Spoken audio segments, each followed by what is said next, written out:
Train Hollywood. This video is purely for entertainment and does not infringe on copyrights or laws. The rights to the novel and image belong to the original author. We do not claim ownership.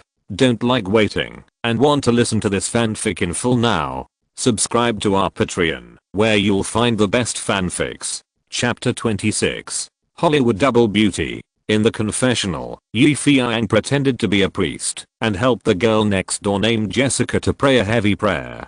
Although he was not familiar with the content of the prayer, he had seen many of them in the movies, so it was not difficult for him. He mumbled a series of words, but he said them in a similar way. The prayer was over. "Thank you, Father, thank you for praying for me, but I'm confused now. I don't know if what I did is right or wrong. Should I refuse my boyfriend's request for a surname?" "No, you did the right thing," Feiyang said. "Remember, love comes first, and then there is a surname. This is true love. On the contrary, if you try the forbidden fruit too early, it will only bring corruption to your future life. Besides, you are only 17 years old. You are still young. Why are you in such a hurry? But many of my friends, you know, they are no longer virgins. Am I outdated in ideology? Damn American values." Feiyang cursed inwardly. In his previous life, he had watched many youth movies such as American Pie and Not for Kids, and he felt that the concept of surnames of American teenagers was incredible. "No, I think it's a good idea for you to go this way." Feiyang finally stopped teasing and said seriously, "Everyone has their own values. You don't need to change yourself to please others. Remember, you must be principled and persistent in life, and don't give up your beliefs easily. If you give in now, you will give in 10 steps in the future. At that time, you will be even more confused. You won't even know whether what you did is right or wrong." Feiyang's words directly touched the girl's heart. Originally, as a rebellious girl in adolescence, she had limited knowledge of certain aspects, unlike Feiyang, who was a veteran and spoke the essence. However, the girl hesitated for a while and still said, "But I occasionally think about that. For example, I like to look at the swimsuit male models in magazines, and even when I watch intimate scenes like Ghost, I feel hot and uncomfortable. Am I a bad person in my bones?" Feiyang. "Isn't it too straightforward?" Exclamation mark. "It happens to everyone, especially during puberty. It's very common, so don't worry too much. That's all. No more to say." "Really?" the girl named Jessica asked. "I'm really not a bad girl. God can prove that you are pure." Hearing Feiyang say this, the girl next door seemed very happy. 10 minutes later. "Thank you, Father. I have never confessed before. I didn't expect to be so happy to confess for the first time," Jessica said. "It's my honor to help lost lambs like you. God bless you. Amen." Pretending to be a god, pretending to be a ghost. Someone thinks he has a talent for acting. "Finally, I want to say a prayer." "Okay, Father." "Of course, you pray." Feiyang let out a sigh of relief. He thought being a priest was so difficult, but it turned out to be just talking and chatting with people, solving puberty problems. It was too easy. The girl next door began to clasp her fingers together and put them on her chest to pray. "Almighty God, I sincerely confess to you for the things I have done that are not in line with the teachings of the Bible, and ask for your forgiveness. I pray that the Lord will help me to overcome these bad habits and become holy. Thank you, Almighty God. I hope you will always bless me and keep me away from those annoying troubles. I, Jessica Alba, promise you that I will follow the will of the Lord in the future, strive to be myself, and face everyone around me with a grateful heart. In the name of the Lord Jesus Christ, Amen." At first, Feiyang was listening and smoking indifferently, but suddenly, his ears moved. "What? Jessica Alba?" Exclamation mark. "Could it be chocolate sweetheart?" Exclamation mark. Feiyang's mind immediately emerged with the sexy girl with brown skin and brown eyes who danced on the pole in the classic blockbuster Sin City in his previous life.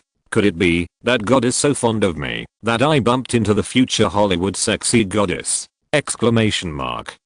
Thinking of this, Feiyang woke up. Without waiting for the other party to finish praying and leave, he immediately asked, "What did you say? Your name is Jessica Alba?" "Yes, what's wrong, Father?" The other party was surprised. It's like this. Someone began to have a ghost idea. Last night when I was sleeping, God told me in a dream that you will meet a Hollywood super queen in the future. You must discuss the principles of life with her carefully and don't make any mistakes. Hollywood super queen, you mean me? Of course, who else but you? The girl was obviously a little excited. I can really become a queen? Believe in yourself. Miracles will definitely happen. But what? But there is a condition. One condition? Yes, you need someone to help you walk on this avenue of starlight. Who is that person?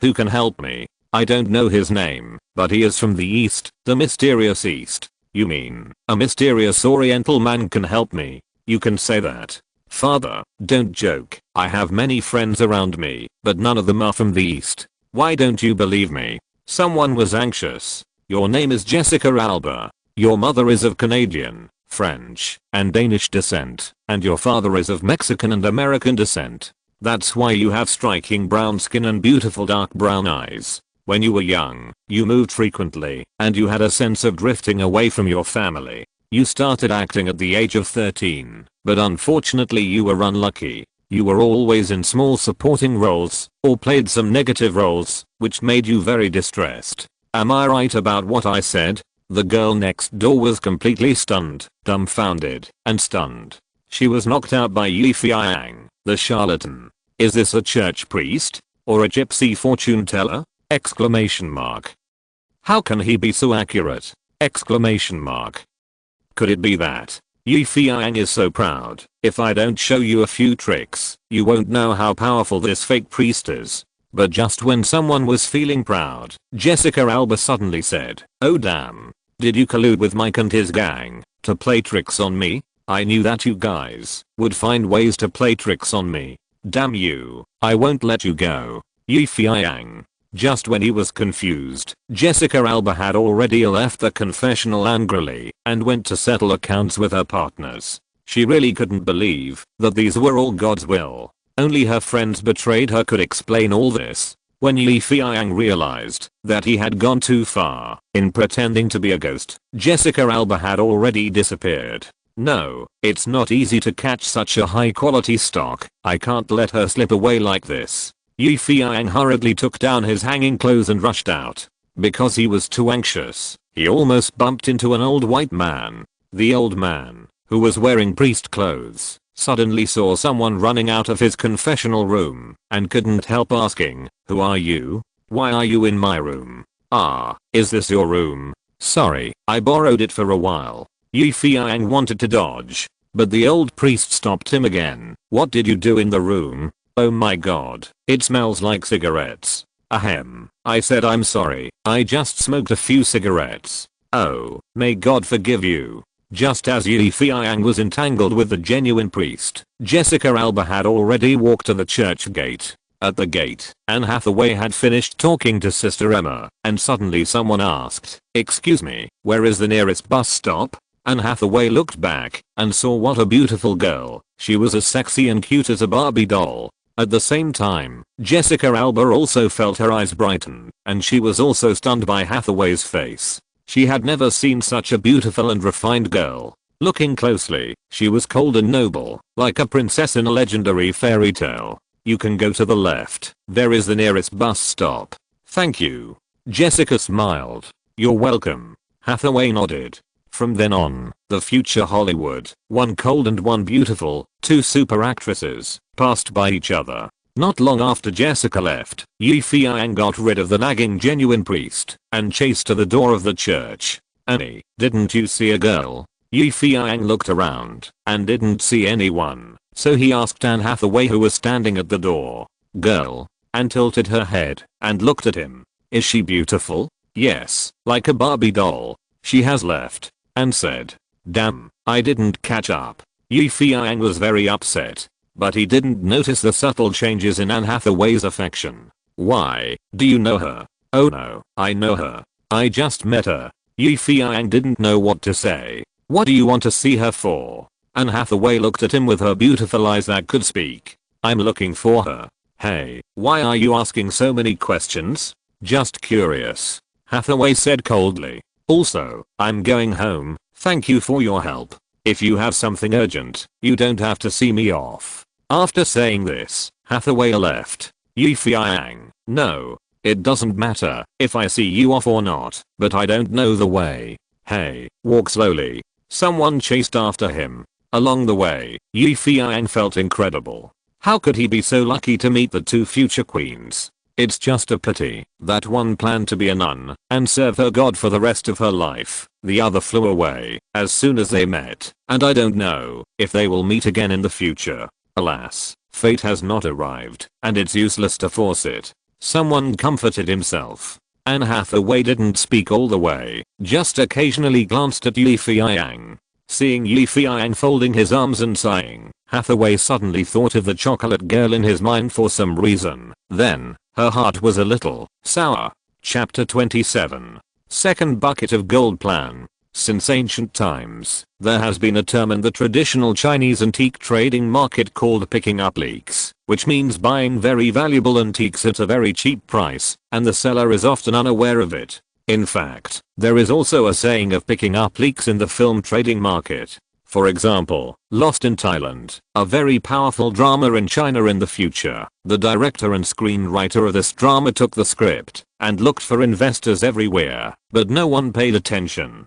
Finally, it was spotted by a certain company, and after filming and release, a small investment of 30 million yuan was obtained, and the box office was 1.2 billion. It can be said that this is a huge leak. In the history of American movies, there have been many leaks, but the most miraculous one among them is the Blair Witch Project. The Blair Witch Project is an experimental film shot by college students using a DV camera. The total investment is only $20,000, but the global total box office has reached an astonishing $250 million.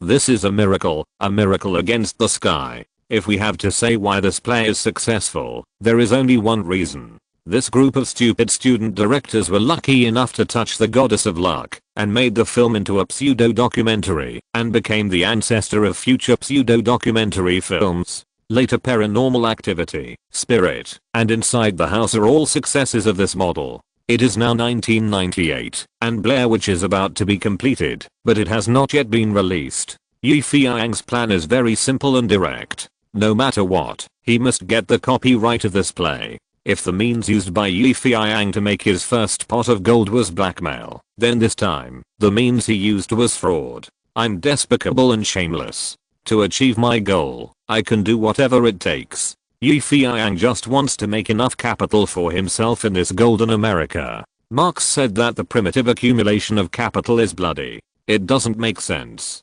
Feiyang feels that his original accumulation of capital is much more civilized. In the past few days, Feiyang asked Fatty Jack and Rabbit Bill to collect all the information about Blair Witch, including all the information about the two college students who directed the play, Daniel Merrick and Eduardo Sanchez.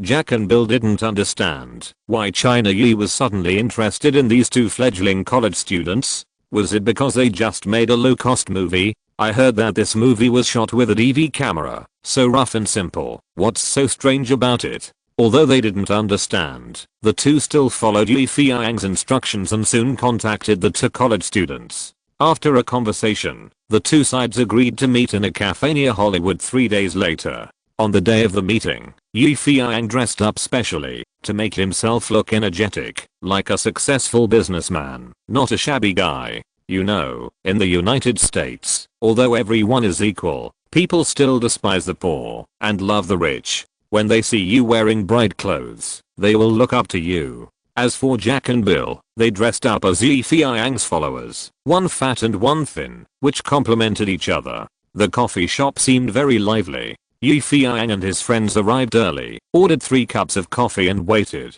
Time passed slowly, and people kept pushing open the door of the coffee shop, but they were not the people Feiyang was waiting for. Feiyang was fine, but Fatty Jack and Good Rabbit Bill were already a little anxious. Shit, these college students are so casual about everything they do. Whether it's dating or handing in homework, they have never been active. Bill was expelled from school and had a grudge against the university, so he had even less good feelings towards those college students. Let's wait and see, maybe they will come soon.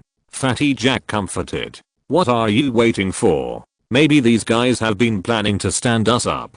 I think we should call them and ask. That's good. If they really can't come, we don't have to wait any longer. Feiyang tapped the table with his fingers. No need, he said. We'll wait another 10 minutes. If he doesn't come, we'll leave. Feiyang's words left no room for doubt. Helplessly, the two guys had to sit down on the chairs again and continue waiting. 7 or 8 minutes passed. Feiyang, who had originally looked confident, was also a little irritated deep in his heart, but he tried to control his emotions and tried not to let his emotions show. The time began to count down.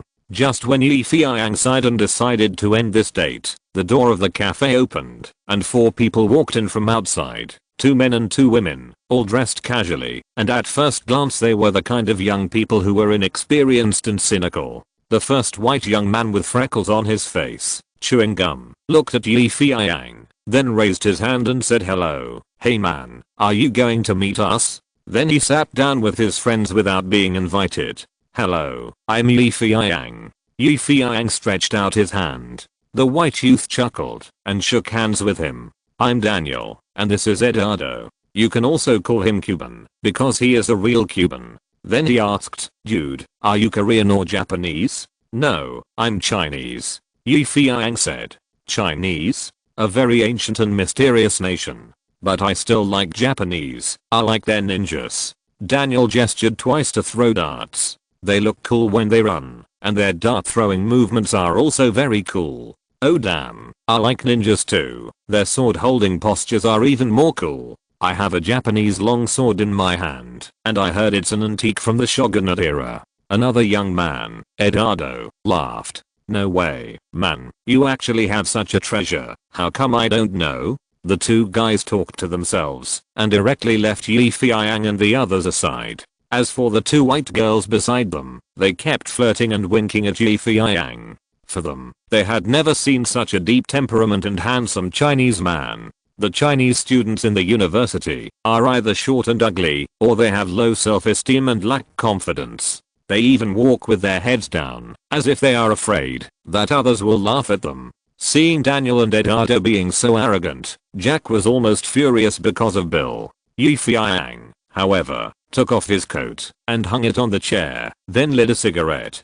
crossed his legs, and listened to Daniel and Eduardo chatting with interest. Seeing Feiyang's elegant posture like the movie The Godfather, the 2 girls' eyes lit up even more. Daniel and Eduardo talked to each other for a while, then turned around and said to Feiyang, oh, by the way, man, you didn't just invite us to drink coffee today, did you? Feiyang smiled and got to the point. My assistant should have told you that I'm very interested in the DV movie you shot. He got straight to the point without hiding anything. Our DV movie? Haha, you are well informed. We just finished shooting this DV and only half of the editing is done. Daniel smiled. If possible, I want to pay $30,000 to buy the copyright of your play. Feiyang said as he exhaled a puff of smoke. Daniel looked at Eduardo, and Eduardo looked at Feiyang and asked, are you from the film company? No, I'm not.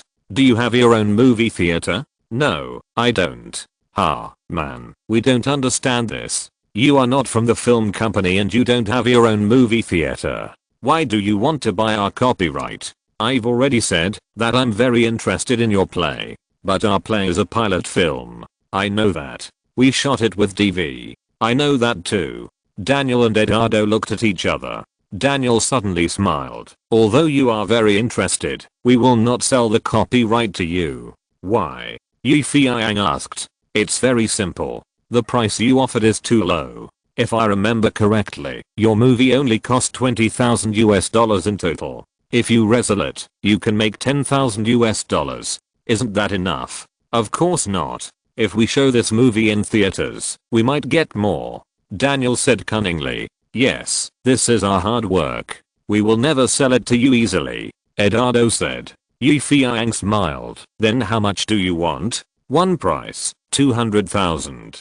Daniel said loudly. Only with this price will we consider it. Yes, not a penny less. Eduardo said. Our hard work is at least worth this price. The two said it with full confidence, as if they had Yi Feiyang in their hands.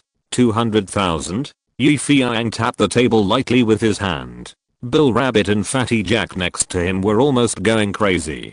Don't agree. These two guys are just crazy about money. They looked at Yi Feiyang anxiously, hoping that he would refuse it outright. But would Yi Feiyang? Exclamation mark. If you're listening to this novel on a channel other than Fanfic World, it means they downloaded and uploaded it without effort. We cordially invite you to visit our channel, Mundo Fanfic Novelos. There you'll find the original version of this story and you can explore many other novels of various genres. We're waiting for you to immerse yourself in a world of incredible novels. Chapter 28. Chinese Idiot. The coffee shop was still noisy. A few couples sipped their coffee and chatted enthusiastically. A few company employees talked and laughed about business. Here, Daniel and Eduardo flirted with their girlfriends unscrupulously, as if they didn't take Yi Feiyang, a Chinese guy, seriously at all. 200,000 US dollars. How can this Chinese guy come up with it? Exclamation mark. It's better not to talk to him. Rabbit Bill and Fatty Jack watched Yi Feiyang's actions nervously, hoping that he would immediately refuse the price. Got 200,000, not 200, 2,000. You know, in Los Angeles, USA, 200,000 US dollars is enough for you to buy a nice house in the suburbs. Yi Feiyang's fingers tapped the table lightly. His finger bones collided with the table, making a rhythmic melody of dong dong dong. Suddenly, the dong dong sound stopped. Yi Feiyang said, "Okay, I promise you. 200,000 is 200,000. Daniel and Eduardo, who were flirting with their girlfriends, were stunned. Bill and Jack beside Yi Feiyang were also stunned. Several people looked at Yi Feiyang in disbelief. In the eyes of Daniel and Eduardo, this Chinese guy was a big idiot. He was crazy to buy the copyright of the DV in his hands for 200,000 yuan. Bill and Jack almost fainted. 200,000 yuan. Where can I get it? There was a full 3 seconds of silence. Okay, man, we like people like you. Daniel laughed. 200,000 yuan. As long as you can pay, then we will sell the copyright of this play to you. Yeah. One hand pays the money, the other hand delivers the goods. Eduardo laughed. I'm afraid you are just talking, but you can't take out a copper coin. Laughing. Teasing. The two girls next to them also giggled. Bill and Jack felt very embarrassed. As for Yi Feiyang, he scratched his eyebrows with his fingertips. Wait a minute, I'll make a phone call. And stood up and left. Behind him, Daniel and Eduardo whispered without hesitation. This Chinese idiot is really good at pretending. A Chinese guy is also trying to play movies. Can he afford it? Wait and see what tricks he has. What bullshit tricks? He's just trying to get away. Yi, I think we should just leave. Yeah, 200,000 is not a small amount. Rabbit Bill and Fatty Jack caught up with Yi Feiyang and said worriedly. Yi Feiyang smiled. We Chinese have a saying that wealth and honor are sought in danger. Now is an opportunity. I can see it, so I will never give up. After saying that, he walked out. Bill and Jack looked at each other. Opportunity? Bullshit opportunity. Can a low-budget EV movie go against the sky? In their opinion, Yi Feiyang was courting death. Yi Feiyang walked to the public telephone booth and put in a coin. The call was connected, and the old voice of Toy came from the other end of the phone. Who are you?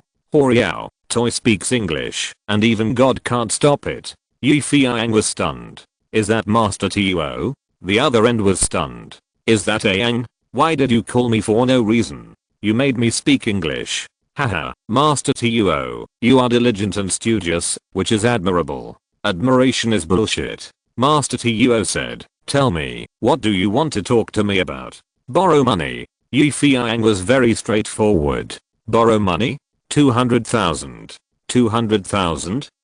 Master Tuo burped. In 3 months, I will return you 400,000. 400,000? The other end burped again. You can think about it, but only for 3 minutes. I need your answer in 3 minutes. Yi Feiyang said, and hung up the phone. Master Tuo, you. There was a dead tone on the other end of the phone. Fuck your mother, this kid is really disrespectful. He hung up the phone before I asked clearly. The two generals standing next to him with their hands crossed. That guy again. 8 or 9 times yes. Why should Grandparty Yuo be worried?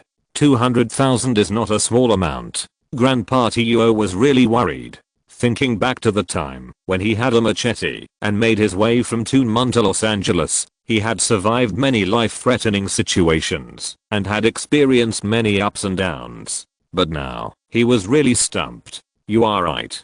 200,000 is not a small amount. Grandparty Yuo said to himself while scratching his chin. This kid is giving me too much face. He asked for 200,000 right away. He really thinks I'm the owner of a bank. Uncle Yuo, you don't have to pay attention to him. He's just a small fry. Uncle Yuo, just treat him like shit. Don't take it to heart.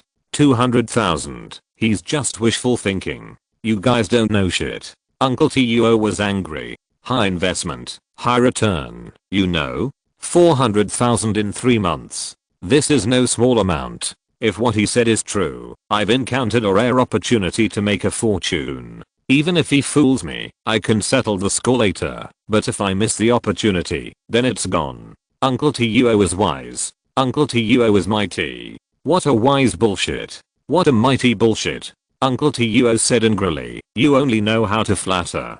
Can you use your brains? What plan does that kid have to be so brazen? Uncle Yuo, may I ask, what does shameless mean? Yeah, is this an idiom? Uncle Yuo. Anyway, remember this. Today your Grandparty Yuo, am going to take a gamble. 200,000, right? Fine, I'll give it to you, and see how you pay me back 400,000 in 3 months. Grandparty Yuo doesn't want it. Grandparty Yuo, think twice. Grandparty Yuo, don't be fooled. Grandparty Yuo, don't take risks. Fuck you, a real man doesn't even dare to gamble 200,000, he's nothing. Grandparty Yuo roared, go, give that guy the money now, 200,000, give him cash. Also, bring a lawyer with you, do you understand what I mean? Feiyang returned to his seat in the coffee shop, and Dennis said impolitely, how about it, buddy, 200,000, can you take it out?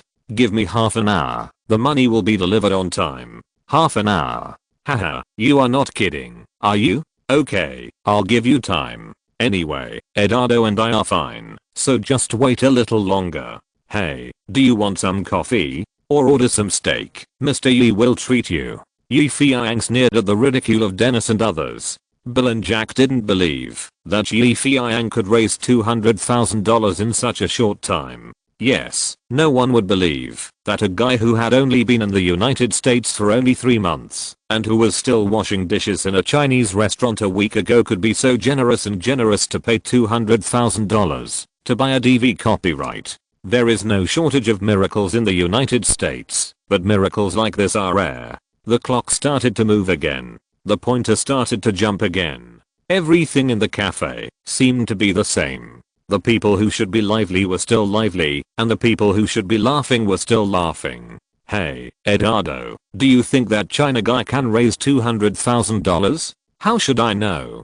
But one thing I know very well, if he raises that amount of money to buy our copyright, then he is a complete idiot. If he can't raise it, then he is a shameless bastard who is still trying to save face. Oh, do you think we expect him to be a shameless bastard or a fool? What do you think? Haha, man, do I need to say that? Of course I hope he is a fool. 200,000, oh god, I have never seen so much money. Nix and Eduardo were both excited. They felt that meeting this stupid China guy was a miracle, especially if such a miracle would continue to develop, it would be even more interesting. Time began to move again and passed slowly. 20 minutes passed in a flash. Dennis and Eduardo were sure that the China guy was bragging. Shit, where is the promised 200,000? Do you really think we are idiots for waiting so long? Yeah, we have to get an explanation. Just when Dennis and the others couldn't stand it any longer and wanted to question Feiyang, the door of the cafe opened and a Chinese man in black walked in. He looked around and walked straight to Feiyang. Master Yuo told me to do this. This is the money you want. He opened the bag and a large bundle of colorful US dollars rolled out. Everyone in the cafe was stunned when they saw this scene. The man in black and Feiyang. Everyone knew that Chinese people in the United States were rich and liked to save cash, keep it at home, and put it in their pockets. Today was an eye-opener. 200,000 in cash. Test. Dazzle their eyes. Chapter 29. I'm not a good man or a believer. The man in black unabashedly poured out $200,000 in the coffee shop. Everyone was watching this shocking scene. After all, in the United States, where credit cards and checks are in circulation, it is rare to see hundreds of thousands of dollars being spent at once. Feiyang knew this man in black, one of the two generals around Tuoye. Next to this man in black, there was a white lawyer who introduced himself as Louis Carl and worked in a law firm near Hollywood. Feiyang had to admire Tuoye, this old fox. There was no doubt that this was the reins he put on himself. American laws are full of tricks, and Tuoye has figured it out. If he doesn't play some tricks, he will lose everything. When Feiyang threw $200,000 in piles in front of Dennis and Eduardo, the two guys were dumbfounded. They never thought that the Chinese guy in front of them would really take out $200,000, and it was cash. Feiyang pointed to the piles of US dollars on the table, then pointed to Dennis and the other man, and said, "There is a lawyer here, and it can be transferred immediately." Oh, okay. Dennis and Eduardo felt like they were dreaming. A full $200,000. Got, this stupid Chinese guy is really awesome. He only spent $20,000 to make this movie, and he made $200,000 by reselling it. This is simply a huge profit. Ha, we are rich.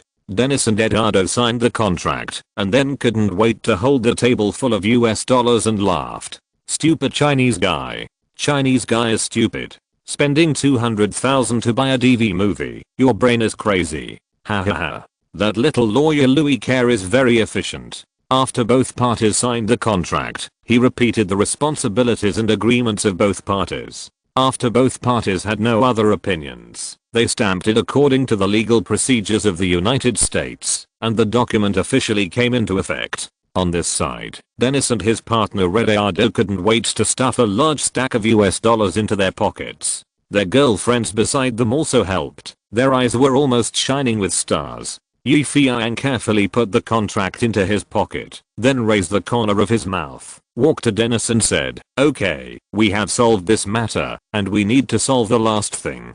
Hey, man, it seems that there is nothing for you and me to solve, right?" Dennis kissed the US dollars, ignoring Feiyang's expression. Feiyang smiled, and suddenly reached out to grab the other's collar. Stupid Chinese stupid, right? With a bang, a knee hit Dennis's stomach hard.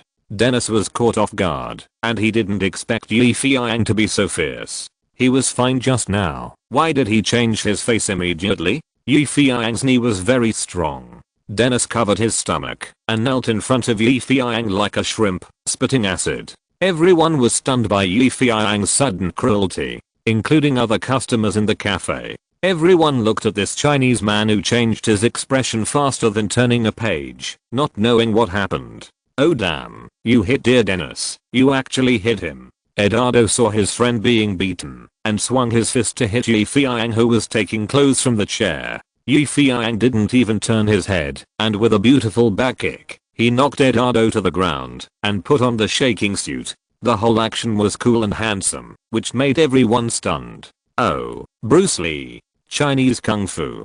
Great. Wonderful. Eduardo and Dennis, the two brothers in distress, wailed on the ground, cursing, and wanted to take it to court. At this time, the young lawyer Louis Carl stood up and said, "My two friends, if I remember correctly, you were the first to insult Mr. Yi. I can fully prove that you are suspected of racial discrimination. Therefore, even if you sue the other party, the result will not be any good unless you are willing to spend a lot of lawyer fees. Here, this is my lawyer's business card. If you insist on doing this, I'm welcome to provide you with some legal advice." Oh, shit. Got, you are in the same group. A group of people walked out of the cafe, and Feiyang suddenly smiled at the white lawyer. "You are a very good lawyer. I admire you very much." Then he handed over $1,000 in compensation. "Oh no, I only need to charge a fee of $300. Lawyer Louis Carl waved his hand. Feiyang stuffed the money into his coat pocket, then patted him on the shoulder. "This is what you deserve. We may have to cooperate again in the future." I hope you can help me a little more. You know, American laws really give me a headache. Carl smiled. Don't worry, dear Mr. Yi. If you need me in the future, just ask. I will do my best. Carl had a good impression of this generous Chinese. Yi Feiyang looked at Carl. In that case, Carl, I wonder if you are interested. What? Play a game with me. Yi Feiyang said. In 3 months, turn the copyright I bought for 200,000 into 1 million. Cole was stunned. He thought the other party was joking, but Yi Feiyang's expression told him that the Chinese man was serious and was not teasing him. Ahem. Mr. Yi, I don't quite understand. 200,000 copyrights turned into 1 million in 3 months. This seems a bit too magical. It doesn't matter. You just need to understand the laws on film copyright. I lack talent in this area, and you are very good. Carol was in a state of uncertainty about Yi Feiyang's solicitation.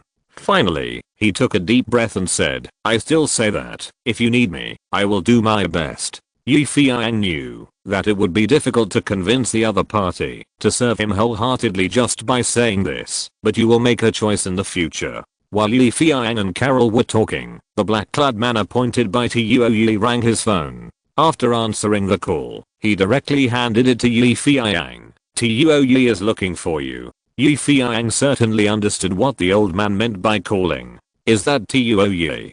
Thank you for the 200,000. Haha, no problem, no problem. Tuo Yi's voice was loud on the phone. I've said before that, if there's anything good, you must involve me. I can afford 200,000. Uncle Tuo is so generous and worthy of admiration. It seems that we, the younger generation, will have to learn from you in the future. Haha, don't try to fool me. It's agreed that you will pay back 400,000 in 3 months. Friendship is friendship, but the amount must be settled. The first half of the sentence was very kind, but the second half was a bit distorted.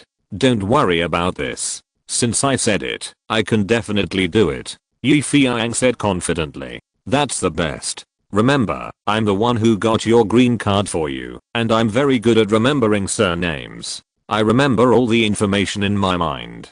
Don't run away when the time comes. Don't play hide and seek with me. I don't like it. Understand? Soft but firm, worthy of being an old fox. Yi Feiyang smiled while holding the phone. Don't worry, I will definitely find you when the time comes. I hope you can find a big bag and a money detector. 400,000 is enough for you to be happy. Yi Feiyang said with a smile and hung up the phone.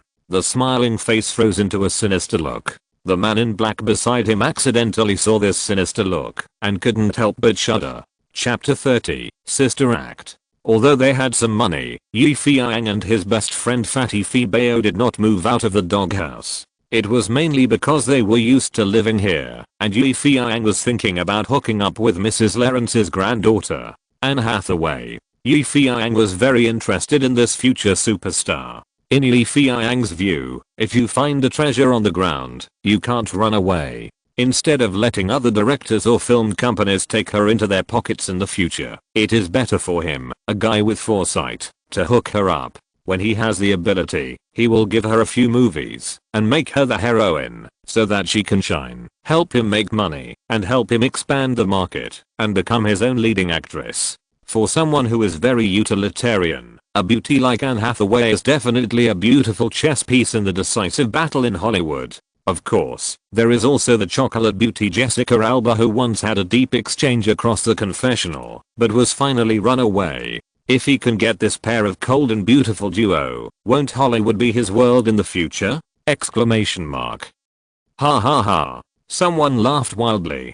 But what made Yi Feiyang headache was that after he tried to insinuate himself a few times, Anne Hathaway seemed to have no interest in acting. She seemed indifferent to the profession of being an actor. On the contrary, this girl actually wanted to become a nun, and when Yi Feiyang helped her brainwash her several times, she almost brainwashed Yi Feiyang into the church. Yi Feiyang was an atheist, or he had never had any religious beliefs. If he had to have a belief, then his only belief was money and power. Therefore, when a big bad wolf like him met a little lamb like Anne, a very funny scene appeared. Yi Feiyang told her about the benefits of being an actor and a star. such as wearing gold and silver, having brand name bags, being on the front page of TV and newspapers, and going to Hawaii to sunbathe and take bubble baths when there is no filming, and told her about the benefits of being baptized as a believer and member of a church, such as God will forgive all your sins, you can go to heaven after you die,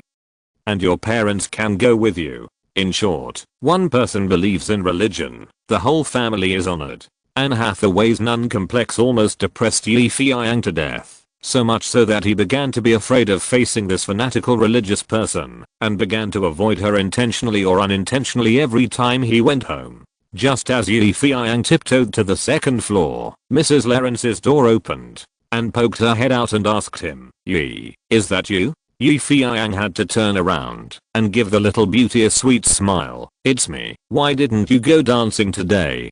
Today is the weekend. Our college is closed." "Oh, then you should have a good rest. I won't disturb you." Feiyang wanted to run away. "Wait a minute, Yi."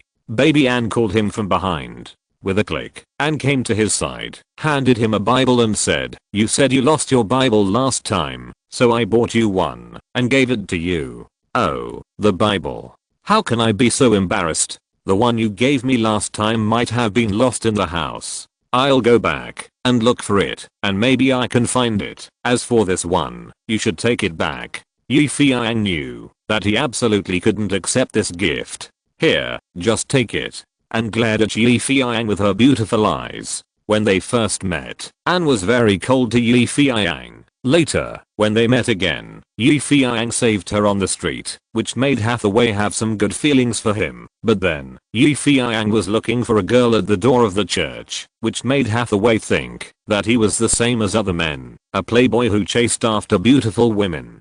Fortunately, as time went by, Hathaway resumed her relationship with Feiyang. The two of them were upstairs and downstairs, and they had a lot of interactions. During this period, Hathaway gradually discovered that Feiyang seemed to like listening to her stories in the Bible. It was a pity that someone was pretending to be so interested in it in order to trick her into becoming a star. So Anne changed her mind and decided to let him fall into the warm embrace of God no matter what. "Ahem, you are too polite. This Bible is really good, and it has a sheepskin cover." Feiyang stroked the Bible with his hand, looking very loving. Anne Hathaway saw that he liked her gift so much, so she took the opportunity to preach, saying, "By the way, I told you some stories from the Bible last time. I wonder what you think." "Stories? What stories?" "Oh, you mean that Jesus' little brother Judas betrayed Jesus. Then this Jesus was nailed to the cross and ascended to heaven 3 days later to become a god. I think this is a good thing. If Judas didn't betray Jesus, Jesus wouldn't be able to become a god. If he couldn't become a god, those nuns and priests in the church would be unemployed, and once they were unemployed, the government would have to allocate funds for assistance. From a big perspective, it will affect economic development and prevent GDP growth. From a small perspective, it will affect global warming and prevent Arctic penguins from having a second baby." Feiyang talked nonsense, exerting 100% of his strength, hoping to stun this nun with a palm. Unfortunately, Feiyang underestimated Anne Hathaway's will to preach. Although your thoughts are a bit inexplicable, I think you have made a lot of progress. At least you know how to think about why God does this. Let's do this. Take this Bible back and read it carefully. I have made many marks for you in it. They are all worth your repeated thinking. I hope that next time I meet you, you can understand the true will of God. God loves the world, and the world loves God.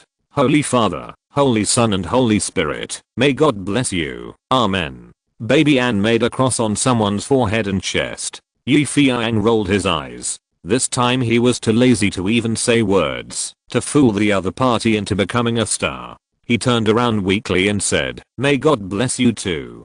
Behind, Anne Hathaway looked at this lonely, helpless and weak child of God who walked and couldn't help but sighed and made up her mind to rescue him from the sea of suffering no matter what. In fact, the reason why Anne wanted to be a nun was related to her family education. Anne's family has a strong sense of family name.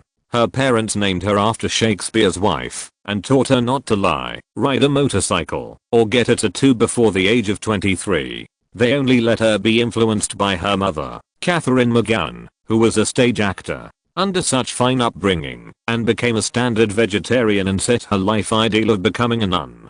Unfortunately, Feiyang happened to meet Anne Hathaway, who wanted to be a nun instead of an actress at this time.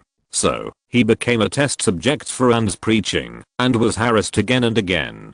Back in his room, the fat man Gao Jiabao was busy moving the newly bought washing machine. The room was too small, and it was not suitable to put it anywhere. Feiyang took off his clothes and threw them to him. "Wash them. Ko, I'm your nanny. Do you want me to wash your underwear? If you want, I don't care. You wish." The fat man curled his lips. "Ha, it's good to have a washing machine. I will be free in the future." Feiyang didn't bother to pay attention to him and casually put the Bible that Anne gave him on the bed.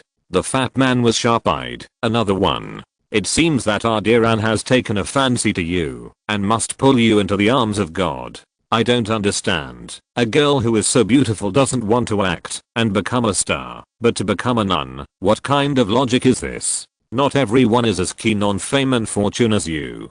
The fat man said something very profound. "Maybe." Feiyang took out a cigarette. The fat man, "Smoke less and drink more water." He poured a glass of water for Feiyang and drank a glass for himself. Feiyang put the cigarette back into the cigarette box. "I feel more and more that you are like a housekeeper. TSK. My ideal is to be a general manager. Grand eunuch? No, it's general manager. The kind who is in charge of a lot of money, counting money every day until his hands are tired. Your ideal is too high-end and very difficult. Ideals should be higher, so that they appear to be classy." "By the way, how did you negotiate business with someone today?" the fat man asked while drinking water. "Not bad. I spent 200,000. Puff. The fat man spit out a mouthful of water. With his eyes wide open, he looked at Feiyang and trembled. 200,000? Are you courting death? Where did you get so much money? Borrowed from Tuoye? Usually? I guess so. I will pay him back 400,000 in 3 months. The fat man fainted. 400,000? Exclamation mark. Oh my god. With so much money, even if I sell my ass for the rest of my life, it will not be enough to pay it back. The fat man's face turned pale. "Ayang, do you know why we sneaked into the United States? We owed a loan shark. So you still remember it. Why do you want to make the same mistake again? What if we can't pay it back? Where else can we run to? From Asia to America, and then from America to Africa? I have no objection to being black, but I'm afraid of the heat. There might be cannibals there. I've managed to stay fat until today, and I can't let those guys get away with it." "Okay, fat man, stop nagging. Just now you said that you dreamed of becoming a chief steward, and now you're so shocked by something. I'm just afraid that I won't become a chief steward, but will be caught and become a chief steward first. Don't worry, I have a plan in mind. This time, I will definitely win." Feiyang vowed.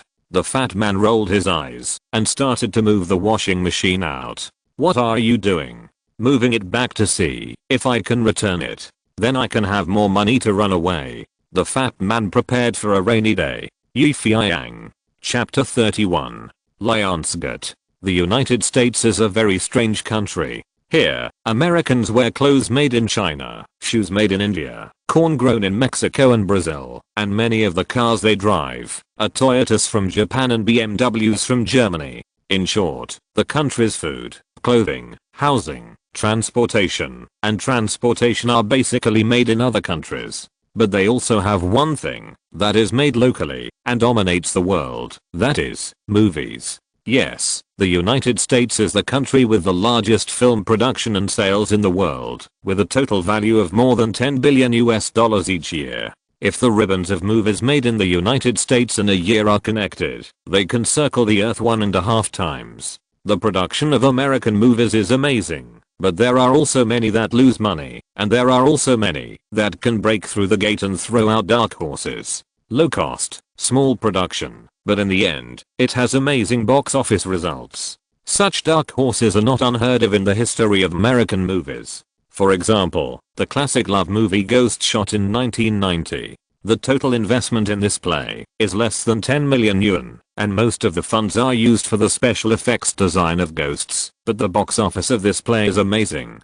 In just 4 months, the box office has exceeded 200 million US dollars in China. Then, it earned 100 million yen in Japan, and defeated blockbusters such as Total Recall and Back to the Future 3 in the United States to become the box office champion. In the end, this low-cost ghost film has a global box office of an astonishing 500 million US dollars. Not only that, this play has also received 6 Oscar nominations and 4 Golden Globe nominations, won the British Grand Prix, and won an overseas awards, which is definitely the highest realm of fame and fortune. Since there is such a precedent, Feiyang is very confident that he hopes to find a suitable film company to negotiate with the other party about the sale of the copyright of the play Blair Witch, and it would be best if he can sell it at a good price. Of course, if you have your own film company, your own cinema chain, and a lot of money for publicity, you don't have to sell such a profitable movie to others. As long as the movie is released, you can reap high box office in the future. But now Feiyang has nothing. Even if he has, he still has to face a problem. That is, the box office is not accumulated in one day, and the money can be received in one day. It takes at least half a year, or even 1 or 2 years, to really receive the money. During this period, you must be able to ensure that you survive. Feiyang is a very utilitarian person. He understands his strengths and weaknesses. Now everything he does actually has only one purpose. That is, to create wealth for his original accumulation. With funds, you can implement bigger plans, shoot the movies you want to shoot, and do what you want to do. Conversely, without startup funds, you can do nothing. A penny can make a hero fall. Similarly, a penny can also make any genius fall. There is no doubt that the United States is a country with an extremely developed film industry. In such a huge film empire, film companies are like the warring states period of hegemony, with 7 countries competing for hegemony. And these 7 movie kings are MGM, Columbia, Disney, Universal, Warner, as well as Paramount and Fox. These 7 major film companies basically control the rise and fall of the entire Hollywood and the general direction of the world film industry. However, occasionally some new film companies will emerge to challenge their authority, such as Lionsgate. The founder of Lionsgate is called Frank Gustav, who was originally a Canadian banker and founded Lionsgate in 1997. At that time, he hoped to invest in the thriving film industry. In the early days of the company, many small production equipment and distributors were purchased, and a large number of large cinema chains were purchased at a huge cost. The first commercially successful film of Lionsgate was American Psycho, which began its controversial journey in the mainstream American film industry. And judging from the dominant audience of Lionsgate, they are targeting American teenagers, so most of the films they produce are horror films and thrillers for this audience group. The reason why Feiyang chose Lionsgate as the object of his copyright purchase and sale this time was because of this point. In his previous life, Feiyang loved Lionsgate films very much. He loved the Saw series and the Hunger Games series produced by this company the most. The headquarters of Lionsgate Films in the United States is located in the eastern suburbs of Los Angeles. This area is a battleground for many film companies. It faces Hollywood in the east and the Pacific Ocean in the west. The most important thing is that as a transportation hub in Los Angeles, this area connects the entire Los Angeles movie theater chain. It can open up overseas markets externally and deploy troops in Hollywood internally to show its strength. When Feiyang came to the headquarters of Lionsgate Films with full confidence and looked up at the newly established film company, Feiyang knew very well that in another 10 years, that is, by 2007, this young lion would replace the original MGM and transform into a lion that dominates Hollywood, become one of the new 7 heroes of Hollywood. The gatekeeper was a black security guard who looked like a gorilla. He looked at Feiyang, a Chinese man with strange behavior, with vigilance. He didn't understand what the other party was looking at, but as a security guard, he walked over very vigilantly and asked Feiyang, "Hey, man, what's the matter with you? If not, please don't hang around here." Feiyang smiled and said politely, "I'm here to see Mr. Gustav. I have something important to discuss with him." "Gustav? Are you looking for our boss?" Unfortunately, our boss is out, so please come again next time. The black security guard naturally didn't believe this guy's nonsense. Do you think you are qualified to meet our boss? It doesn't matter, I can wait for him here. When will he come back? Feiyang was not discouraged. I don't know about this, but I advise you to leave, man. Do you understand what I mean? The black security guard was a little impatient. Feiyang shrugged. Then can I find someone else, such as Mr. Mike, who seems to be the head of the issuance department? It's the same, if I find him. After that, Feiyang walked in and sat down on a chair in the leisure area. Seeing him like this, the black security guard seemed to curse something and ignored him. Feiyang waited for a while and looked at the time. It was already 10 o'clock in the morning. So he stood up and went to the secretary's desk and said to the female secretary who was applying nail polish, "Excuse me, when does Manager Mike start work?" The female secretary said in a nonchalant tone, "How should I know? I'm just a secretary here, not his nanny." Feiyang had no choice but to nod. Just as he turned around, he heard someone shouting, "Mr. Mike, here is a document that needs your signature." Feiyang looked back and saw a short and fat white man coming in from the revolving door, and a company employee followed him with the document. Obviously, this short and fat man should be Manager Mike. Manager Mike took out his gold pen, swished and swiped, and signed the document in a chic manner, then threw the document back and got on the elevator accompanied by his personal assistant. When the elevator door was about to close, a hand came in, and then a Chinese man said to him, "Hello, Mr. Mike, my name is Feiyang. I have contacted Mr. Gustav before, about the copyright of the movie I have." "Oh, you are that so and so. The boss mentioned this to me, but I'm very busy now, man. You can see, I have a very important meeting to attend. Just wait a moment." As Mike pressed the button, the elevator closed. Feiyang didn't expect this short and fat man to be so disrespectful. Seeing the other party go upstairs, he had to go back to the leisure area again and continue to sit on the bench. Time passed slowly 1 minute at a time. Feiyang was getting a little impatient. At the secretary's desk not far away, the black security guard was chatting with the female secretary with a smile. Feiyang walked over. "Excuse me, has Mr. Mike finished the meeting?" "How should I know?" The female secretary was very unhappy that someone interrupted her chat. "Then please call and ask." The female secretary rolled her eyes at Feiyang fiercely. "Wait." After calling, the call was connected in a moment. "Mr. Mike, there is a gentleman downstairs looking for you." "Yes, that Chinese guy. Let him wait a little longer." Okay, goodbye. "Did you hear me? I told you to wait a little longer." The female secretary hung up the phone impatiently. "Hey, man, just sit there.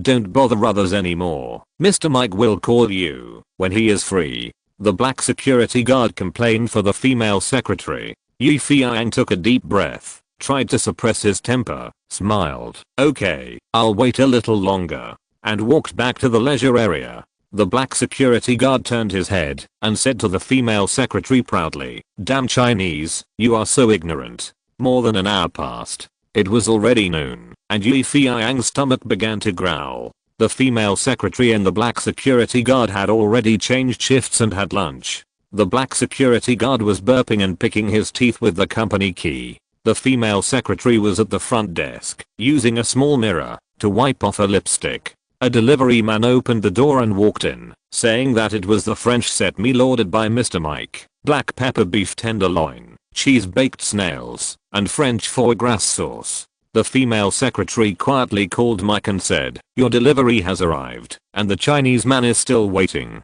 "Oh damn, that idiot hasn't left yet? Let him wait, and tell him I'm busy. Let's talk after lunch." Then there was a woman's giggling on the other end of the phone, and Mr. Mike's laughter. "Baby, look, are we going to drink red wine or brandy later?" After stealthily hanging up the phone, the female secretary looked up and saw Feiyang looking at her with a smile. Chapter 32. Lend me your chrysanthemum. The golden cat female secretary was afraid that Feiyang would suddenly appear in front of her. Needless to say, he might have heard everything on the phone just now. "Ahem, Mr. Mike is still in a meeting. The female secretary tried to hide her nervousness.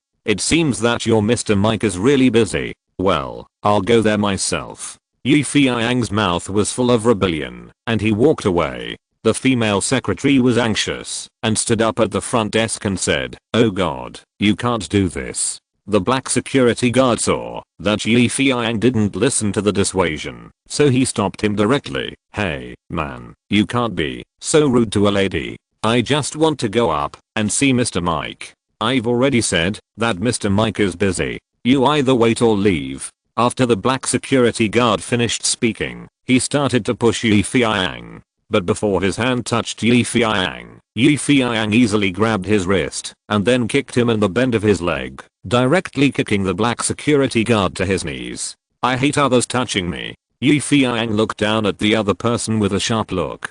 The black security guard was grabbed by the wrist by Feiyang with a bone-breaking technique. He knelt on one knee with a painful expression. "Oh damn, my hand. Let me go." Although the black security guard thought he was fierce and tough, he had never seen a great man like Feiyang. Just a grab made him unable to move. The opponents he met before were like kangaroos, and they had to fight each other for a few punches before the winner was decided. Other people in the company hall were alarmed by the situation here, and the other two security guards rushed over after hearing the news. "Let him go, you guy," they shouted with batons. "Hurry up and save me." The black security guard asked for help. Feiyang punched him in the face with a bang. "Are you going to scream?" The black security guard immediately shut up. His nose was sour, tears welled up, and then the nosebleed flowed out of his nostrils. "That's right, be obedient. Come on, let's go upstairs." Feiyang had already grabbed the black security guard's wrist and got on the elevator. The other security guards stood outside, staring at him, considering whether to chase him. "Press the button if you don't want to be beaten again." Feiyang raised his fist and smiled.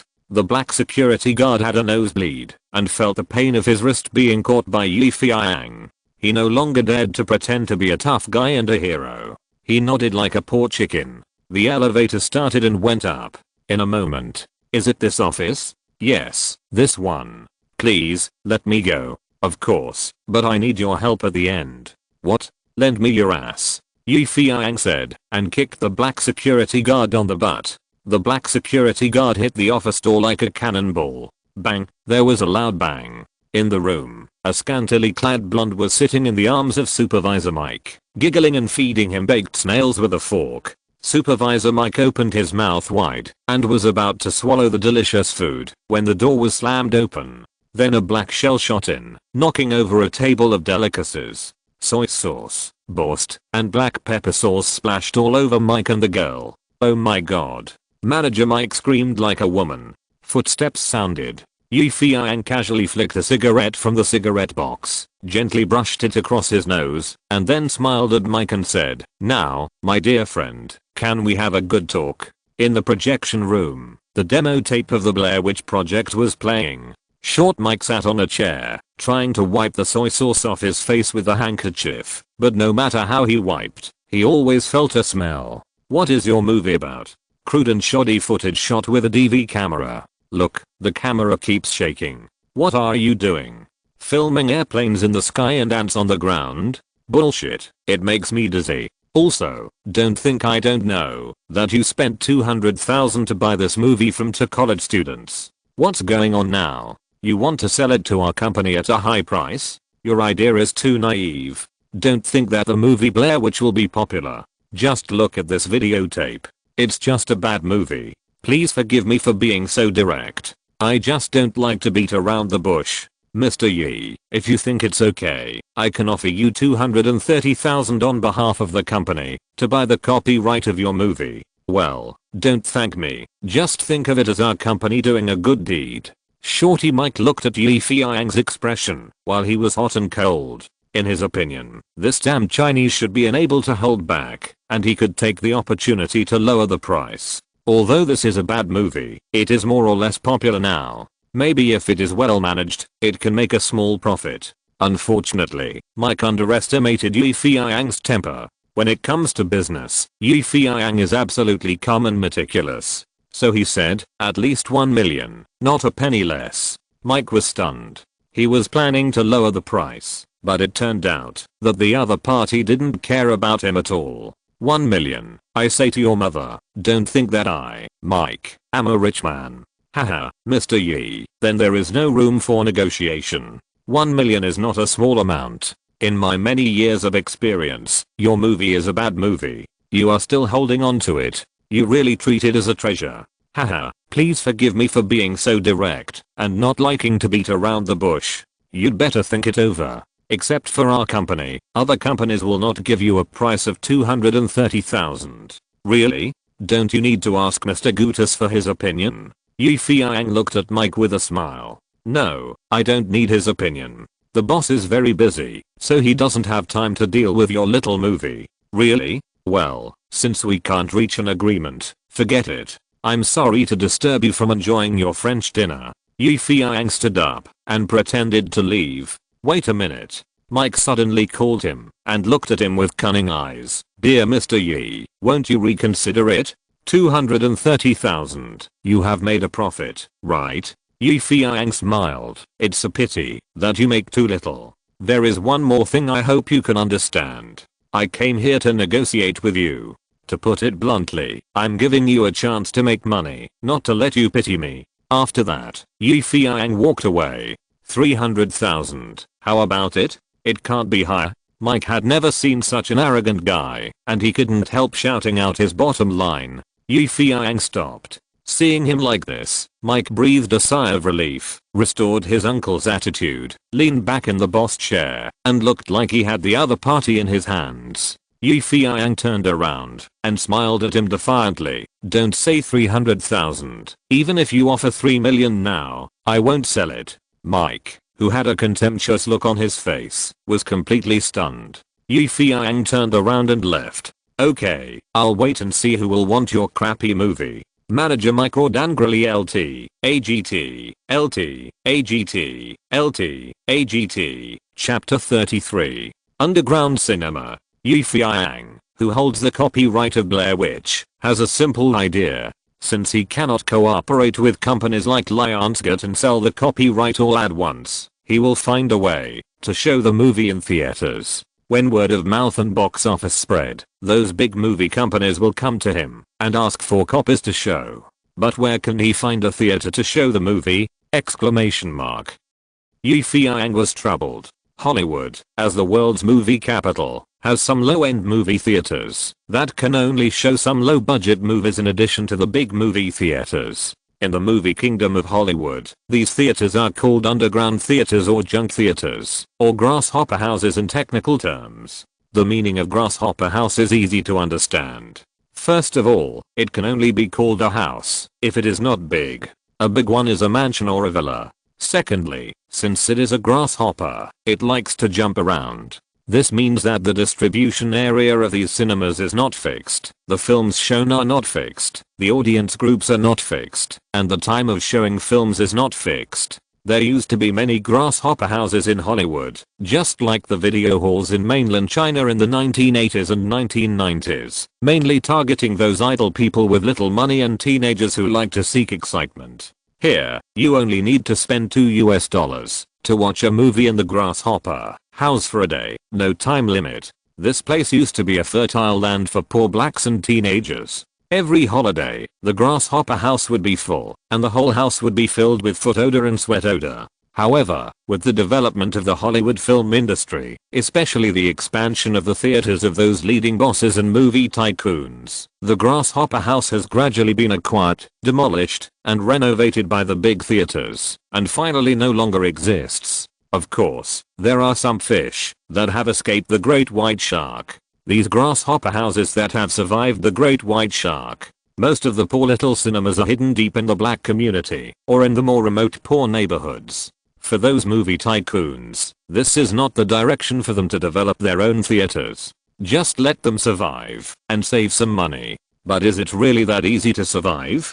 The remoteness of the place and the lack of audiences have already led this small cinema to the dead end of self-destruction. Yi Feiyang came to this remote place in the western suburbs of Los Angeles under the leadership of Bill the Rabbit. If you have seen the future movie Slumdog Millionaire, then you can understand the scene in front of Yi Feiyang.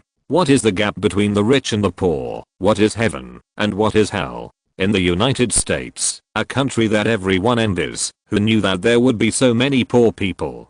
Low and dilapidated houses, noisy streets, a group of black children in tattered clothes are playing basketball, and not far away, a group of white people in tattered clothes are still playing football. The black and white sides are clearly divided. On the roadside, the water pipe extending from a church was running. A group of women were huddled together washing clothes.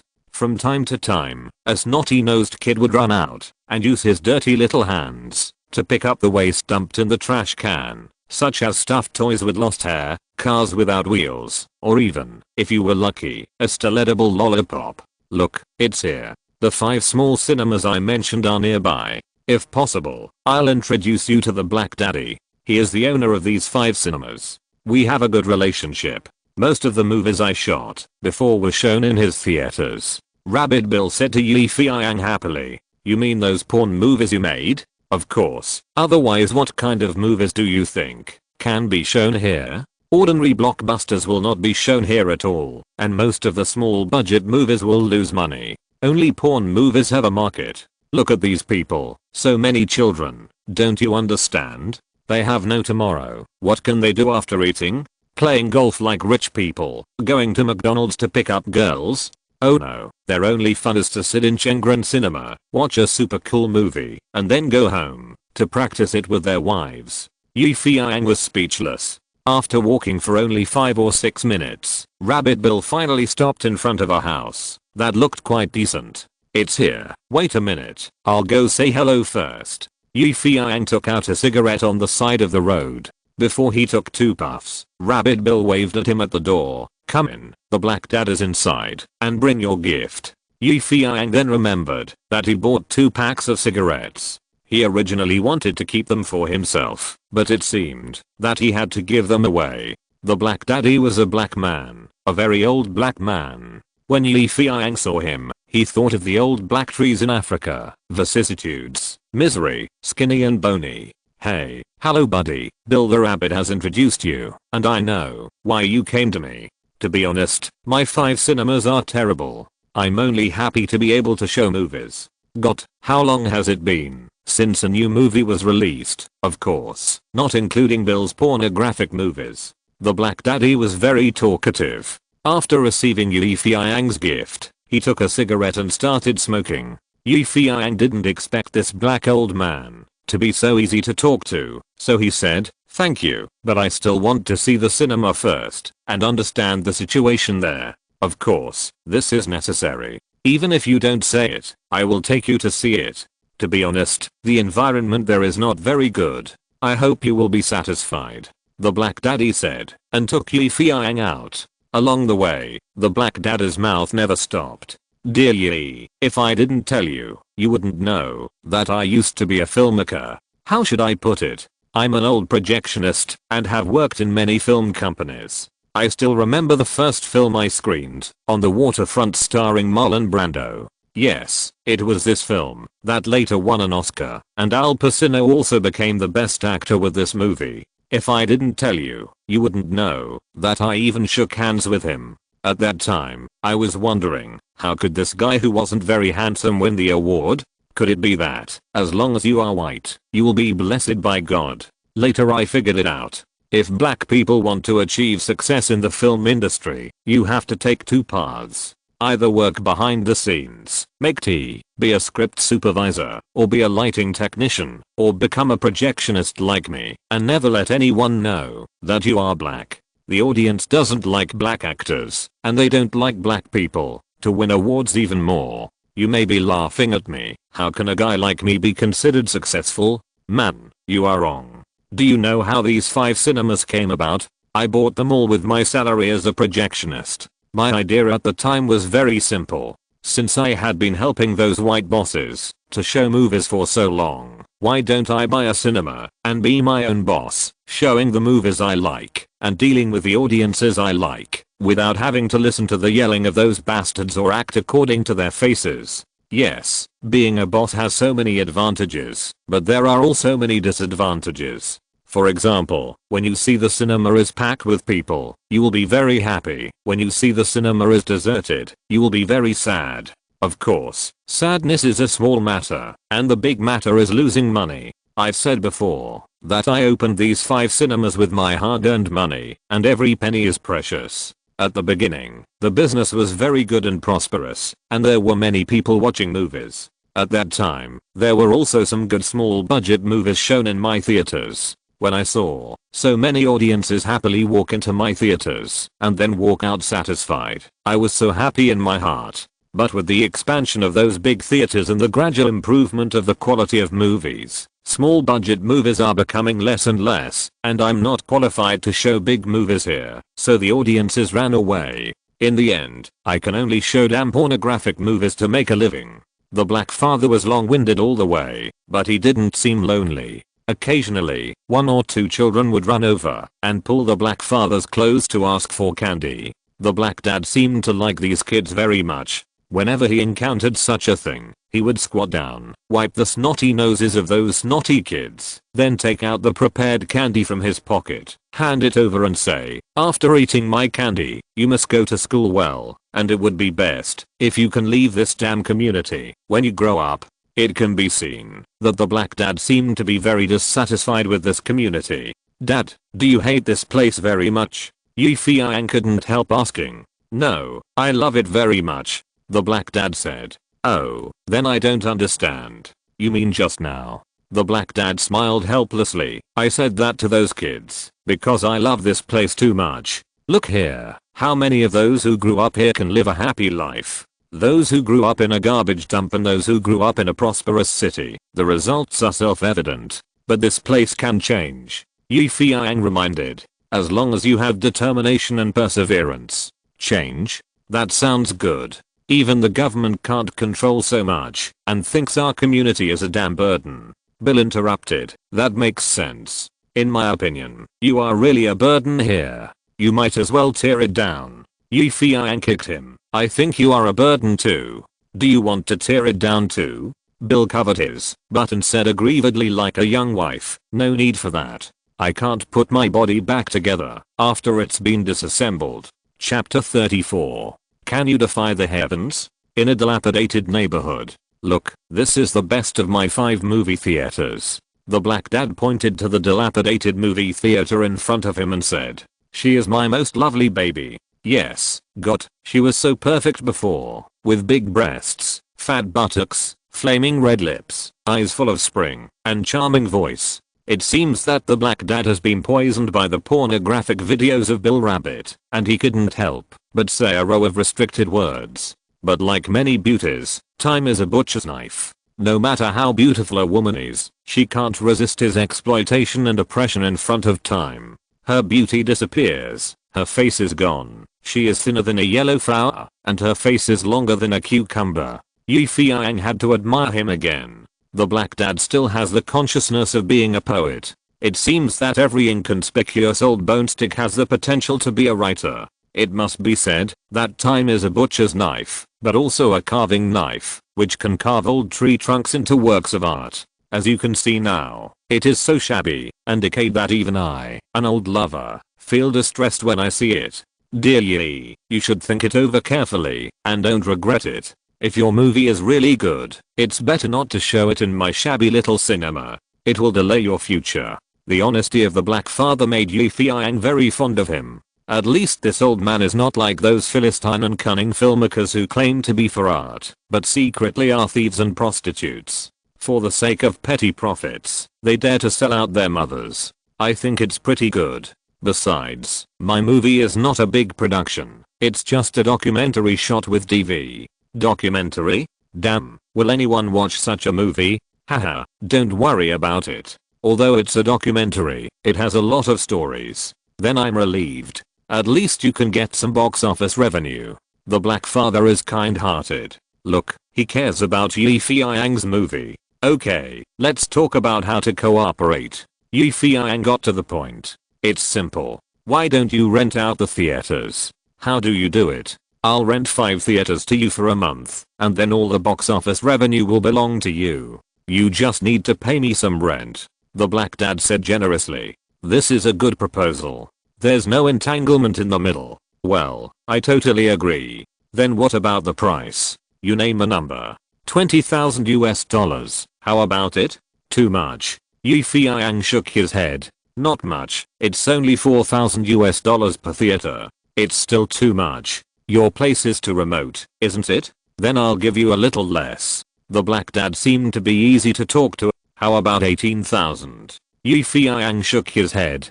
10,000 is fine. We are all so familiar with each other, we can be called friends. How about this? You give in a step, and I give in a step. 15,000. Okay. The black dad looked at Feiyang. Feiyang thought about it for a while and nodded. 15,000 is 15,000. Okay, that's great. The black dad praised. Feiyang was also happy. He originally planned to pay 16,000, saving 1,000. Well, I wish us a happy cooperation. As he spoke, Feiyang sat down on a chair with a smile. With a click, the chair collapsed. Feiyang almost fell to the ground. It was a shame for a master like him to squat on the ground and make a fool of himself. But what was more shameful was that he had gained weight recently. But soon, the black father explained this emergency. I'm sorry, dear Yi, the seats here are like this, and you don't know which one will fall apart. It's been too long, and some of the wood has rotted. By the way, does what you said just now still count? Feiyang. In this case, wouldn't it be necessary to renovate it?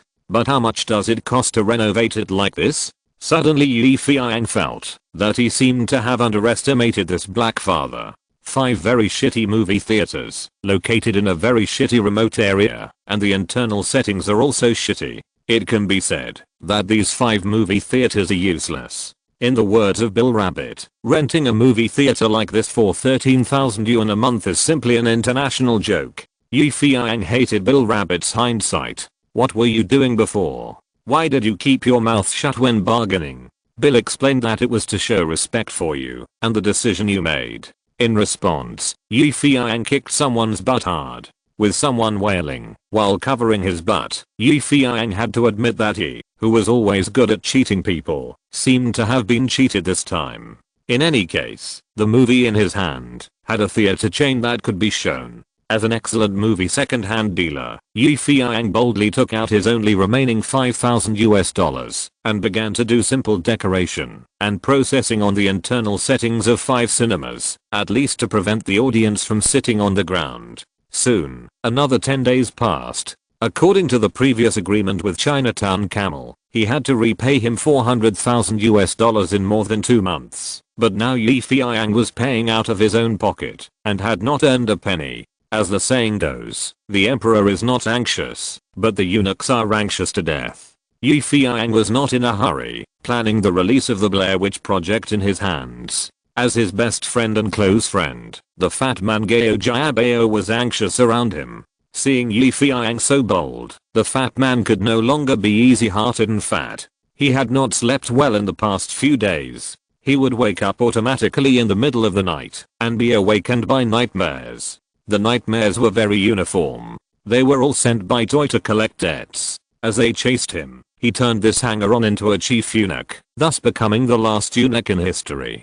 The fat man was in pain. Who did he offend? He had a good life and got a green card. He was just waiting to make more money to send back home and spend the rest on wine and women to experience the decadent life in the United States. But his bastard friend did this and directly sent him from the paradise of fantasy to the 18th level of hell. The fat man was scheming. He didn't know whether Feiyang's plan would succeed. He only knew that he had to prepare in advance. If he ran out of money, he would run away to Africa with Feiyang. As the fat man lost weight due to worry, Feiyang had to touch his head to comfort him and said, "There will be bread, beer, and box office." The fat man didn't believe it. "Just your 5 lousy movie theaters? If they can earn you 400,000 yuan, I will help you wash your underwear until next year." Yes, 5 movie theaters. Can they be successful in the future? Exclamation mark.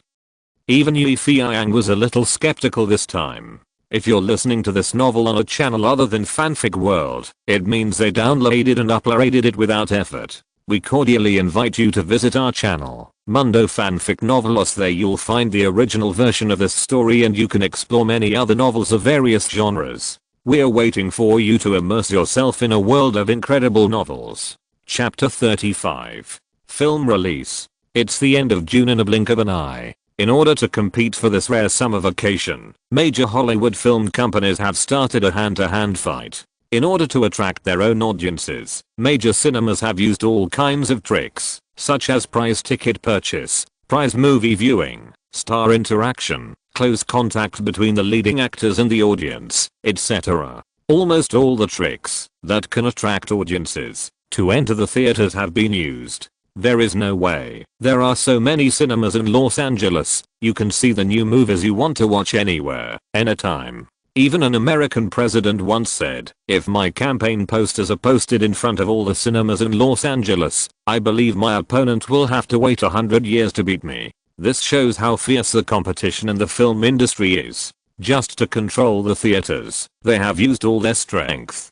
Compared with ordinary summer movies, the several blockbusters launched by Hollywood this year are quite evenly matched. These include the war blockbuster Saving Private Ryan, the science fiction blockbuster Armageddon, and the monster blockbuster Godzilla. In addition, there are some excellent American films produced at a low or medium cost, such as The Truman Show and Good Will Hunting. These films are mainly comedy and thriller, and their main purpose is to attract American teenagers. However, compared with these blockbusters, their situation can only be described as surviving in the cracks. At the entrance of a certain cinema, Feiyang carefully observed the flow of people in and out of the cinema, analyzing the audience groups watching the movies and their views on each movie. Looking at the posters posted around, almost all of them were occupied by two American blockbusters, and many viewers also bought tickets for Saving Private Ryan and Armageddon.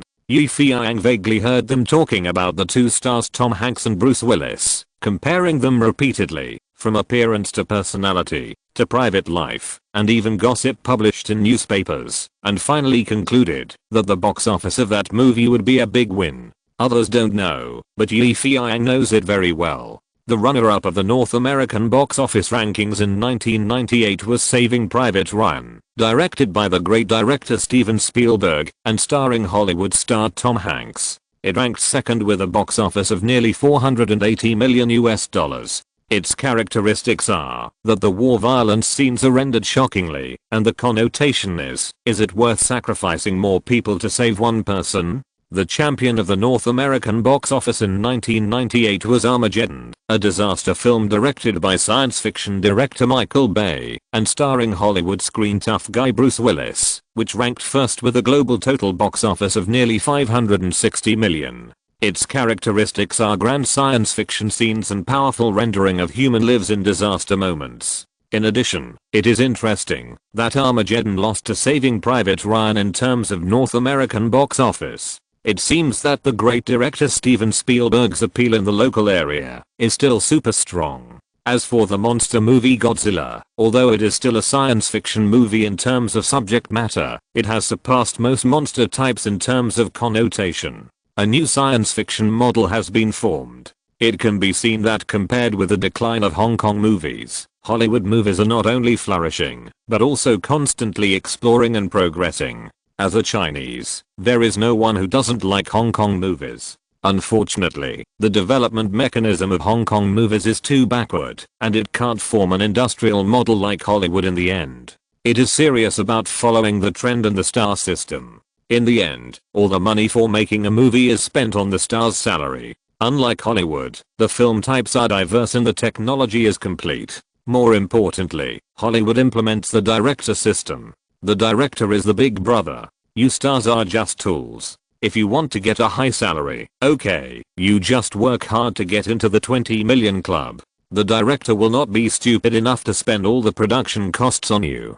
Coming back to his senses, Feiyang has personally experienced the fierce competition in the summer vacation season in Hollywood, USA. Let alone other things. Once these 2 or 3 blockbusters are released, other low-cost productions will most likely become cannon fodder. In comparison, I don't know if my upcoming Blair Witch can be as good as in my previous life and create a new miracle. At this moment, someone who never believed in fate had to mutter, "God bless." at the entrance of the Old Corn Cinema. Feiyang didn't understand why the black dad named this cinema Old Corn. Maybe he hoped that his cinema could be as solid and full of people as Old Corn and rich in nutrition. 5 cinemas, including Old Corn, will be showing Feiyang's carefully crafted thriller The Blair Witch Project tonight. As the second pot of gold from robbing Hollywood, Feiyang, a movie middleman, has high hopes for this movie, hoping that it will have a high box office and a good reputation. Therefore, he spent his last financial resources to decorate the cinema and hung a striking banner to attract customers at the entrance of the cinema and printed hundreds of movie posters and posted them everywhere. But do these work? Exclamation mark.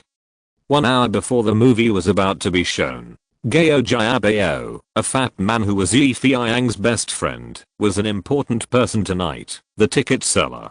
In the fat man's own words, he was worried about the movie ticket money being taken by others, so it was better to manage it himself. Of course, before this, Feiyang had already taught him an important lesson on looking forward to the box office. I've roughly calculated that we now have 5 cinemas showing this movie. On average, one cinema can accommodate 100 customers, and one customer needs to spend $2 to buy a ticket, so the revenue from a movie is $1,000. Based on 5 screenings a day, the total daily box office is $5,000. And our total number of rental days is 30 days a month, so by the end of the month, the total box office will be $150,000. Of course, $150,000 is not enough to repay to UOE's loan, but don't worry, when the word of mouth of our film gets out, are you afraid that those film companies won't come knocking on our door for the source of the film? By then, we'll sharpen our knives and rip them off one by one, a pair by a pair. We'll put handfuls of money in our pockets, and are you afraid of not making any money? Feiyang's words excited the fat man, and he immediately shouted, I'll trust you once, and I'll collect the money. In order to show his ability in collecting money, the fat man worked hard to practice collecting bills, giving change, and identifying counterfeit bills. His ability was praised by Feiyang and others. Now the time to test the fat man's ability has finally arrived. Feiyang looked at his watch and heard footsteps. The fat man, who was the first ticket seller tonight, came. Yes, he came. Feiyang turned his head and was shocked. The fat man had feathers on his head, a bone chain around his neck, his breasts were exposed, his belly was bulging, and he was dressed like an Indian native. He was just short of holding a javelin in his hand. What's wrong with you? Why are you dressed like this? This is called packaging, do you understand? I asked the black dad, and he said that in addition to blacks and whites, there are more Indians in this area, so I had an idea to dress like this. Believe me, my outfit will definitely create an unusual sense of intimacy. Feiyang was completely defeated by the fat man's whimsical ideas. It's almost time, you should get ready quickly, there may be a lot of people in a while, you have to be smart. Feiyang reminded. Don't worry, I'm the best at collecting money. The fat man walked into the ticket office happily and began to prepare. Time passed little by little. The large banner in front of the cinema fluttered in the night wind. Printed on it, Jingshu's new film Blair Witch will be released tonight. On the nearby wall, there was a movie poster. The original authors Dennis and Eduardo were shamelessly deleted from the poster, and the screenwriter Feiyang was replaced. The director was still Feiyang. In fact, since purchasing all the copyrights including the right to sign, what Feiyang did was to do post-editing of this play that had not been edited yet, and then reshoot a few shots where the plot was not smooth. According to the content of the play that he had watched in his previous life, he made some reasonable modifications. It can be said that it was the finishing touch. Faced with such banners and posters, people were not attracted. There were few people at the entrance of the cinema, making this upcoming movie look unusually depressed. Yes, depressed, very depressed. Chapter 36. A miracle happened. What a bummer. Facing a deserted cinema, the fat man, who was originally busy preparing for the grand opening, was now so idle that he was about to doze off. Buzz. A fly flew to the window glass in front of the fat man, and with a snap, the fat man swatted it to death on the spot with a fly swatter. Feiyang, it looks like we are doomed. There are only 10 minutes left before the show starts, but not even one ticket has been sold. The fat man said dejectedly. Don't worry, it will get better slowly. The main reason is that they haven't seen our play yet and don't know how good it is. Feiyang comforted the fat man, but in fact he was also a little confused. Look, aren't there people coming over there? Feiyang pointed at the 3 audience members who were coming and said, as long as there are people coming to watch, we will take a big step towards victory. 3 black youths came over and said to the fat man who was selling tickets, hey, man, is this Blair Witch a pornographic movie? If so, give me 3 tickets. These guys were used to watching this kind of small movies, so they asked casually. The fat man was depressed and pointed to the words on the poster. Look carefully, it's a horror movie. It's not pornographic at all. Do you still want to watch it? A horror movie? No, let's go. The 3 black youths waved their hands and left. Feiyang sighed and said to the fat man, tickets are not sold like this. If the audience has questions, you can explain, but you can't explain it so aggressively. Besides, you can be more tactful and trick them into the theater first. As for what they say in the future, it's up to them. No, I have principles as a person, said the fat man. Even if the business is bad, I can't deceive the audience. Feiyang was speechless. Not long after, a few more young men came and asked the same question. The fat man answered truthfully, and the result was predictable.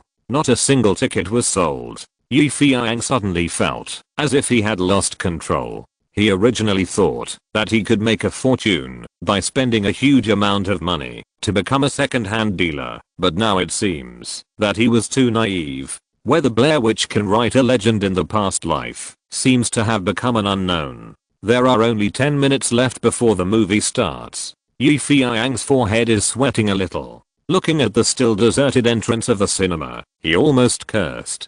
The fat man was also anxious. He began to regret his straightforwardness. Why did he drive away those guys who watched porn movies? He could just trick them in first to make up the number, but he couldn't admit his mistake in front of Feiyang.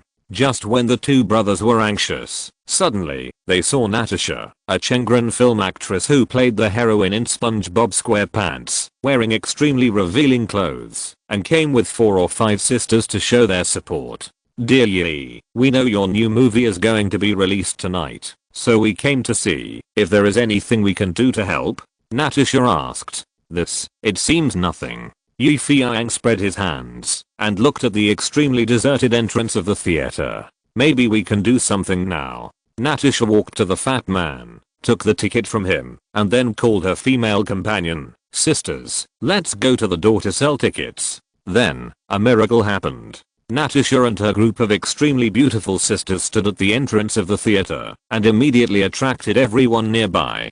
Hey, beautiful girl, what are you doing? We are selling tickets. How about handsome brother, come and support us? Of course, come on, give me one. Beauty, what's the benefit of us going in to watch a movie? A black youth asked with a smile. Of course, if you enjoy it, I can give you a kiss. Natasha flew a kiss. The black young man immediately felt very excited. Great, give me one. Beauty, what kind of movie is this? Is it good? Of course it's good, it's a thriller. If you watch it with your girlfriend, I guarantee she will keep trying to get into your arms. Is it really that good?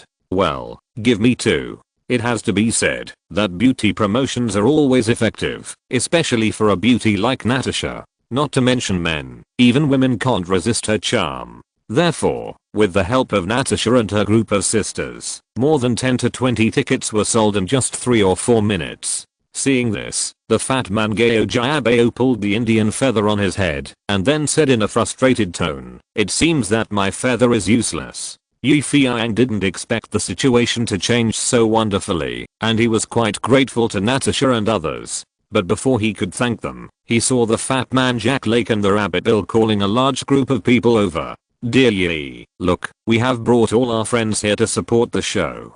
Many of them are still college students, and they will definitely help promote this play. Looking around, there were at least 50 or 60 people, and Feiyang was completely stunned. Seeing Feiyang in a daze, Rabbit Bill and Fatty Jack waved their hands. Guys, this play is a devil's videotape that has been rumored recently.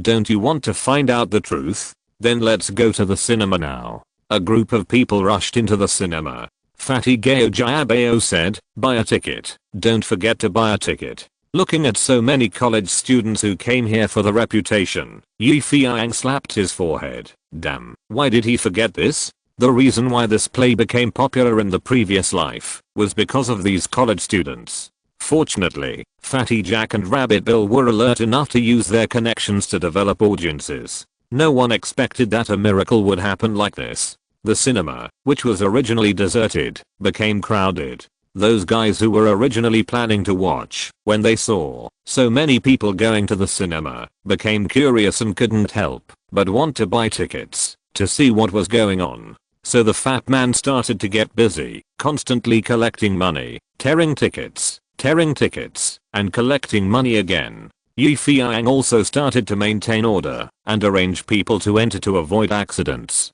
After a while, the movie that had been delayed was about to start. Feiyang and the fat man finally took a breath. At this time, Big Bird Lukey came with his nephew Robert. Oh man, it looks like we are late. Are there any seats? The good seats are gone. Do you want a bench? The fat man handed out 2 plastic stools. Just make do with it. Lukey grinned, and Robert pointed at the popcorn next to the fat man and said, Uncle, I want some. Fatty, 3 cents a bag. Feiyang took a bag and handed it to Robert. He was just kidding. I'll give it to you for free.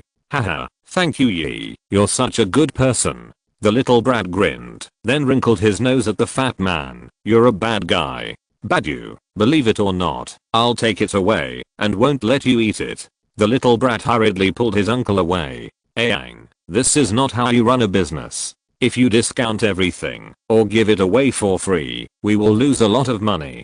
The fat man said earnestly. Haha, you're still fussy. These are all trivial matters. As a person, you should be humane. Okay, I can't argue with you. Let me see how much I gained today. The fat man began to count the money happily. Feiyang was too lazy to pay attention to him. He turned around and was about to go in to take a look, but suddenly he saw someone and thought, why is she here? Exclamation mark.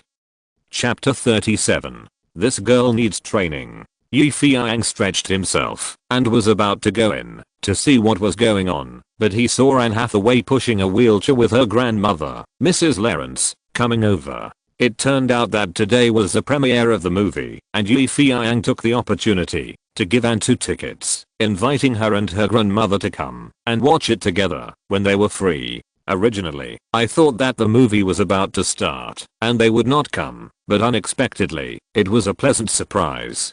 Haha, I thought you would not come. Feiyang went over and said, I didn't want to come, but my grandmother, she insisted on coming to see it, and said with her head down. Mrs. Lawrence smiled and said, yes, I forced my granddaughter to come.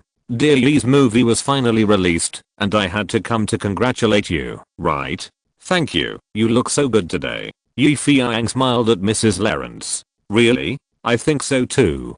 Come to think of it, I haven't been to the cinema to watch a movie for a long time. Since my old man passed away, my only pleasure is knitting sweaters and watching TV. I miss the good old days. Okay, Grandma.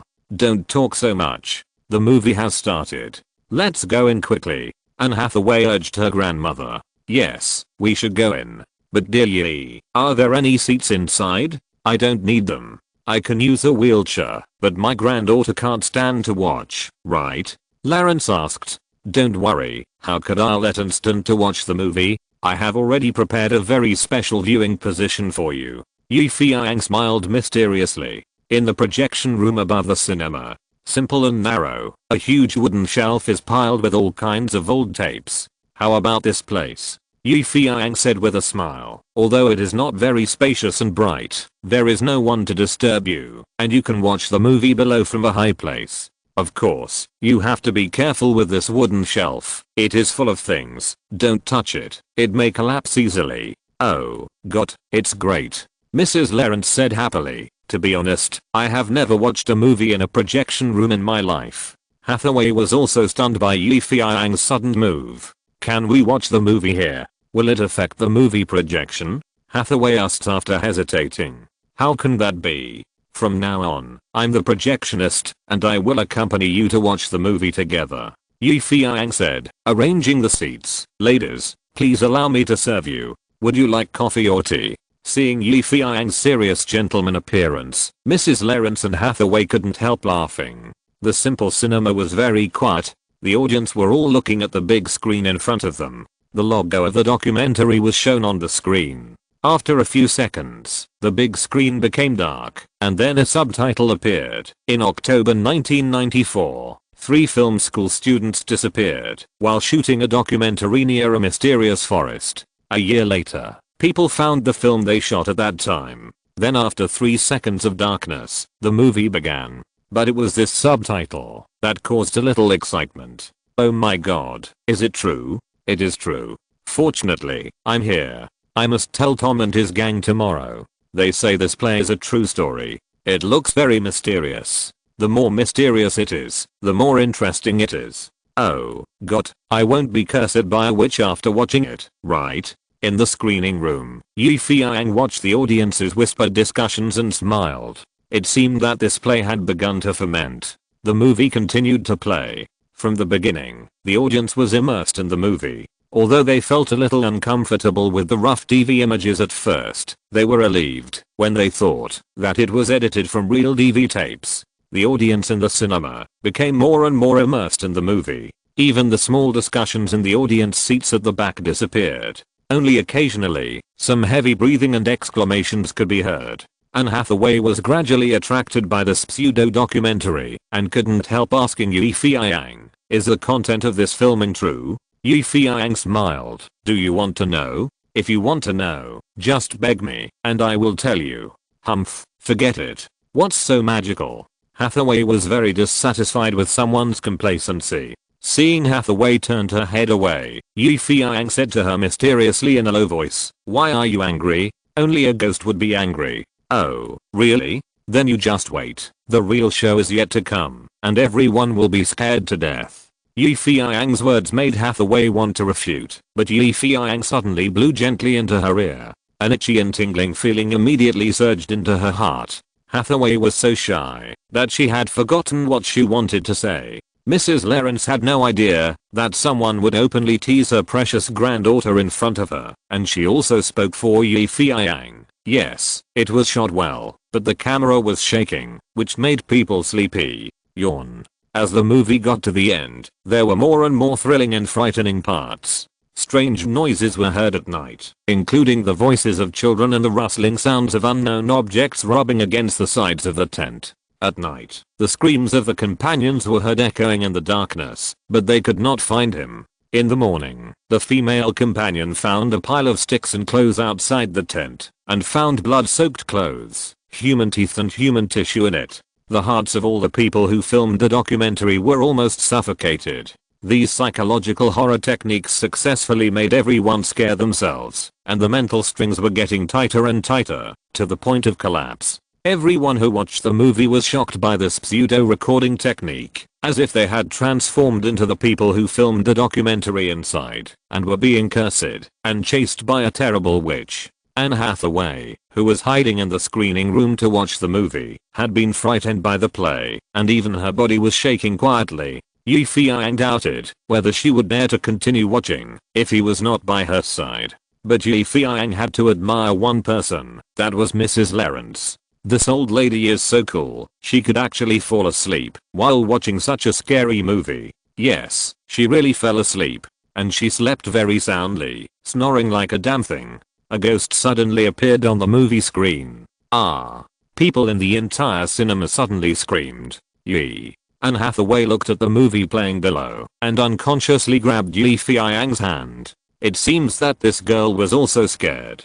It's okay, I'm here. Feiyang comforted her. Tell me, all this is not true?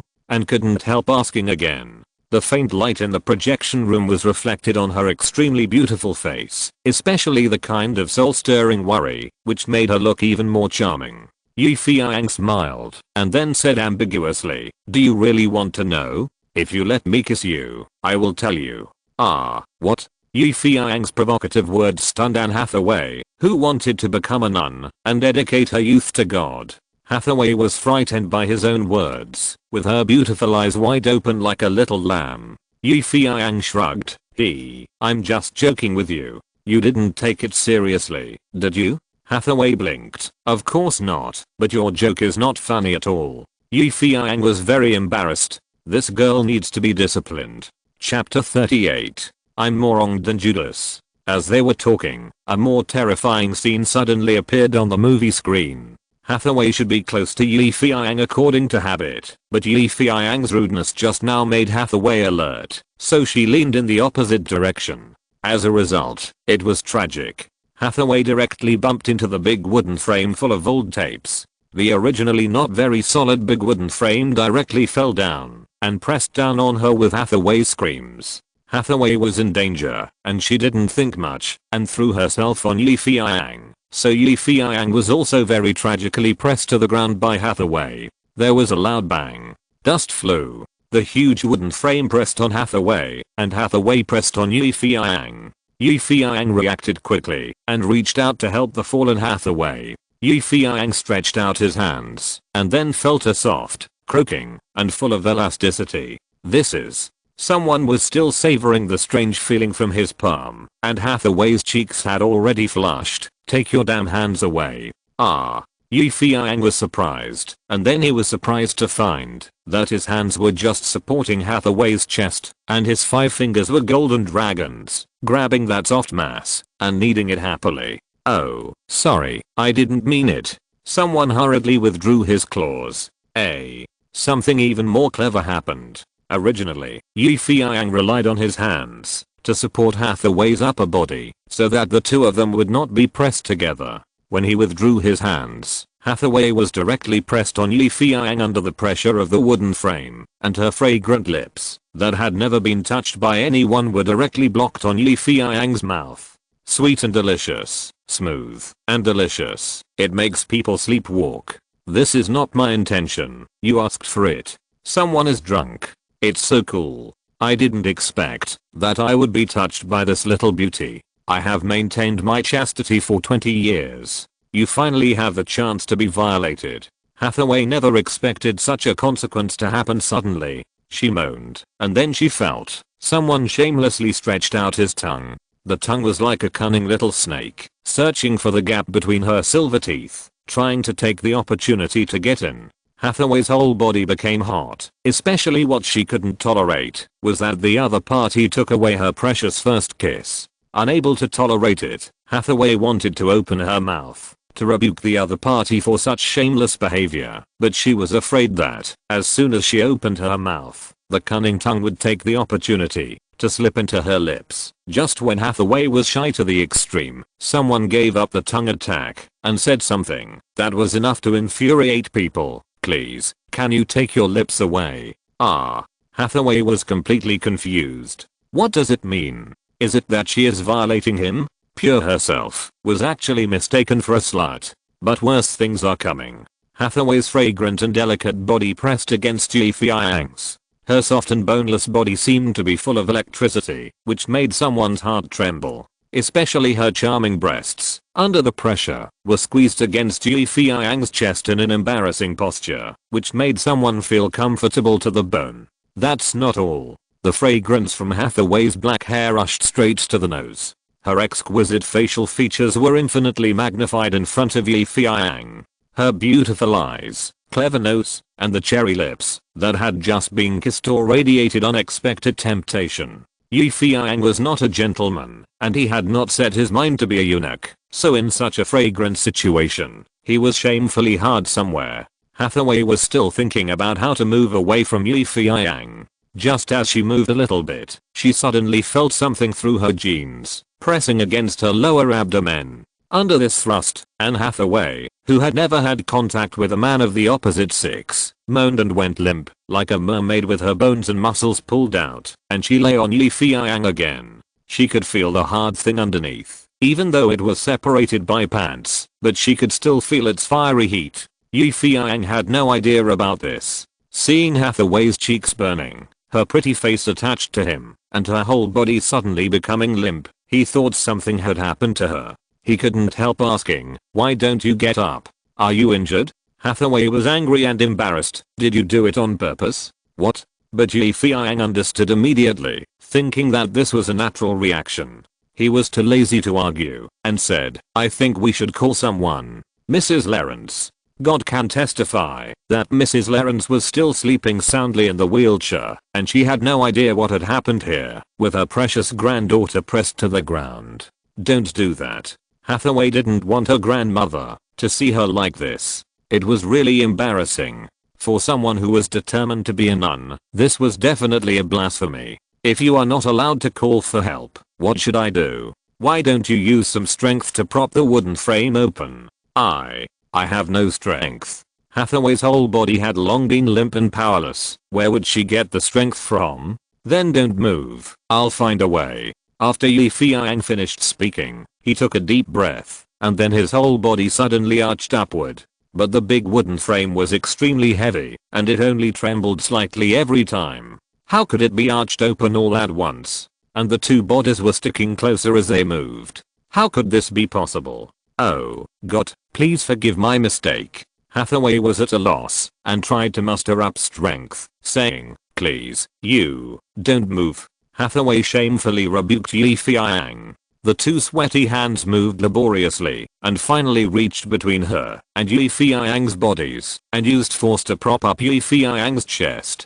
After being pushed by her soft and powerful little hands for a few times, Feiyang looked at her helplessly, but he didn't know what to say. Hathaway pushed a few times, but couldn't push Feiyang away. Instead, the two of them got closer and closer. She didn't dare to move casually. She said shyly, why are you like this? Feiyang raised his eyebrows and said helplessly, I don't want to either. It was summer in Los Angeles. The clothes were very thin. The two of them were so close to each other that 2 layers of clothes were no different from wearing nothing. Feiyang felt the amazing elasticity and soft body pressing on him, and the expression on his face gradually became more enjoyable than helpless. Seeing that Feiyang seemed to be enjoying it, Hathaway was so angry that she couldn't speak. Pure herself, who always abided by the rules of the church and kept herself as pure as jade, actually encountered such embarrassment.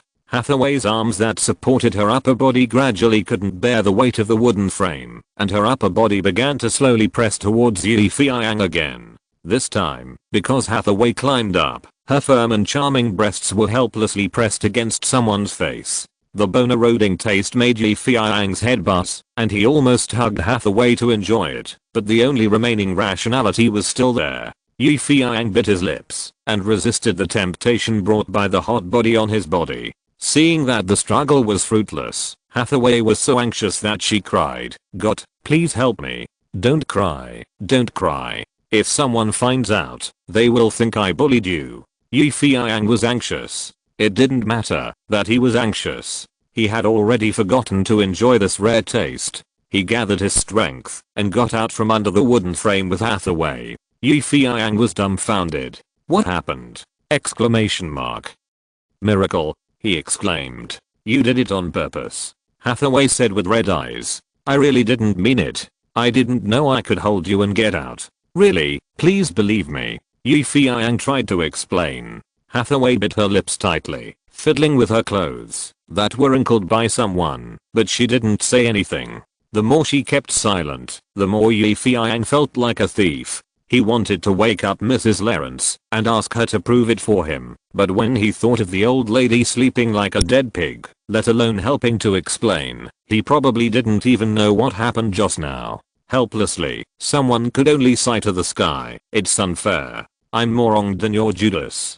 Chapter 39. Ambitious. Just as someone was shouting injustice in the screening room, the play Blair Witch had come to an end. The last shot was the heroine throwing away the camera, and there was endless silence after her scream. The audience in the theater reacted. Oh my god, are they all dead?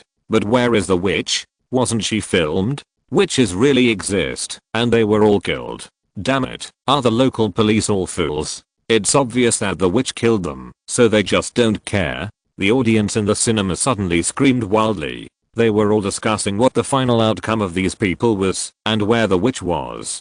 Seeking answers. Yes, they were frantically seeking answers. Feiyang, who was hiding in the screening room watching the scene, clearly felt the power of these people being shocked by the pseudo-documentary. It seems that the audience's reaction is okay, and I finally breathed a sigh of relief. But when I looked at Hathaway's cold face next to me, someone immediately felt miserable again. I almost forgot about it, so I decided to deal with this girl first. After the movie ended, the audience began to leave one after another. Everyone talked about the story of Blair Witch. It must be said that this play gave them something interesting to talk about. The innate sly mentality of Americans was completely unearthed by this pseudo-documentary. Everyone chatted about the theme. Is this play real? Exclamation mark.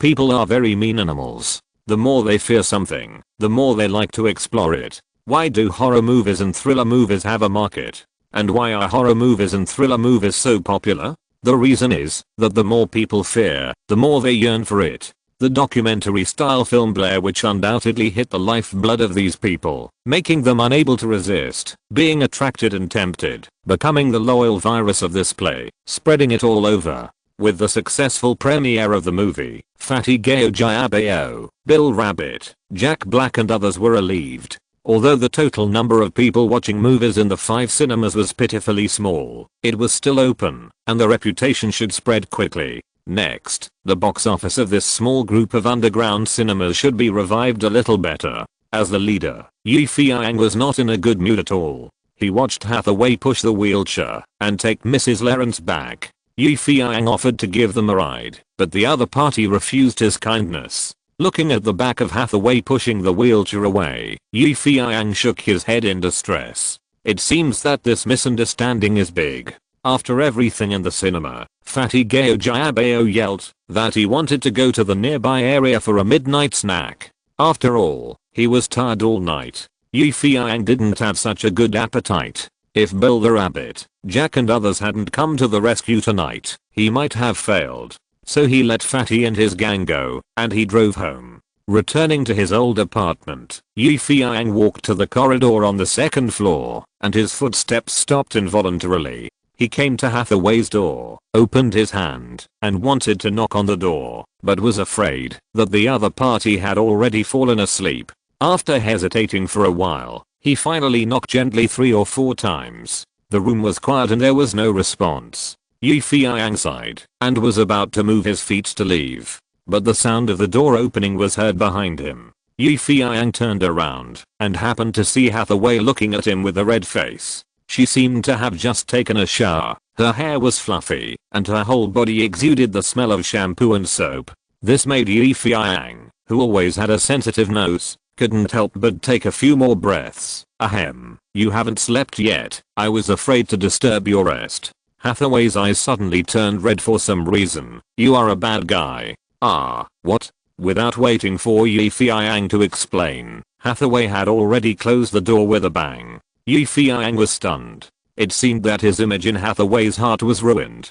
But then again, everything that happened in the projection room was really not intentional. Who would have thought that the damn shelf would collapse? Who would have thought that she would fall on him? He is a man, and he doesn't react at all when such a delicate beauty falls on him. Is he still normal? Alas, it seems that, no matter how I explain it, it's useless. Let's go home and sleep early. Feiyang shrugged, turned around and walked towards the 3rd floor. As soon as he left, Hathaway opened the door, secretly looked at the stairs that Feiyang went up, and then closed the door again. Leaning on it, her mind was a little confused. Yes, it was very chaotic. Especially the embarrassing scene in the projection room, which kept replaying in her mind like a movie. She couldn't help but take a cold shower, but the heat and itching in her heart didn't seem to subside. It's all the fault of that damn bad guy. He disturbed my mind, Hathaway said angrily. All along, keeping the purity of body and mind is what Hathaway has been trying to do. Because she knows that, if she wants to be a nun who truly serves God, she must have a pure body and soul. Her body cannot be stained by any bad things, and her soul cannot be desecrated by any unhealthy things. Hathaway tried so hard and did so. But tonight, Hathaway closed her eyes and tried to calm her heart, but it still didn't work. Especially after meeting the bad guy, the flames that had been extinguished by cold water began to revive again. Suddenly, Hathaway seemed to understand that the reason why she kept thinking about the embarrassing scene was because she longed for such ambiguity and intimacy? Exclamation mark. In that case, I was essentially a bad girl, and I couldn't be the nun I longed for. This terrible thought flashed through Hathaway's mind like lightning, and her mind was like a thunderbolt, trembling and uneasy. Oh god, it's absolutely not like that. I must have been tempted by the devil. Or rather, it's God testing me. Testing my loyalty to him. Testing whether I can survive this.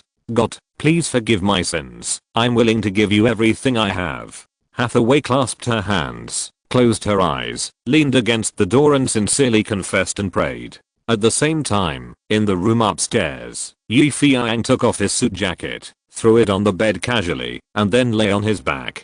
For him, it is not the time to consider the entangled misunderstanding with Hathaway. Judging from the bleak situation before the release of the Blair Witch Project tonight, this play has enough gimmicks, but it has not been dug out by himself. What gimmick?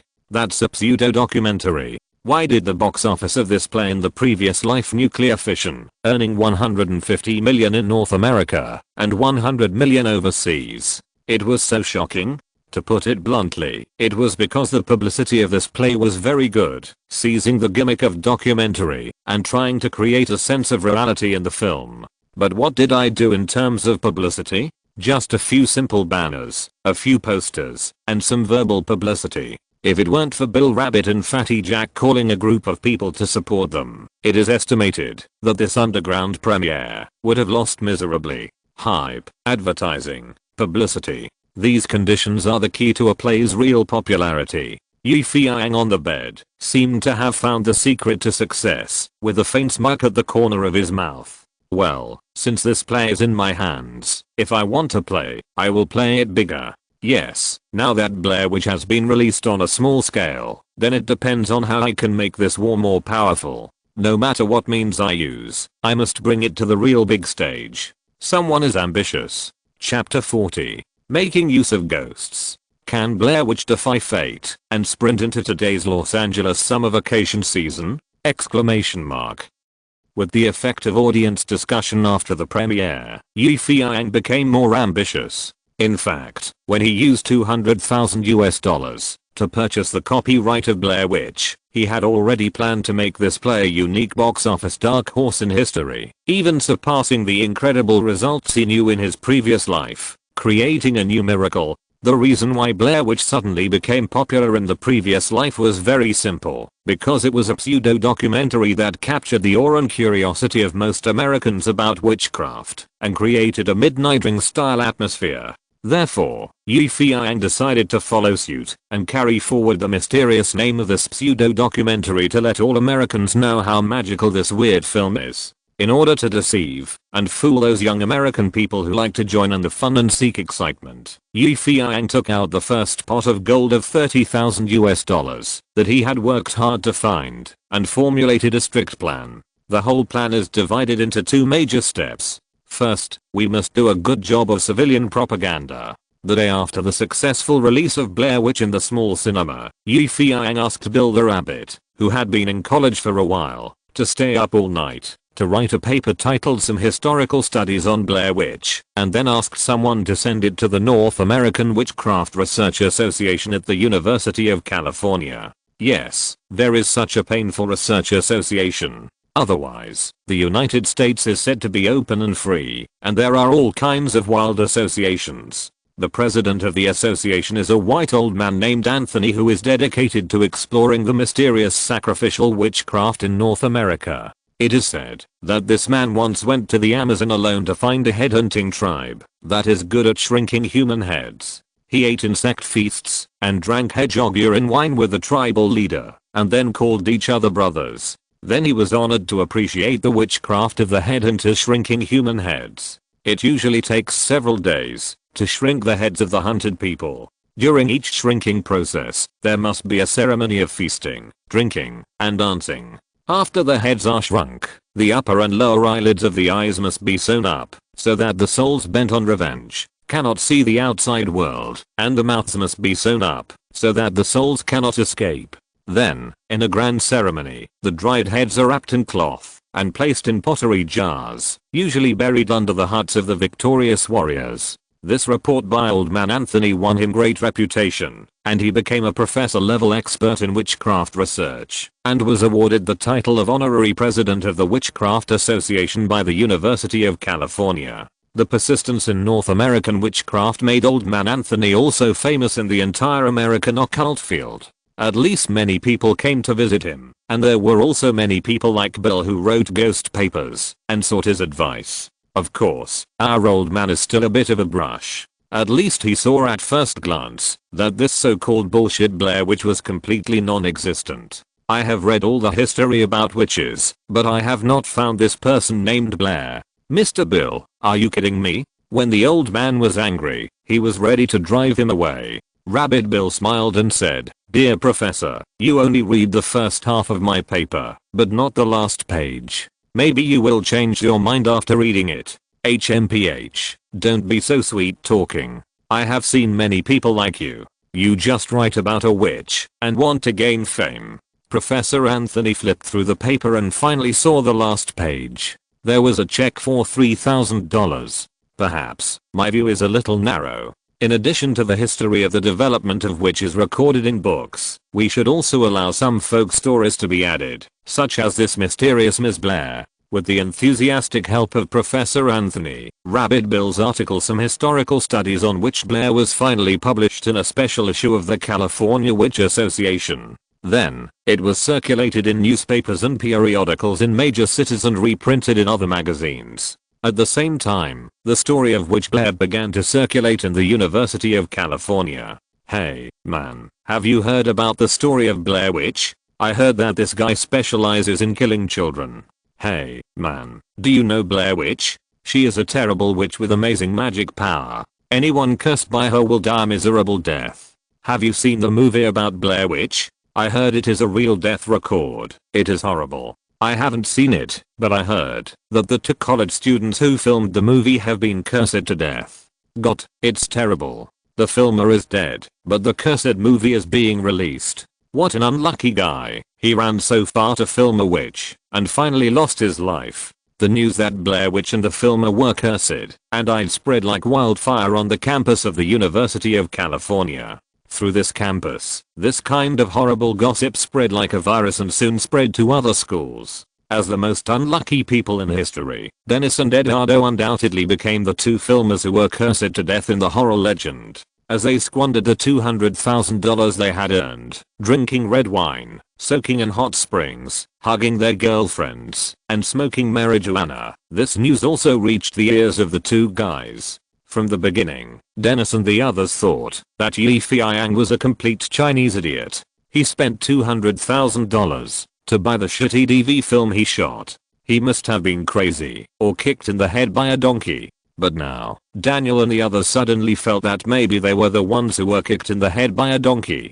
Shit, what the hell is this damn guy doing? We are alive and well. How could he suddenly die? What the hell is Blair? We made it up, but he took it seriously. Eduardo said angrily. Calm down, man. Dennis swirled the bright red wine and took a sip. Now that we have sold the play to that Chinaman, what happens next has nothing to do with us. It sounds good, but look at what he has done. He keeps exaggerating the witch stories we made up and publishing research on Blair Witch in shit magazines. God knows, we are the biological parents of this Ms. Blair. So what? Now that we have sold the copyright, it means that, no matter what happens, this Blair Witch has nothing to do with us. Dennis repeated. Man, don't you think we seem to have lost money by selling this play? Eduardo said cautiously. What do you mean? What I mean is, it was great to make $200,000 from that stupid Chinese guy, but now with the release of this movie, I suddenly have a feeling that maybe we are the stupid ones.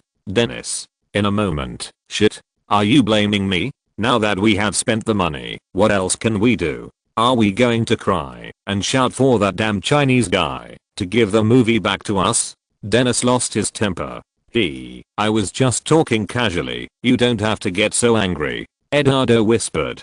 Dennis was furious, but he didn't know whether he was angry with himself or his companion. The damn Chinese guy. He cursed angrily. However, the happy life of the two was broken by the police who came to their door. The reason was that someone anonymously reported that Blair Witch was a real murder case, and they might be the murderer. What? Murderer? Exclamation mark. Dennis and Eduardo thought this was the most ridiculous and funny joke in the world. They originally filmed this fake documentary to fool the audience, but now they find that they are the ones who are fooled in the end. The police were merciless and took their confessions and records. After working for most of the day, the two men finally realized that they were reported by someone. The two men are not fools. They know who will benefit from this. God, please use lightning to kill this hateful Chinese. Please. Chapter 41. How miracles are made. While the most unlucky duo in history, Dennis and Eduardo, were cursing the Chinese Feiyang, Feiyang did not stop promoting the film Blair Witch. The folk propaganda had been done, so the next step was the coverage by some major media in Los Angeles, USA. Unlike those Wild Witch magazines, these mainstream media are aimed at the American public and have unlimited popularity and promotion power. This is what Feiyang values. Although Fatty Jack is not a good screenwriter, he is a first-class moral defender. Look, according to Feiyang's idea, he spent $1,000 to publish an article in the American mainstream media magazine Hollywood Entertainment that criticized the current situation and was impassioned on the collapse of Blair Witch. Feiyang doubted whether this guy had received education from Mr. Luzon in his previous life and was familiar with on the collapse of Feiyang Pagoda. It can be said that the whole article was full of literary talent. He seized on the legend of the witch Blair and hysterically revealed, "This is not a fact, it is a legend. Please don't believe in this empty legend. Open your eyes, open your hands, and embrace the real tomorrow. Damn, don't you know that legends are more powerful than facts?" Exclamation mark. So people were attracted. Is the witch Blair real? Is she really scary? What does she look like?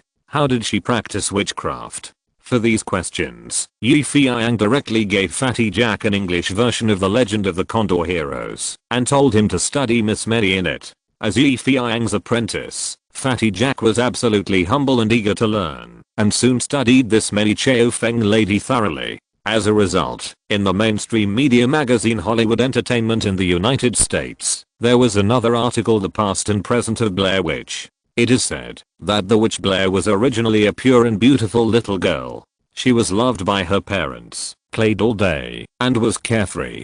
She was not in the danger and terror of the witch world, nor in the evil and treacherousness of human affairs. But fate played a big joke on her. By chance, her parents were killed by a gang of bandits, and she was adopted by a wizard, and became a dark wizard living in the depths of the forest. At that time, Blair was still very young. Although she was a witch, she was still beautiful. When she was learning from the wizard master, she was bathing by the forest river once, and a boy secretly saw her naked body. When she found out, the boy took the initiative to come out, and said that he was her senior brother named Edward. He found that he fell in love with her. Blair was very confused. On the one hand, she wanted to concentrate on learning witchcraft, and on the other hand, the excitement of youth made her unable to help being attracted by the tall and handsome Edward. On a hot summer day, the two secretly ate the forbidden fruit on the grass in the forest. Blair and Edward, the two loved each other so deeply, so inseparable, but soon, their relationship was known by their master.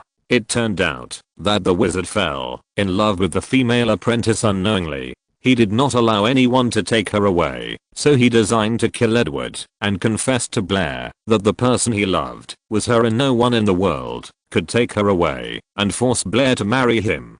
Blair accidentally learned the truth about her lover's death.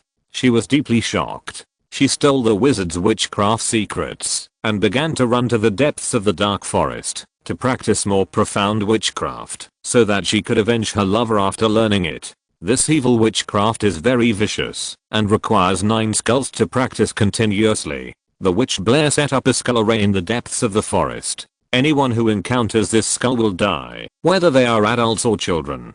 After Blair killed 10 people, 7 people from the church accidentally discovered this evil skull array, and began to systematically search for and eliminate this terrible witch. So the witch Blair and the 7 demon hunters of the church started a life and death battle. It must be said that Fatty Jack has deeply grasped the essence of martial arts of the great writer Jin Yang, and directly turned the American witchcraft legend into a demon hunting novel with color, fragrance, and taste. The American novel culture is originally limited to horror, suspense, and traditional business wars. Fatty Jack's witch story, which combines youth love, teacher-student love, demon hunting war, sexy and legend, horror and suspense, immediately attracted countless teenagers. Not to mention these Americans who have not been baptized by martial arts novels. Even Feiyang himself was amazed by the witch story that Fatty Jack made up.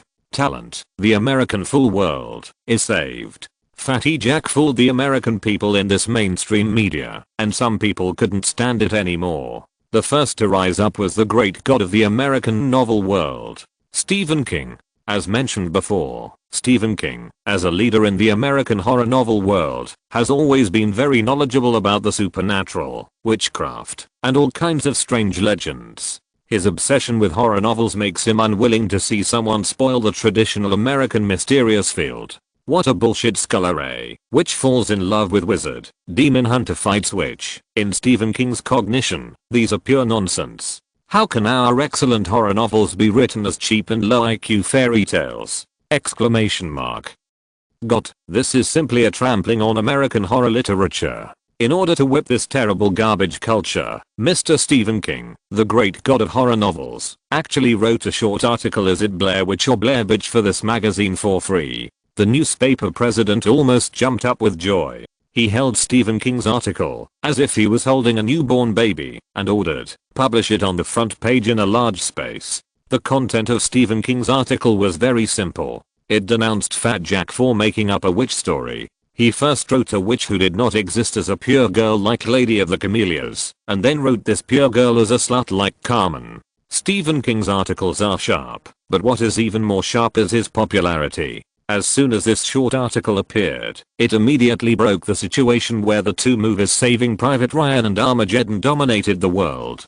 People who originally paid no attention to this low-cost movie suddenly realized that this topic was more awesome, more attractive, and more topical than the review of Saving Private Ryan and Armageddon. In this way, the review of a small movie that could only occasionally appear in the cracks unexpectedly jumped onto the big page. Miracle, miracle. If you're listening to this novel on a channel other than Fanfic World, it means they downloaded and uploaded it without effort. We cordially invite you to visit our channel, Mundo Fanfic Novelos. There you'll find the original version of this story and you can explore many other novels of various genres. We're waiting for you to immerse yourself in a world of incredible novels. Chapter 42. Dark Horse of Summer Vacation. Some American people, mainly teenagers and college students, also launched a heated discussion about this movie. What kind of movie is Blair Witch? Even Stephen King has come out to ask, what is this movie like? I heard that this movie is being shown in underground movie theaters. I really want to see it.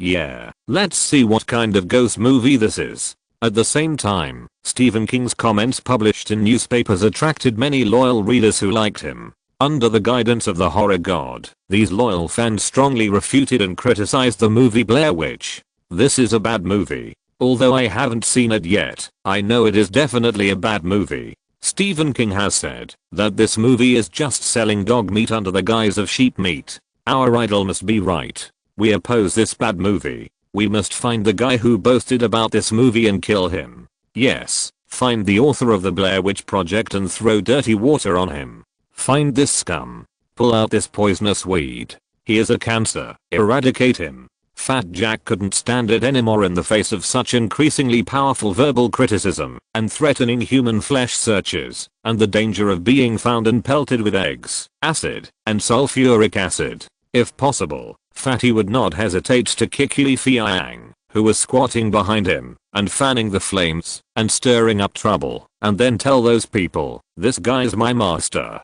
He is the mastermind. As for whether people would beat China Yi to death, that was not within Fatty's consideration. But Fatty Jack quickly gave up the idea because he knew that his master was not a good person and would beat him to death before he was beaten.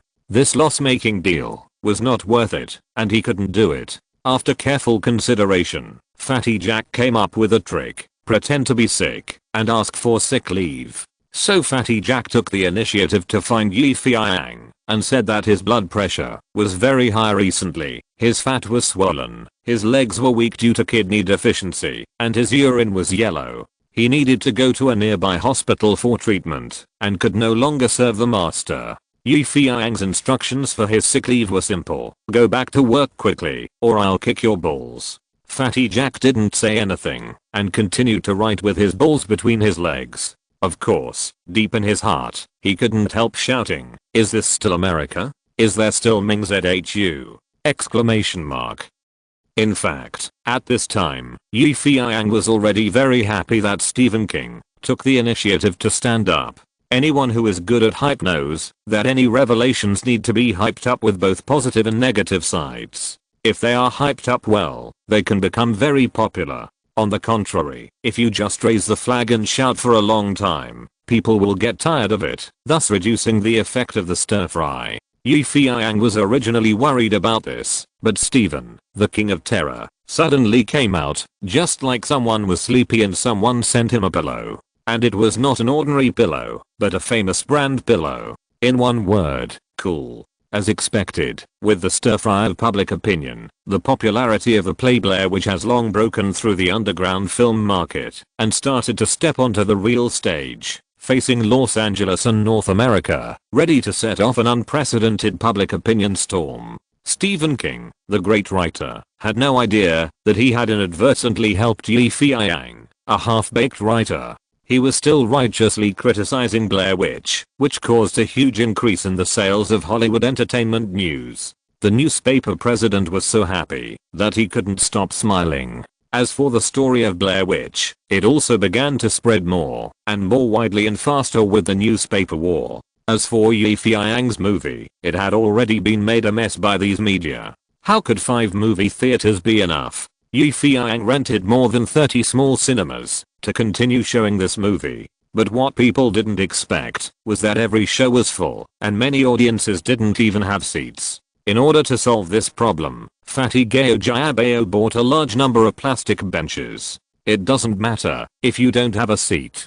Please let the benches help you. Ticket sales. Ticket sales. One show is no longer a few $1,000s as before, but tens of thousands. Yes, tens of thousands. Colorful dollars. The fat man counted the money until his hands were tired, but Feiyang was thinking that the influence of this movie was too weak. It was currently limited to a few areas in Los Angeles. How to make this movie be released in the United States and even the world was the key. As mentioned earlier, the movie Blair Witch was only publicly released in small underground cinemas. Although more than 30 cinemas worked together, the box office could reach 700,000 or 800,000 at most. Compared with the formal release in the United States and the world, it was simply a drop in the bucket and child's play. Feiyang was anxious. The major Hollywood film companies were also anxious. Originally, the situation of Hollywood's summer vacation hegemony was clear, with Saving Private Ryan and Armageddon competing for the world. But halfway through, a dark horse suddenly appeared. This dark horse did not take the formal route, but took the route of underground cinemas. The box office was rising all the way, and many young people cried and shouted to watch this movie. Those movie theater owners were miserable. Who would have known that this movie would be so attractive? Exclamation mark. Damn it, there are such good blockbusters, but you watch this kind of low-cost shit movie instead. However, commercial movies have always followed a principle, that is, the audience is God. Anything that the audience likes to watch is a good movie, a hit movie. A hit movie represents box office and profit. For the sake of profit, many people can put aside everything, even trample on justice and righteousness, not to mention lowering the price and negotiating the distribution of the copyright owner of the Blair Witch Project. At the same time, the newly established Lionsgate Films, as the president of the company, the banking giant Guster, he is carefully studying the data report. Sitting in front of him is the company's distribution director, Mr. Mike. Mr. Mike is very nervous, and from time to time he wipes the cold sweat from his forehead with a handkerchief. You seem to tell me that this is a low-cost movie that is not worth investing in? Guster asked, looking at the data report. Yes, that's right. Guster replied, wiping the cold sweat from his forehead. But now this play has become a miracle. In just 10 days, the box office revenue of this small movie has reached an astonishing 130,000. It's just some underground cinemas, but the box office has reached 130,000. What will happen if it is really put on the table? Do you understand what I mean? Yes, I understand. Manager Mike was sweating profusely. If he could, he would even dig a hole in the ground and crawl into it. I don't care what you think with, whether it's your brain or your butt. Anyway, I'm very interested in the play Blair Witch. I want its distribution rights and copyright, understand? I must get it. Yes, boss, I will do my best. Manager Mike promised. Chapter 43. Creating a myth. In a simple, narrow office. As the copyright owner of Blair Witch, Feiyang is communicating, or negotiating, with the heads of several film companies. These old foxes who have been famous in Hollywood for a long time, once they smell the smell of money, can't help but run over to bargain with Feiyang, hoping to get the other party's approval, and release the film Blair Witch together. Dear Mr. Yi, if you think it's okay, our film company is willing to offer $1 million to buy the copyright of Blair Witch in your hands, said a thin white man. Yi, if you are willing, I'm willing to offer $1.5 million to buy the copyright, said another short man. Ha, I'm willing to pay a full $2 million. Guys, it's $2 million. Yi, you can consider my suggestion. As long as you are willing to sign, the $2 million will be yours. A rich man directly put a box of US dollars on the table. Gao Jiabao, a fat man who was greedy for money, was already beside Feiyang, bubbling with joy. He opened the box and looked at the colorful banknotes. He felt that he was dreaming. 2 million. Millionaire. Just when everyone was shocked by this rich man, a voice said, I'm willing to pay $3 million. $3 million. Buy the copyright of this movie. As the voice was speaking, Mike, the director of Lionsgate Films, walked in. Dear Yi, how are you? Look, is the price I offered enough? $3 million. Got. That's generous. Director Mike was very proud. Boss Guter ordered him to buy the copyright of Blair Witch, so he had to use money to smash this damn Chinese guy to death. When he thought about the fact that he was scolded in front of his boss because of Feiyang's appearance, Director Mike was full of anger. He didn't understand how this damn Chinese guy did it, making a bad movie so popular, but he knew that he had a bad relationship with the other party, and Feiyang would never sell the copyright to him easily, so he had to spend a huge amount of money. Look, the damn Chinese fat man next to Feiyang was already drooling greedily. Yes, facing $3 million, who wouldn't be tempted? Exclamation mark. Manager Mike finally regained a little sense of pride. But before this feeling spread throughout his body, he saw that extremely hateful guy showing a very unpleasant smile, and then said something. Feiyang said, sorry, buddy, $3 million, I won't sell it. With a bang, Manager Mike's mind was bombarded. And it was a heavy bombardment. What did you say?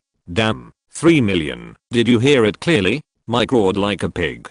Feiyang leaned close to his ear and said to the angry Manager Mike, are you deaf? Not to mention $3 million, even if you give me $5 million, I won't sell this play to you. Why? Mike asked. This is a question that everyone is curious about. Yes, why? Is there anyone in this world who can't get along with money? Exclamation mark.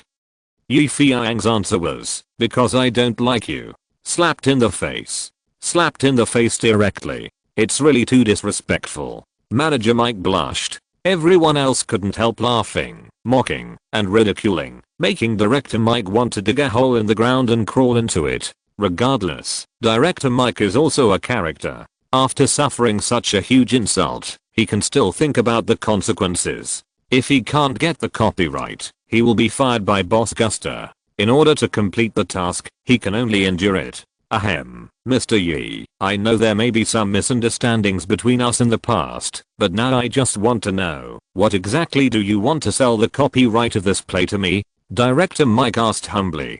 Do you want it? Feiyang looked at him contemptuously, as if he was fishing. Yes, I want it. Director Mike felt very humble at the moment. If you want it, it's very simple. Let your boss Guster talk to me. But, no buts. Fatty, get out. Director Mike and the managers of those small film companies all left, and the originally lively office became very deserted again. Fatty Gao Jiabao was almost going crazy, so he pulled Feiyang and said, "Did you have a grudge against money in your previous life? 3 million, as long as you agree, we will be rich." Feiyang gave the money-obsessed fat man a slap. "Wake up, 3 million can make you like this. If you see 10 million, won't you be so happy?" 10 million, what does that mean? The fat man blinked. "It means, let's play the long game to catch the big fish." Feiyang smiled mysteriously. 10 million, 3 million. The fat man was torn between his conscience and his conscience. "But I can see 3 million, but I haven't believed in 10 million yet. What if everything goes to hell?" Feiyang kicked the fat man hard. "Fuck you, you jinx." "I'm not a jinx, I'm cautious." "Don't worry, you're cautious, I'm cautious, and maybe someone else is cautious too." As the boss of Lionsgate, Gustav was born a banker and has always been very cautious in doing things because the financial industry does not allow for any carelessness. If you write one less zero or one more punctuation mark, the loss may be millions or even tens of millions. Gustav had expected that Mike would return empty-handed, but he was a little surprised that Feiyang said he would not sell it even for 5 million. This Chinese is very interesting. The boring financial industry makes Gustav, who is only in his 40s, like some interesting things, such as investing in a film company. Interesting movies and interesting people make Gustav feel that he lives a little easier and more real. To be honest, Gustav has a good business sense and a keen sense of the film market, otherwise he would not be able to develop Lionsgate into one of the new 7 major film companies in the future. It is precisely because of this keen sense of smell that he saw the potential value of the small film Blair Witch. He wants to get it, no matter what method he uses. But before that, he is very interested in meeting this wonderful Chinese. This is a super luxurious Chinese tea house. Gustav always follows his own principle when meeting guests, which is to try to please them, meet their requirements, and make them feel his sincerity and meticulous care. This is the only way to succeed in business. To put it bluntly, doing business is actually dealing with people. If you can get people, the business will be successful. Gustav never had the habit of looking at people's dishes, because his father taught him, since he was a child, that nothing in the world is humble. If you look at something with a humble eye, then that thing will also look at you with a humbled eye. So when Gustav saw Feiyang, he was very polite and enthusiastic, without the style of a bank boss or movie tycoon. "You are Mr. Yi, I'm Gustav. I don't know if you like it here, but I like the Chinese tea here. China is a mysterious country. The Silk Road brought us silk, porcelain, and such delicious tea. Thank God. Thank you, lovely China." Gustav smiled, and you could only see friendliness and kindness on his face. Feiyang finally understood why the other party was so successful.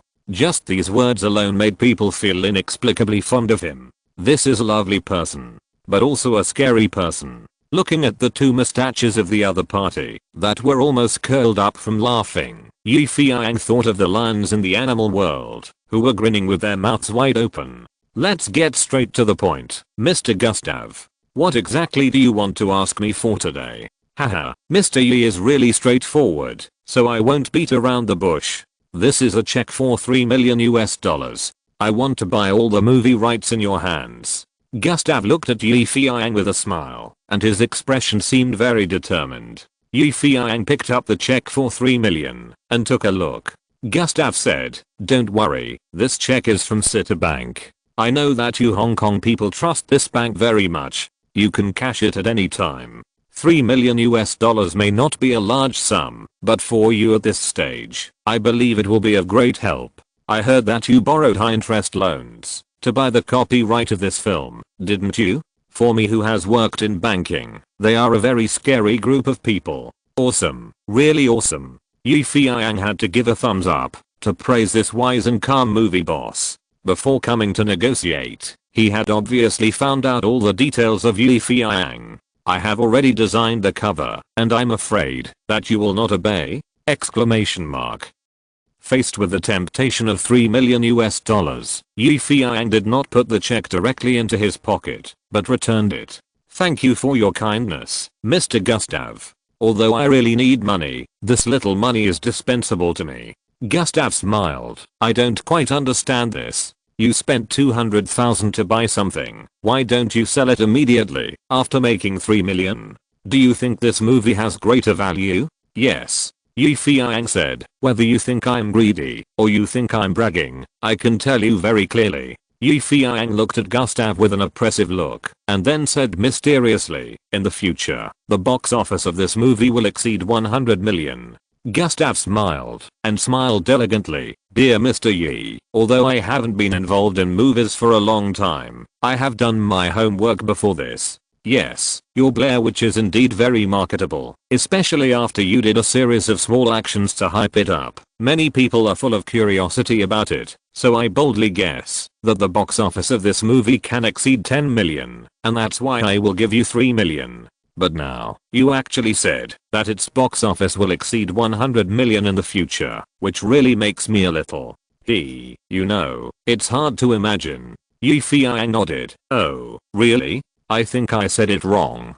Gustav thought to himself, this Chinese man is still hopeful. He knows how to admit his mistakes. But before Gustav could finish his thought, Feiyang said, I really said it wrong just now. This drama is not going to break 100 million, but 200 million. Gustav, who was drinking tea, almost spit out a mouthful of tea. Ahem. Did I hear you right, dear Yi? What did you say just now? Break 200 million? Just this drama? Yes, Mr. Gustav, if you don't believe it, we can make a bet. Feiyang smiled strangely, which made Gustav feel like he had seen a fox, and an old fox at that. How do you bet? Just this 3 million. Feiyang pointed to the check on the table. If you are willing to add another 3 million, a total of 6 million, and invest it all in the promotion of this movie, hype up this pseudo-documentary across the United States, and let people think it is a true story and want to see it, then I guarantee you, the global box office of this movie will be able to exceed 200 million in the future. Take out 6 million for publicity? Gustav gasped. Lionsgate was established just over a year ago, and most of the movies it shoots are small-scale productions with medium and low costs, often with an investment of only tens of millions for a movie. But now, to take 6 million to gamble on the future of a low-cost small movie, the bet is really too big. Seeing that Gustavo was still hesitating, Feiyang provoked him. Why not? I thought Mr. Gustavo was so generous that he would definitely give it a try. We Chinese have a song called, Only by Fighting Can You Win. I wonder if Mr. Gustavo has the courage? Gustavo smiled. Yes, your bet is a bit big, but it seems that no matter you win or lose, you have nothing to lose. How could that be? If this movie doesn't make 200 million, I don't want a penny. If after spending 6 million in publicity funds, the box office really exceeds 100 million, then I ask for 30% of the profit after the box office share. What do you think? This request is not excessive, right? Feiyang's words made Gustavo laugh. A fox. This Chinese is a fox. I understand. In fact, it means that you have already accepted the 3 million from me, but you took it out and spent it on the promotion of this movie, and then made a bet with me that, if the box office exceeds 100 million, you will share the dividends, right? Wow, Mr. Gustav is really a smart man. He understands it as soon as I say it. Look, don't I also have a risk in this bet? A risk of 3 million US dollars. But why do I feel like you are trying to get something for nothing? Illusion. This must be your illusion. How could I do that? I'm not that kind of person. It's so embarrassing to go out with nothing. Feiyang argued cunningly. In short, this gamble is very interesting. If you agree, then we may very likely write a Hollywood myth in the future. Think about it, my friend. A small movie with a cost of only 20,000 has created a myth of 200 million box office. For your Lionsgate films, it is simply an invisible publicity. Whoever mentions it in the future will say that you, Mr. Gustav, have vision and courage. They will say that your Lionsgate films has a future and luck. To put it bluntly, I'm considering you and helping you build a golden signboard for your company. And this kind of signboard is not easily created, nor can it be created with money. It requires opportunity and courage. Now, the opportunity has come. Where is your courage? If Gustav had not been so experienced, he would have almost agreed immediately after hearing Yi Feiyang's words. You're right, dear Mr. Yi. This is indeed a very good opportunity, but in my opinion, it's a fantasy for this movie to break 200 million. How about this? 3 million. I'll give you a small change. 3.1 million. Let's be friends. Haha. I just said that I don't lack this money, whether it's 3 million or 3.1 million. I just want to work hand in hand with you to create miracles together. Miracles, understand? The more impossible things are, the more worth creating, right? Yi Feiyang's unyielding behavior made Gustav very upset, and at the same time, he also developed a little interest in Yi Feiyang's bold gamble. Gustav fell into deep thought, touching the mustache that American tycoons often have with his fingers. Yi Feiyang did not disturb him, but just drank tea silently. The person who can create the ambition and hegemony of Lionsgate must be an ambitious person, unless he is wrong. Indeed, Gustav is ambitious, and has the ambition to become a major Hollywood movie company. From a banker to a filmmaker, Gustav has a belief that he will rise slowly and dominate the world. Now, is this an opportunity or a challenge? Exclamation mark. Okay, dear Yi, I agree to your proposal. I will take out $6 million to promote Blair Witch. After that, the copyright of this play belongs to me. Remember, it no longer belongs to you. If the box office exceeds 100 million, after deducting all expenses and taxes, you can get a 15% bonus. It can only be 15, not 30. As a banker, Gustav is shrewd. He directly calculated all expenses and taxes and cut the 30% proposed by Yi Feiyang in half, so that Yi Feiyang, who wanted to eat the bonus wholeheartedly, would understand that money is not so easy to make. What if it is not breaking 100 million as I said, but can directly break 200 million? Isn't 15% too low? Yi Feiyang asked with a smile. 200 million? Haha, if you can really break 200 million, I will agree to your 30% request. However, it seems that this is an impossible myth. Yi Feiyang smiled at the bet proposed by Gustav. After all, it was the first time to cooperate, and it was good to be able to reach such an agreement. So he stretched out his hand and said, I wish us a happy cooperation. You lion. Gustav shook his hand. Happy cooperation. You fox. Chapter 44. Amazing box office. Yi Feiyang had a pleasant negotiation with Lionsgate boss Gustavo. The next day, the two sides had a comprehensive and detailed discussion on their cooperation intentions. During this period, both of them prepared their lawyers and were ready to sign the contract at any time. Gustavo's lawyer was Mr. Elder, a famous Hollywood lawyer and the head of the gold medal law firm. He was also a great man who would help Gustavo dominate Hollywood in the future. He had handled countless big cases, including the injection drug case that led to the death of superstar Michael Jackson and the inheritance dispute case of Elizabeth Taylor, a great queen. The lawyer representing Yi Feiyang was unknown, but he was an old friend to Yi Feiyang. He was Louis Carl, the young lawyer he wanted to win over when he bought the copyright last time. Last time, Yi Feiyang said to Carl, let's work together to sell the copyright for 1 million. Louis Carl thought he was joking and didn't think that this Chinese man had such strong ability. But less than a month later, the other party called him and asked him to help sign a new document. When Louis Carl learned about the new content of this new document, he was completely shocked. $3 million just thrown away. Instead of cooperating directly with Lionsgate to share profits, and only when the revenue exceeds 100 million can the company get bonuses. Breaking 100 million? What is this concept? Exclamation mark. Even a big budget movie may not be able to break 100 million, let alone this kind of movie, exclamation mark. Such a contract is too crazy, right? Exclamation mark.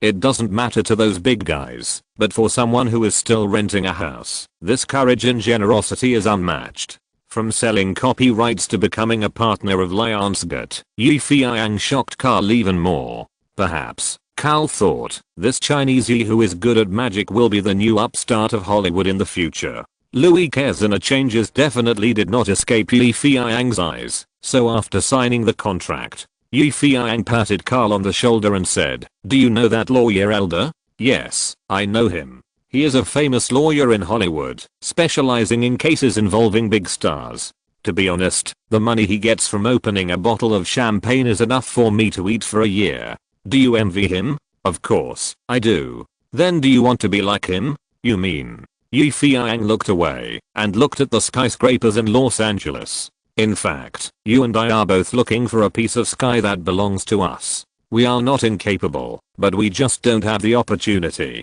Now, the opportunity has come. Are you willing to go with me?" Yi Feiyang said it sonorously and deeply. Louis Cao looked at the high-spirited Chinese man in front of him, then looked at the skyscrapers around him and the vast sky above the skyscrapers. He took a deep breath and said, "I do." Lionsgate Films spent a huge amount of money to get a low-cost small movie from a Chinese and vowed to go against the sky. Such news was spread by someone and spread like wildfire. Immediately, Lionsgate became the laughingstock of the entire Hollywood. "Look, that newly established film company actually bought a bad movie. Poor fool. I didn't expect Lionsgate, which is always known for its caution, to do this kind of thing.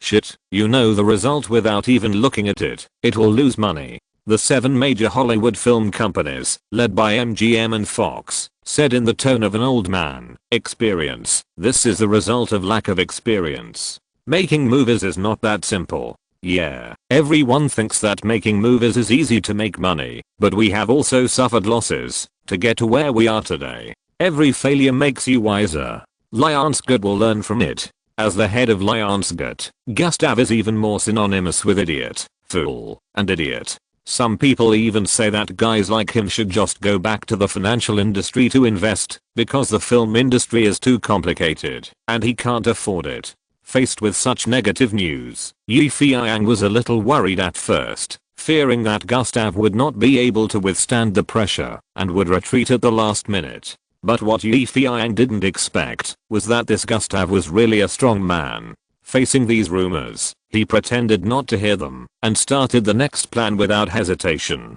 Hollywood has never lacked good movies, and there are also dark horses. However, if a dark horse wants to run, it must be fed with fodder. And this so-called fodder is publicity. A movie tycoon once said that as the world's film empire, the total investment in the production of movies in the United States has reached an astonishing nearly $10 billion each year, and more than half of it is publicity expenses. It can be seen that publicity is the kingly way for a movie to become really popular. Don't say how mature the Hollywood market is and how much it will reject bad movies. In fact, Americans will also be fooled by advertisements and will pay for movie publicity. Apart from anything else, the reason why this Blair Witch was so amazing in the previous life was because the company that distributed it took out 10 million real money for publicity. There is only one thing in this world that can make money, and that is to make money with money. Back to the point, Yi Feiyang had previously used his remaining $10,000 to promote Blair Witch in Los Angeles. The results were obvious. In just 10 days, the box office reached $130,000. Now, Lionsgate has invested $6 million, all of which are publicity expenses. Undoubtedly, this small-scale movie with a cost of only $20,000 has been hyped up into what Yi Feiyang calls a blockbuster. What can $6 million do in Hollywood? Exclamation mark. You can take over the front page headlines of all mainstream media. You can continuously play your own advertisements on TV. You can hold a Blair Witch essay contest with $1 million prize. You can also expand overseas markets. Invest in publicity bombs in the UK, France, Italy, Japan, South Korea, India, and do a carpet bombing. How effective is such a fierce publicity offensive? Exclamation mark. Not to mention other parts of North America, Los Angeles alone has already formed an overwhelming Blair Witch craze, with Lionsgate announcing that the film will be officially released tonight.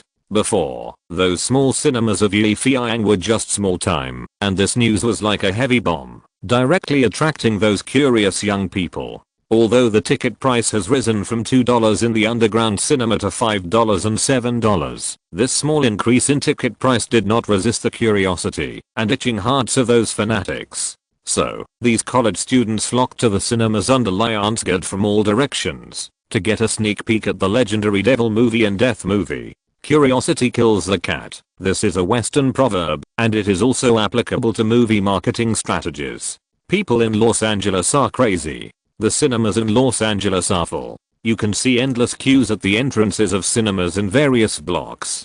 Blacks, whites, Chinese, and people of all skin colors are crowded together just to get into the cinema to see it. No one could have imagined that the film purchased by Lionsgate would be so crazy and incredible. After its release, Blair Witch has been in the top 10 of the North American box office for 2 consecutive weeks. This is a rare miracle for the American film industry, which has a high rate of movie elimination. This low-cost horror film was originally scheduled to be screened in only 27 theaters in the first week. Unexpectedly, after its release, it was well received, and the number of theaters expanded from 31 in the second week to 1,100. The copies of 2,142 theaters made Lionsgate Films and the copy processing company, which had been a laughingstock, extremely busy. This hot viewing situation is like an incredible virus, spreading from Los Angeles to New York, from New York to Chicago, Houston, Philadelphia, and spreading endlessly, even to overseas markets.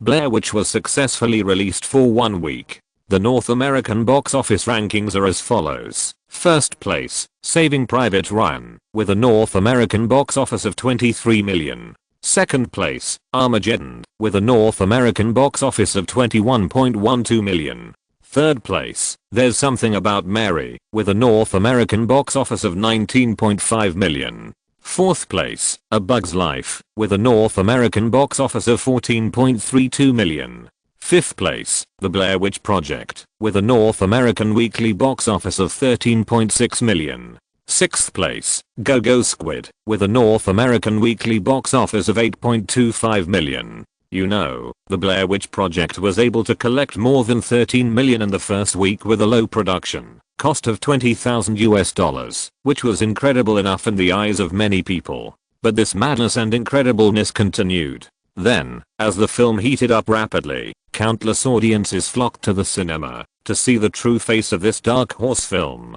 So, in the second week, the weekly box office rankings in North America changed. First place, Saving Private Ryan, with a North American weekly box office of 23.4 million. Second place, Armageddon, with a North American weekly box office of 22.18 million. Third place, There's Something About Mary, with a North American weekly box office of 17.55 million. Fourth place, The Blair Witch Project, with a North American weekly box office of 150,000. Fifth place, A Bug's Life, with a North American weekly box office of 11.5 million. Sixth place, Godzilla, with a North American weekly box office of 8.55 million. From the box office chart, we can see that the Blair Witch movie grossed over 15 million that week, leaving the comedy animation A Bug's Life behind. The comedy movie Godzilla, which originally occupied the 6th place in the box office ranking, was defeated by the newly released science fiction blockbuster Godzilla, and its position slipped to outside the top 6. This week's list was slightly reshuffled. However, the biggest highlight is still the Blair Witch movie. Just when all Hollywood filmmakers and North American audiences were confused, and their adrenaline was accelerated by the situation that small films kept climbing and beating big films, the North American box office rankings for the third week came down again. First place, Armageddon, with a North American weekly box office of 23.96 million. Second place, Saving Private Ryan, with a North American weekly box office of 23.58 million.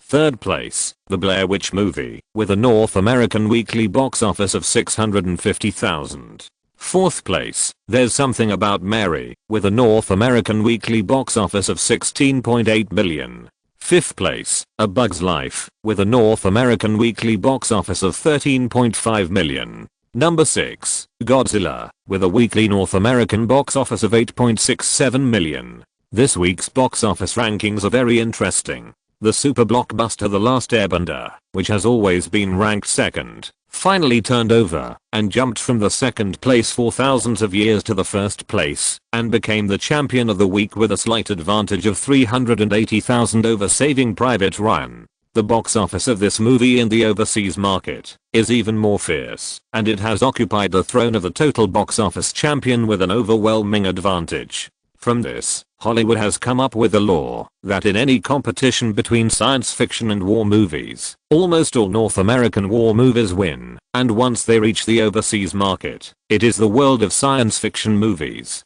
Of course, this is not the point. The point is that this month's super dark horse The Blair Witch Project has an even more amazing box office performance. It can be said that, since the third week of this movie, it has been like taking stimulants. It has continued to work hard and the box office soared to more than 100 million that week, once again driving the comedy There's Something About Mary off the stage, and sitting on the third place in the weekly box office rankings. Such an amazing result surprised everyone, especially those who considered themselves to be bigwigs in Hollywood. Their jaws dropped. How could it be possible? Exclamation mark.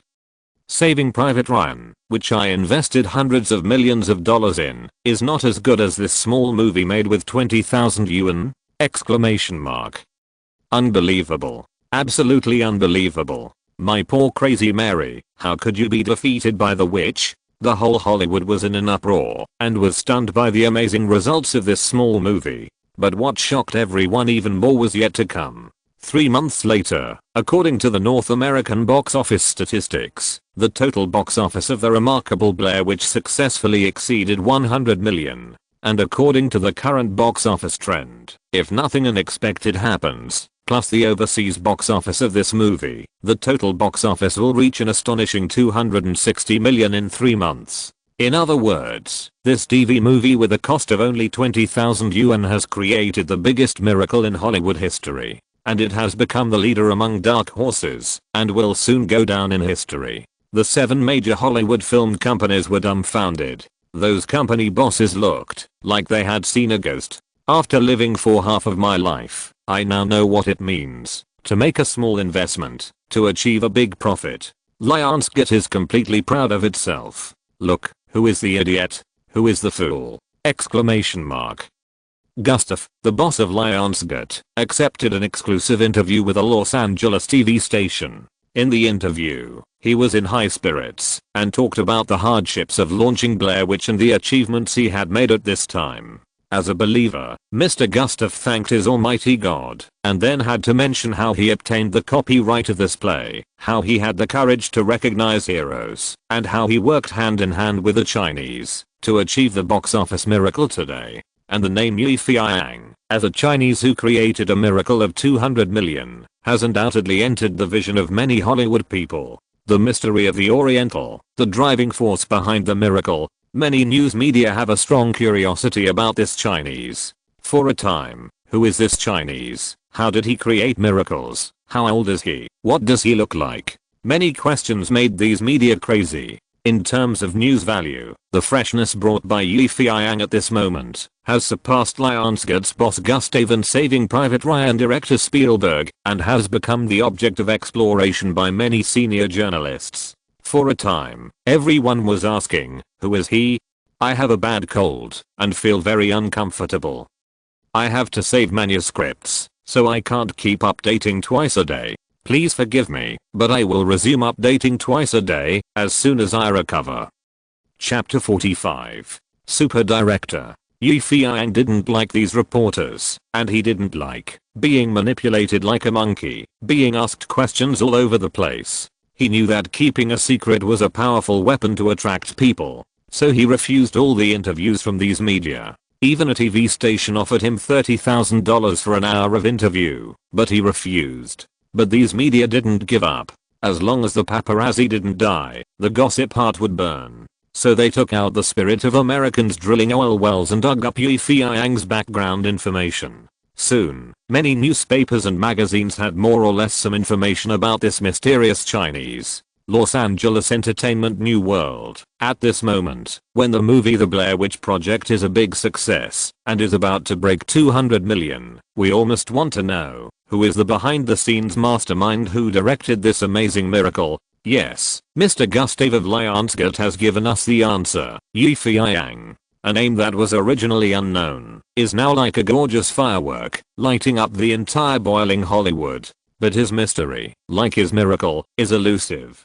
So much so that until now, we still don't know what kind of person he is. We just simply found out some gossip that he is from Hong Kong, started from scratch, and was washing dishes in a restaurant 3 months ago, but now, he has created a miracle of 200 million with his hands that wash dishes. New York's Entertainment Times. Hollywood is a place full of miracles, but the creator of this miracle is an unknown Chinese. Who is he? Where is he from? What has he done? How did he turn a TV movie with a cost of only $20,000 into a 200 million blockbuster? We are very curious. We look forward to his appearance and wonder if he is a Superman wearing his underwear outside, or a magician who can turn stones into gold. Washington Entertainment Times. This young man who came from Hong Kong, China, has an extremely sharp vision.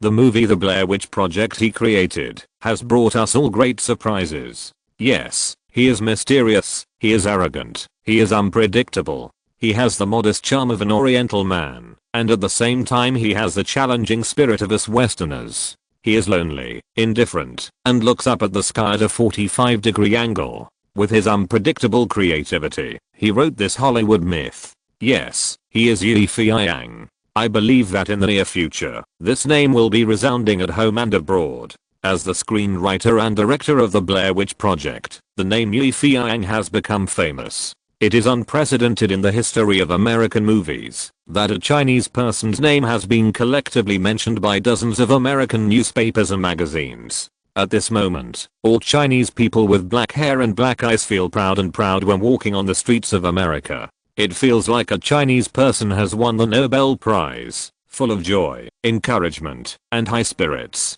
Feiyang, I'm proud of you. A Chinese shouted loudly facing the sea. Feiyang, I'm proud of you. Another Chinese stood in Chinatown and shouted loudly. Screenwriter with over 100 million yuan. Director with 200 million yuan. These are the new nicknames given to Feiyang by some people with good intentions. But this nickname annoyed two people. Who? The original creators of the Blair Witch Project, Dennis and Eduardo. This pair of the most unlucky people in history has almost squandered the $200,000 from selling the copyright during this period. They went to Broadway and Las Vegas, smoked cigars and drank red wine, had parties every night, and had group sex every day, squandering money and youth in a decadent way. When they woke up from their drunken stupor and rinsed their mouths with red wine, the first news they heard was that the box office of the Blair Witch Project had exceeded 200 million. Immediately, the two almost choked to death on the red wine in their mouths. Then, they got the news that Feiyang, who created this miracle, had turned into the screenwriter and director of this play, and became a legendary figure, known as the screenwriter who broke the 100 million mark and the 200 million director. This time, the two were not choked to death by the red wine, but were angered to death by Feiyang's title. How can people be so shameless? That damn Chinese guy, he robbed us of our glory. How can this be? This play was obviously written and directed by us. How did it become his? He deceived us. Oh god, we are the biggest fools in the world. No, we want justice. The two furious brothers, who once laughed at the Chinese guy for being stupid with $200,000, felt so stupid and ridiculous for the first time. The huge prize that clearly belonged to them was fooled away by others with a small amount of $200,000. They thought they had picked up a big bargain and were so poor here. Dennis and Eduardo dared not see their familiar friends again because they were afraid that they would laugh at their ignorance and idiocy. They dared not show off with US dollars in their pockets in college because compared with 200 million, this amount of money was so low level and horrible. 200 million box office. What is this concept? Exclamation mark. A screenwriter with a box office of over 100 million. A director with a box office of 200 million. What kind of glory is this? Exclamation mark. But I was so stupid that I actually gave it to someone else. Or rather, it was stolen by the other party in a despicable way. Yes, it was stolen. He deceived us and made us fools. Blood spurted out. Spit blood. Vomited blood. The two beat their chests and stamped their feet, scratching their heads. Regret, regret, and anger. No, we must destroy it for us and seek justice. Fortunately, they still have some money left. Thank God, the money was not squandered. With money, you can hire a lawyer, and with a lawyer, you can sue that damn Chinese guy. There is no shortage of big lawyers in the United States who are bored, or accept some stupid cases for the sake of fame. Dennis and Eduardo were lucky to meet one. After listening to the statements of the two parties, Attorney Johnson's intuition told him that this case was very good, gimmicky, and tempting. As long as he operated it properly, he could get the attention of the media again, after being silent for a long time. Sometimes, lawyers, like actors, need their own stage to show their personal style. Lawyer Johnson is a very dull guy who likes to show off. He wants to use this case to completely shine in front of the public.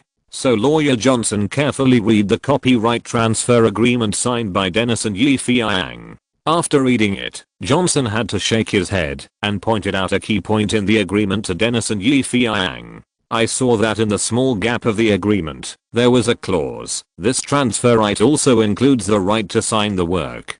Dennis and Eduardo were stunned. When signing the contract, they were already dazzled by money and didn't notice this trick. The right to sign was also sold by themselves. Doesn't it mean that others deleted their information and considered themselves to be the director and screenwriter, which is understandable? Exclamation mark. No, damn it. He fooled us. We have never sold our signature rights. We are the screenwriter and director of this play. God can testify that I shot this play. And our classmates, including the leading actors of this play, can also testify that we are the creators of this play. Dennis and Eduardo shouted loudly. Calm down. Please calm down, my friend. Lawyer Johnson is knowledgeable and has experienced many ups and downs. He immediately calmed down the two furious guys. I will help you and seek justice from this damn Chinese guy. Yes, I will. Who makes me a righteous person? Who makes you and me Americans? Guys, you can rest assured. Leave this case to me. I will definitely help you handle it beautifully. Listening to the heartwarming words of Lawyer Johnson, Dennis and Eduardo were full of gratitude. Thank you, Mr. Johnson. You are such a good man. You are the embodiment of justice in the legal profession. Long live America. Long live America. Well, now let's talk about the fees. Lawyer Johnson said with a warm face. Can you give me a 50% discount, considering that we are both Americans? It would be best if we could sign the bill. For a righteous man like you, money is just a small problem, isn't it? Haha, you are alright, but whether you are a lawyer or a righteous man, I also need to eat. So the lawyer's fees cannot be reduced by a single cent. But you can pay it after you win the case. Chapter 46. Fierce Fighting. The United States is a country full of justice and positive energy. Of course, these are the contents of American blockbuster propaganda. Anyone with a little bit of brains knows that the United States is a country where money and law go hand in hand. If you have money, you can hire a lawyer to play tricks on the law. Similarly, playing tricks on the law can also make money. Now, under the command of the great Lawyer Johnson, the unlucky Dennis and Eduardo are ready to play tricks on the law. First, they published an exposing article titled Revealing the Truth, who is the creator of which is on the famous American magazine Los Angeles Daily. In this article, the two men used tearful writing to express their regret for Feiyang deceiving them and fooling away the DV movie worth $200 million box office, making them super victims. Most importantly, the director and screenwriter of this dark horse film that has been successfully released are actually signed by Feiyang, which makes the original creators Dennis and Eduardo feel embarrassed? Exclamation mark. Yes, we are in tears now. We regret and we are annoyed. We were blinded by someone's despicable deception. We also admit that we were very satisfied with the selling price of $200,000 at that time, but God knows, the total box office of this movie reached more than $200 million. What kind of concept is this? It is a concept that is enough to make us jump into the sea and commit suicide without erasing the shame. Now, we don't ask for anything else. We respect the law and the contract, but we ask someone to tell the truth. Who filmed the movie The Blair Witch Project? We ask for the right to authorship of this movie. It's that simple. We ask everyone to open their eyes and understand that I, Dennis, and my good friend Eduardo, are the creators of this $200 million movie. We are the real ones, and the others are imposters. No matter how high sounding his reasons are, he cannot change this fact. This article is so powerful that once it was released, it caused a huge uproar. Especially when the Blair Witch Project was being hyped up, this news triggered even more media attention and publicity. Oh, it turns out that the Witch Project was created by someone else. I'm publishing this article to seek justice. Who is the director and screenwriter of 200 Million Black Horse? It's confusing. Please wait and see. 200 Million Black Horse has caused controversy. Is it the 200 million director or the middleman from China? Is the matter true or false? I hope the parties involved can explain. Faced with these overwhelming gossip news, Louis Kerr, the lawyer representing Feiyang, had to stand up and issue a brief statement. The United States is a country of freedom, equality, and equality. First of all, we should not use racial discrimination to judge the right and wrong of things. We should use our American tolerance and generosity to examine the truth of this incident. Secondly, as far as I know, when Mr. Feiyang obtained the copyright of The Witch, the play had not been edited. What does this mean? It means that the auto parts processing factory sold the parts to the assembly company, and the assembly company assembled it into a car, and finally sold it. Then we have to ask, who should name this car, the processing factory or the assembly factory? Finally, I want to remind everyone, why didn't Dennis and Mr. Eduardo stand up and accuse before? But the box office of this play exceeded 100 million, so they stood up and shouted that the right to sign belongs to them. What does this show? Money is really omnipotent, and it can make people completely thick-skinned. It must be said that Cowell's move is very powerful, directly hitting the point that Dennis and Eduardo love money like life. It makes people more curious. These two idiots who suddenly appeared have already sold all the copyrights, so why are they still making a fuss? Attorney Johnson seemed to have expected Feiyang to make a move, and he convened a press conference without haste. At the press conference, which was crowded with people, Attorney Johnson brought out his second magic weapon, the male and female protagonists of the play The Blair Witch Project. Facing the media scrambling to interview, Attorney Johnson carefully guided the actors. Don't be afraid, just tell the truth about the play. The actress said, yes, this play was written and filmed by Dennis and Eduardo. Wow, that's how it is. The filmer and director are those two idiots. China Yi is really a middleman. People were talking about it. Faced with this situation, Attorney Johnson was secretly delighted and encouraged. Go on, please go on, speak boldly. Actress, to be honest, this is simply a documentary shot by DV. Of course, it is a pseudo-documentary without too many fancy things. But Dennis and Eduardo shot it very seriously. Did you hear that? Did you hear that? She has already said who is the real screenwriter and director of this play. Is it the Chinese Feiyang who dares not show his face, or the gentle and polite Dennis and Eduardo sitting here? I think everyone must have made up their minds. Attorney Johnson took the opportunity to add fuel to the fire and illuminate the so-called truth. But there is one thing I have to mention. The heroine suddenly said again. The media was attracted again. Lawyer Johnson, just say whatever you want to say, speak boldly, I will make the decision for you. Oh God, America is a lawless place, isn't it?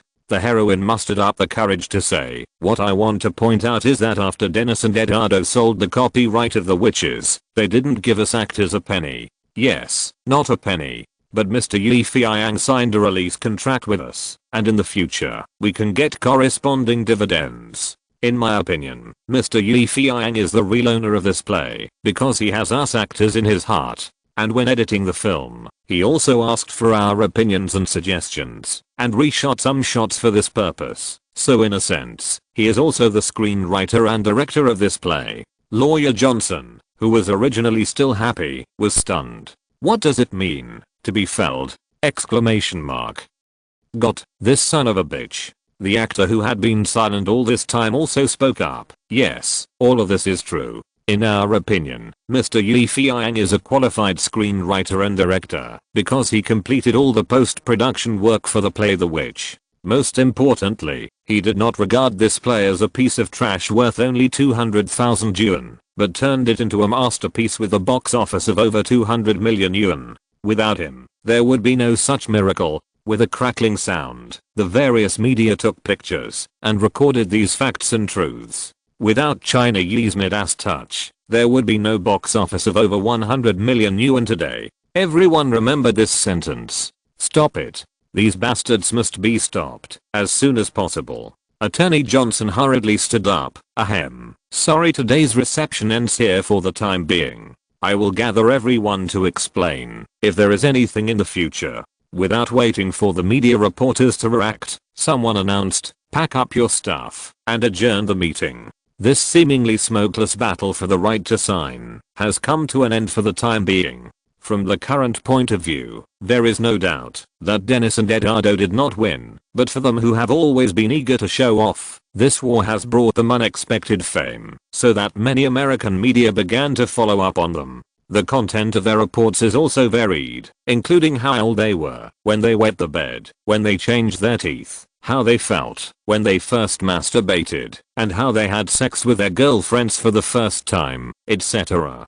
Dennis and Eduardo feel that they have become celebrities, and there are even some admirers who come to ask for autographs. Although most of these people admire because this pair of clowns is the biggest idiot in history. Selling a movie worth 200 million for only 200,000. Such idiocy, no matter what, must be seen. In addition, there are also some people who admire their imagination. It really takes two brushes to turn a horror movie into a pseudo-documentary. After all the hardships, one or two film companies even contacted them and said that they believed they were the real directors and screenwriters of The Witches and hoped that they could shoot a sequel to the Blair Witch Project. This was definitely a huge surprise for Dennis and Eduardo. But in the end, they still carefully selected and finally signed a contract with a mysterious film company to prepare to shoot the authentic Blair Witch 2.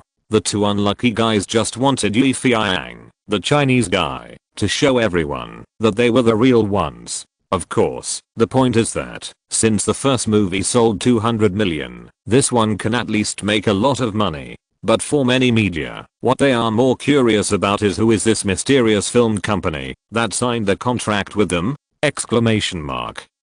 Chapter 47. Money first. Just when the two unlucky guys Dennis and Eduardo were preparing for the sequel to Blair Witch, Feiyang, who was at the center of the storm, received a call from Mr. Guster of Lionsgate, saying that he had something to discuss with him. It is said that Mr. Guster was both surprised and happy during this period.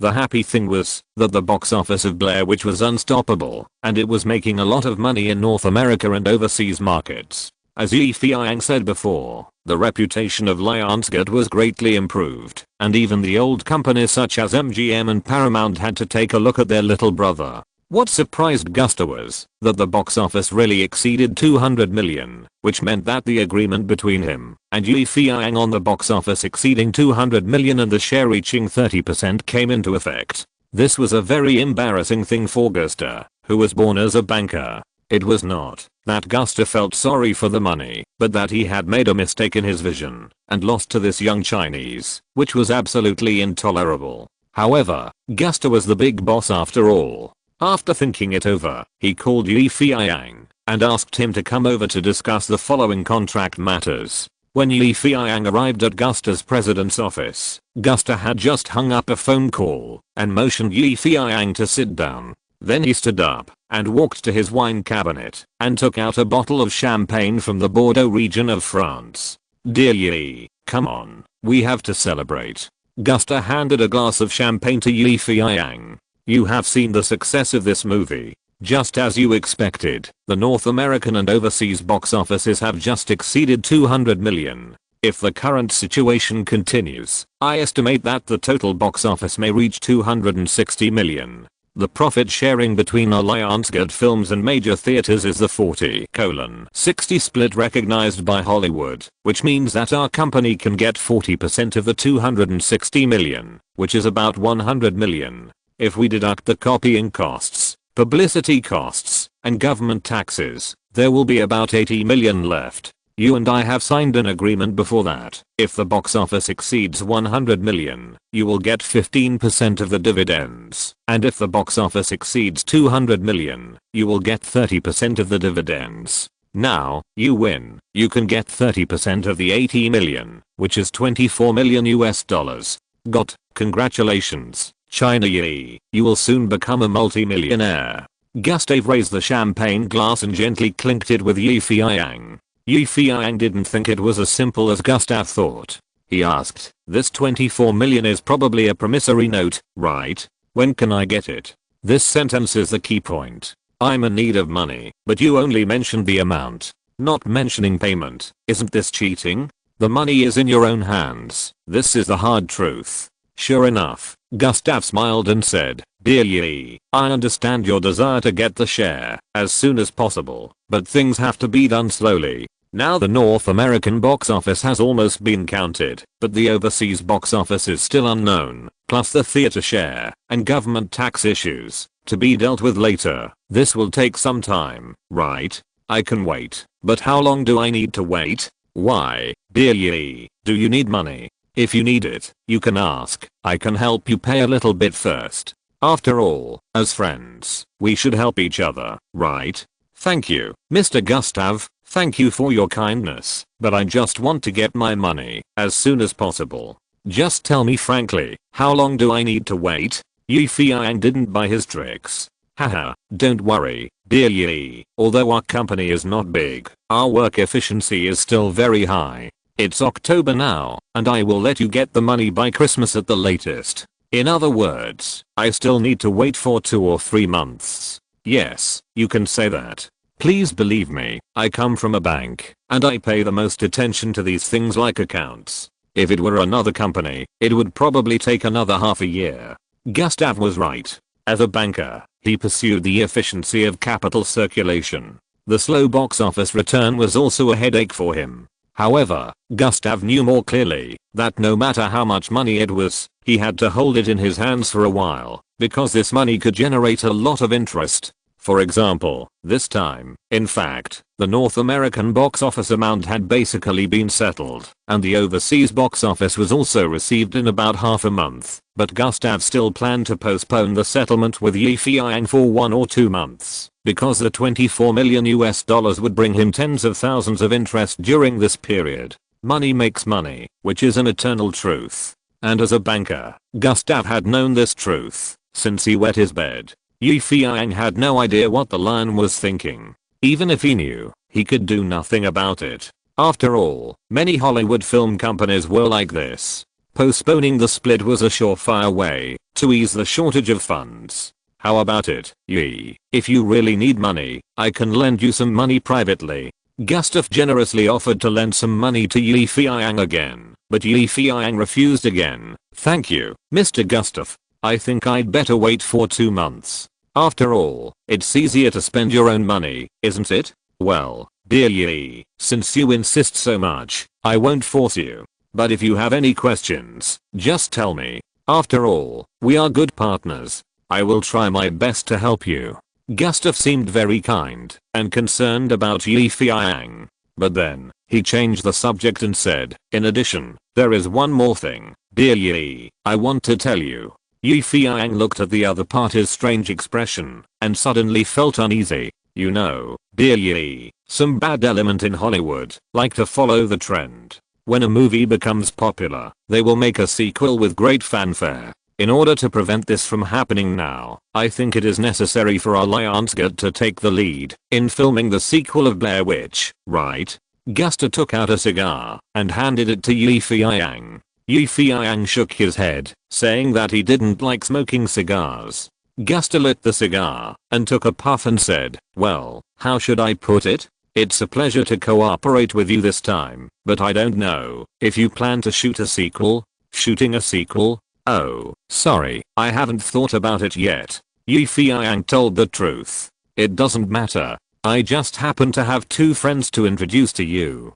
Gustav smiled and clapped his hands. Let them in. With the sound of Gustav's slap, Yi Feiyang's old friends Dennis and Eduardo brothers walked in. Nice to meet you, dear Chinese guy. Oh no, it should be $1 billion director, Dennis said in a sarcastic tone.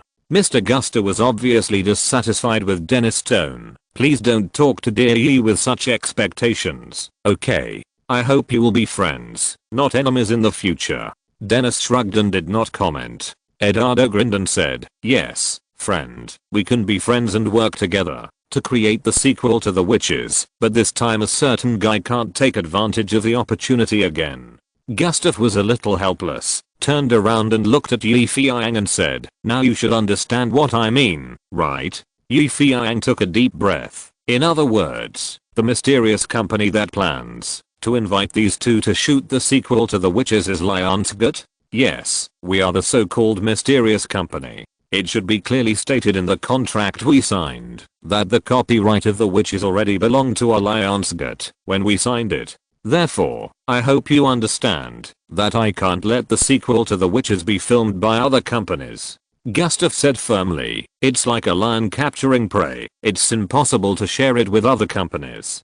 I want to continue the brand of The Witches. Yes, maintain the box office and reputation, and our Lionsgate will continue to rise. This time, Lionsgate got the biggest benefit from Blair Witch, and Gustav's ambition began to expand. He hoped to open up Hollywood as quickly as possible and let his company rise rapidly. I understand your feelings, Mr. Gustav, so now, what do you want me to do? Yi Feiyang said, pointing to Dennis and the other two. Play the clown with them, cooperate? Oh no, specifically, you have experience in publicity, and they have experience in filming. If you can assist them, I think the sequel to The Witches will be twice as effective with half the effort. Yi Feiyang laughed. What did you say? Let me assist them? The two unlucky guys puffed out their chests and bulged their bellies. Why, you don't want to?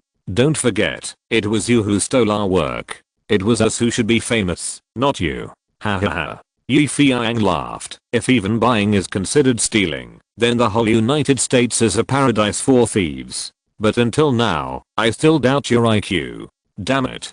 Damn it. Alright. Alright. Stop arguing. Gustav called out. I don't care what grudges you have, I hope you can write them off from now on. Yes, write them off. Put all your energy into filming the sequel to this movie. I hope to see this work in the shortest possible time. Do you understand, dear friend?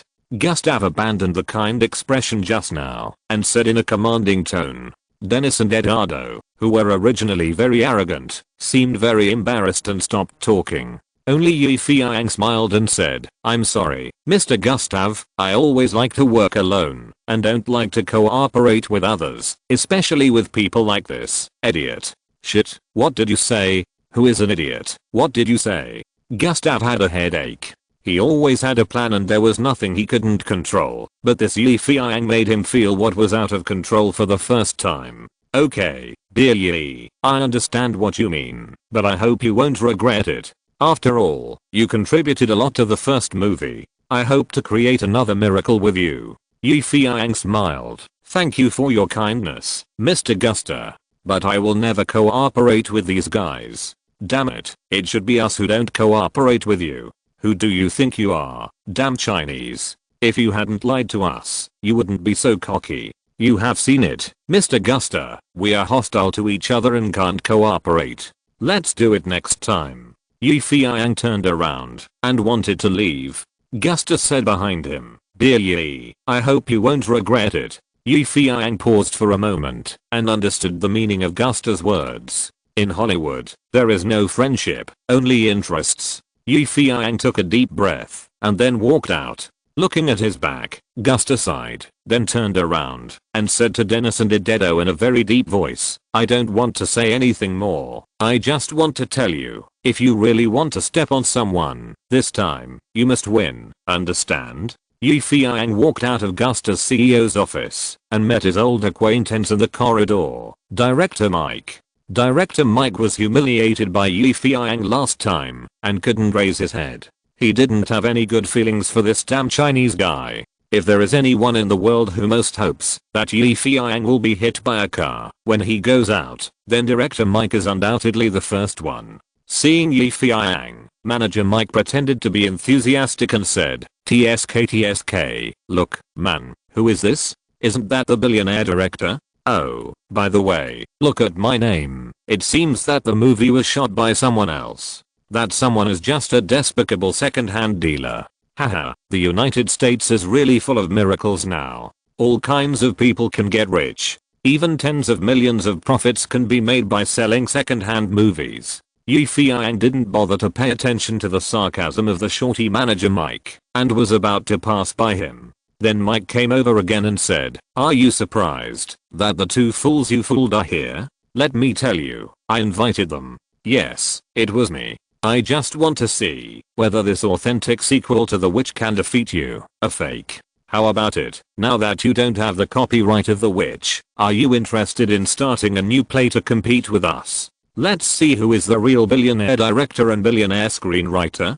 Director Mike smiled contemptuously. "As long as Mr. Gustav's support is obtained, this sequel to The Witch will surely sell well. As for this damn Chinese, he should just go home and eat shit." Looking at director Mike's sinister and cunning face, Feiyang couldn't help laughing and came close to him and said, "Do you know what's the most annoying thing about you?" Without waiting for director Mike to answer, Feiyang punched him in the fat belly. "It's your face and your belly." "Ah." Director Mike screamed and squatted on the ground, holding his belly. "I didn't expect there are people who deserve to be beaten so badly in this world." Feiyang shook his head and left. Manager Mike was behind him. "Shit, you rude Chinese guy. Go to hell. Ouch. It hurts so much." Chapter 48. I want to start a company. Fists can't solve problems. Feiyang understood this truth a long time ago when he signed the copyright transfer and floating dividend agreement with Lionsgate. Feiyang knew that the movie no longer belonged to him and he got the 24 million. But now, the other party is using the copyright to make a sequel, and he can only watch helplessly. This is really funny. The United States is a country that pays great attention to copyright. Unlike Hong Kong, you can copy and follow the trend at will. As long as you have the copyright of a movie, you can continuously shoot sequels, such as Spider-Man, Superman, and Thor. Now without the permission of Lionsgate, the original copyright owner can't shoot the Witcher series at will. The unlucky Dennis and Eduardo have turned over with the support of Lionsgate. It seems that they are bound to avenge their previous shame and regain their lost honor. But what can Feiyang do? Watching others shoot the sequel with your eyes wide open and then being criticized by the public, saying that you are not a director or screenwriter at all, but just a second-hand dealer and a liar? No, this is absolutely not allowed. In a way, although Feiyang is very utilitarian, he also cherishes his honor. The honor that was won after a victory must not be taken away by others. Those two unlucky guys want to rise to prominence by relying on the momentum they brewed, right? Well, then I will pull them down. But they have the support of Lionsgate Films. What do I have? Without a company, there is no backing to support you. Without a company, you can only fight alone and suffer alone. Without a company, you can't create a brand. No matter how good the movies you shoot are, they are just helping others. For the first time, Feiyang had the idea of starting a company. But starting a company requires money. The damn dividend sharing will have to wait for another 2 or 3 months. And there is also the usury from Toy. Damn, usury. Feiyang was suddenly startled and almost forgot about it. I still owe Toy 400,000 in high interest loans, and it's almost due. Money, money, money again. Feiyang began to regret why he pretended to be a big shot. It would be better to borrow some from Gustav first. Alas, as the saying goes, it's better to die with face than to live in pain. Just when Feiyang was worried about money, good news came from the small cinema he rented.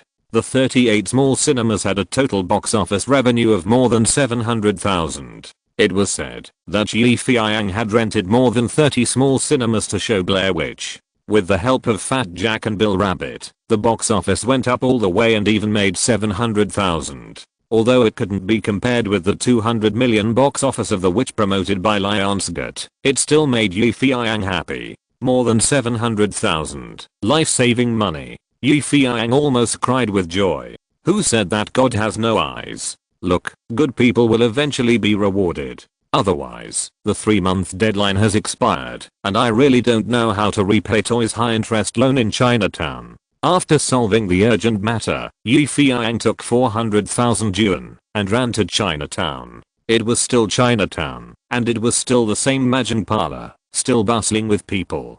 The long-haired boy still tilted his head, leaned against the wall, smoking, and looked around the Majin parlor. The difference was that this time, when the long-haired boy saw Yi Feiyang, he no longer ignored him and looked arrogant, but bent his waist like a shrimp, with a flattering smile on his face. "Hey, isn't this brother Feiyang? Come to see Master Tuo today. Please come in. Can you have a cigarette?" "No, yes, this brand of cigarettes is not suitable for your appetite.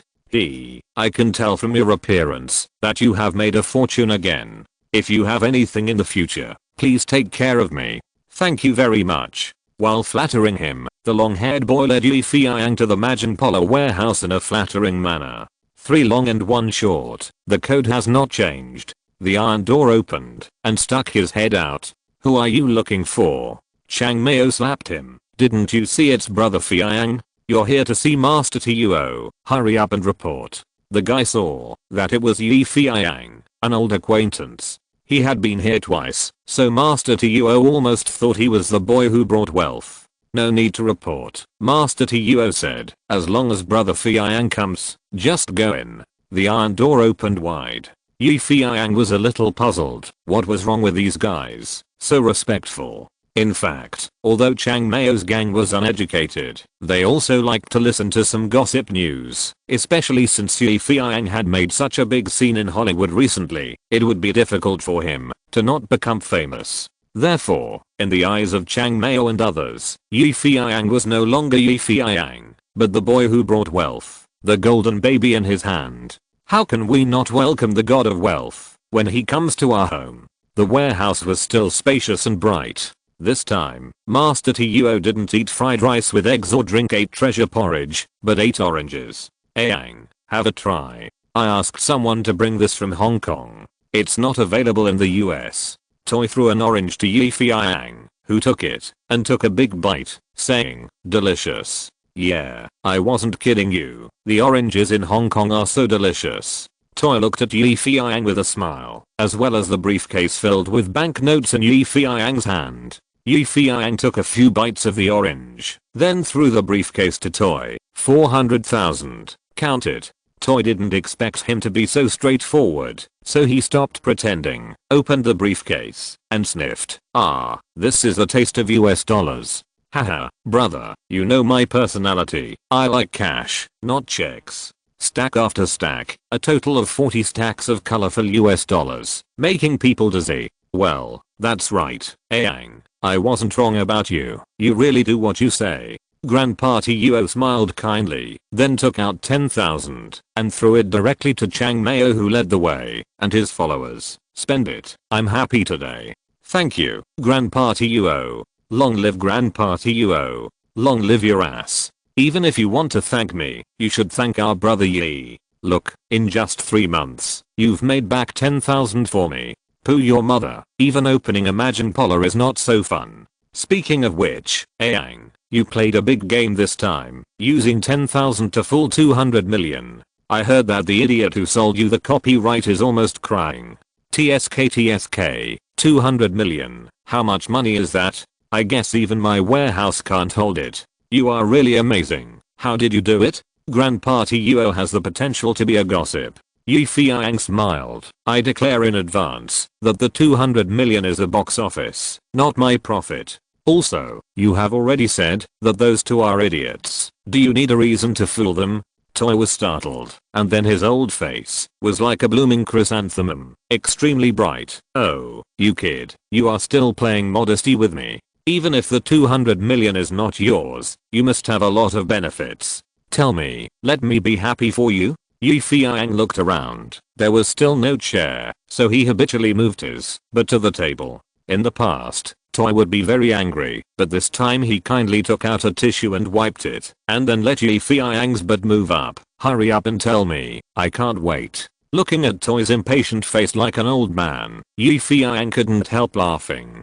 "Don't laugh. Tell me, how much did you make this time? 1 million?